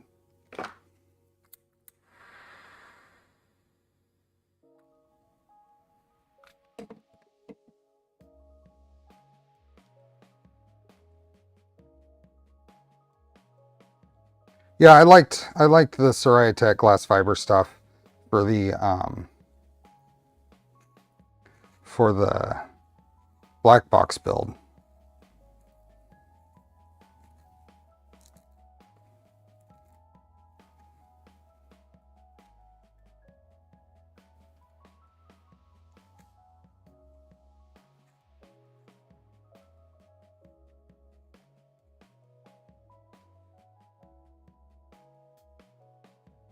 Yeah, Bob, I've downloaded this off Printables and it seems to work pretty good.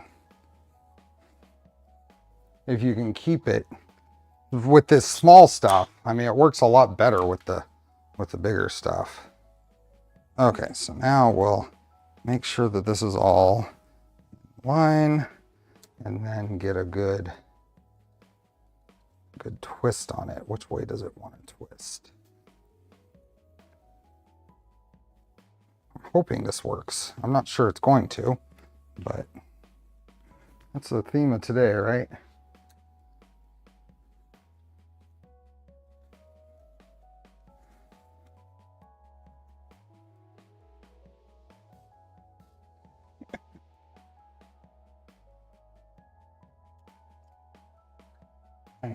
Suction.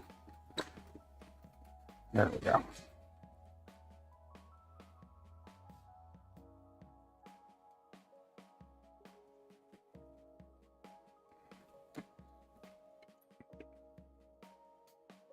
That's not yours, that's mine.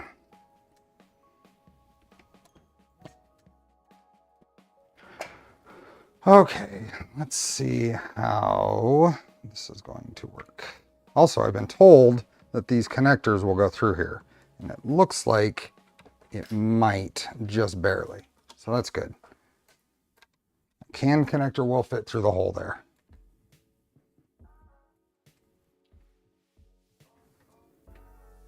So now this is going to go in here. The hope is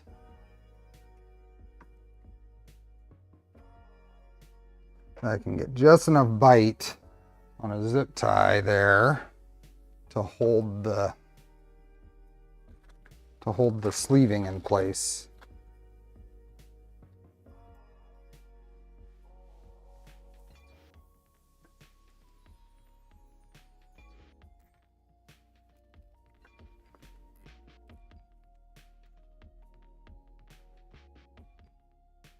Looks like sort of, not really. Let me try that again.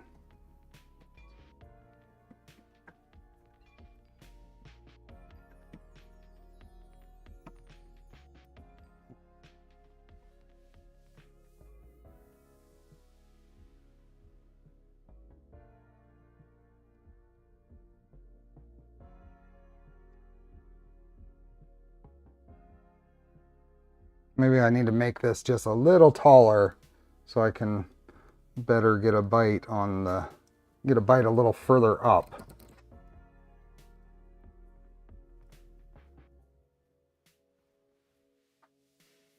Because that would work, but I think a little further up would be better.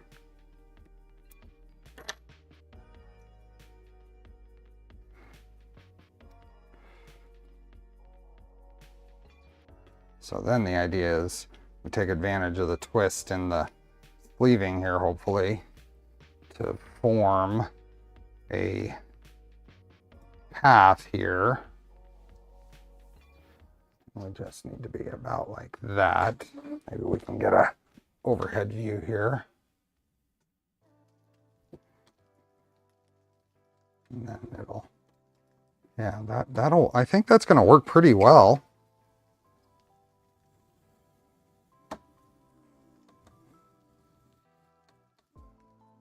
Yeah, I think that'll be fine.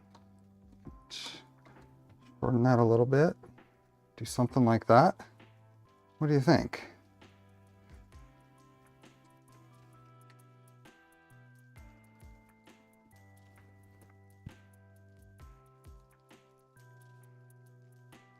Let me just grab a zip tie here just to hold this so we can get a little better idea there. There we are. Yeah, I think that'll work.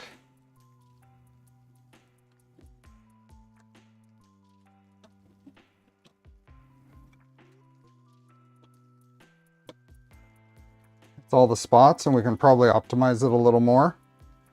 And then this will come down through this path here.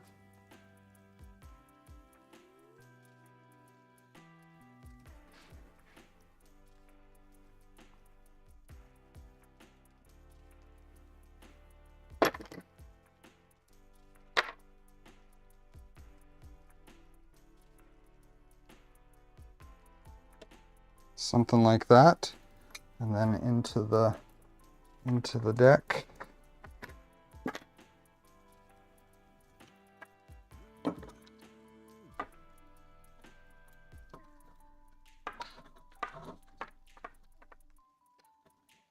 Yeah, some clips there, right up like that.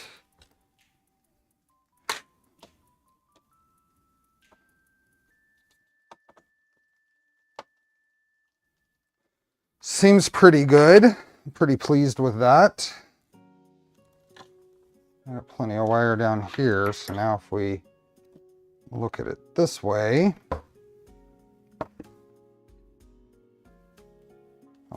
I'll have to extend these wires to hit whatever ports I need, but that's okay.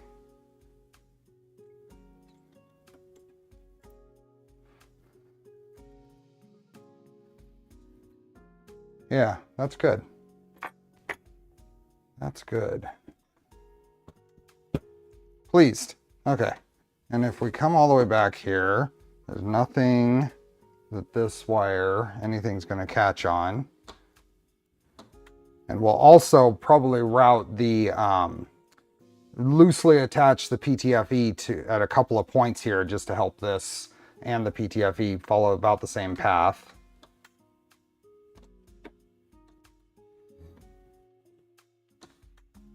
We got a lot more accent color here to help balance out all that blue. Cool. Okay, so I think that's where we're gonna leave it today. We hit a good milestone. Toolhead is done. I need to model up because I do want to change the entry back here for the PTFE tube. The default files have a little ball joint here. I'm gonna just remix the 45-degree angle I've been using, so then it follows this well. Hey Liz. The front of the vitamins extruder. Vitamins extruder. Yeah, but there's a logo right here and it's gonna be lit up. So I don't know what to do here without being too much. But that's finally together. Here, let's make sure all the fans spin. They're not obstructed. We can hit our little clip here, which is kind of cool with the 1mm dowel here. So it's a nice solid catch. Yeah. So what do we have here? We are going to be doing, coming up, let's see. I think I said we're going to do the Charlie's Angels stream this Saturday. I still don't know exactly what we're going to do, but we'll figure it out. Let's watch the cats fight to end the stream. So Saturday the 26th will be Charlie's Angels stream. The 27th will be the Physetic V0 build with my friend, Dana. And then I expect that'll be a two weekends worth of streams. And then moving on to back onto this before I head out to Form Next and Smurf. And I think I'm only missing a stream each for those trips. I think I'm only gonna miss the I'm gonna miss November 6th or 17th and the 8th of December are the only two streams I'll miss. So another 3D. I'm not even close to ready to do another 3D sets car, or at least the Reaper I wouldn't be ready for by by then. This will show up. Nope. I don't know where they went. So simple sketch. What are we talking about? Oh, thanks for the awesome stream. Look forward to the next one as always. Awesome. So thank you again. Thanks Polymaker for letting me give away a roll of filament. Thanks Team Gloomy for the controllers for this build, and E3D for the Roto and PZ stuff. So the rest of it is the continuation of my self-sourced solid fork build. So we will see you all next Sunday. No, so hopefully many of you Saturday, but the rest of you Sunday. And I hope you have a good rest of your week, the rest of your weekend, and enjoy the build. Bye.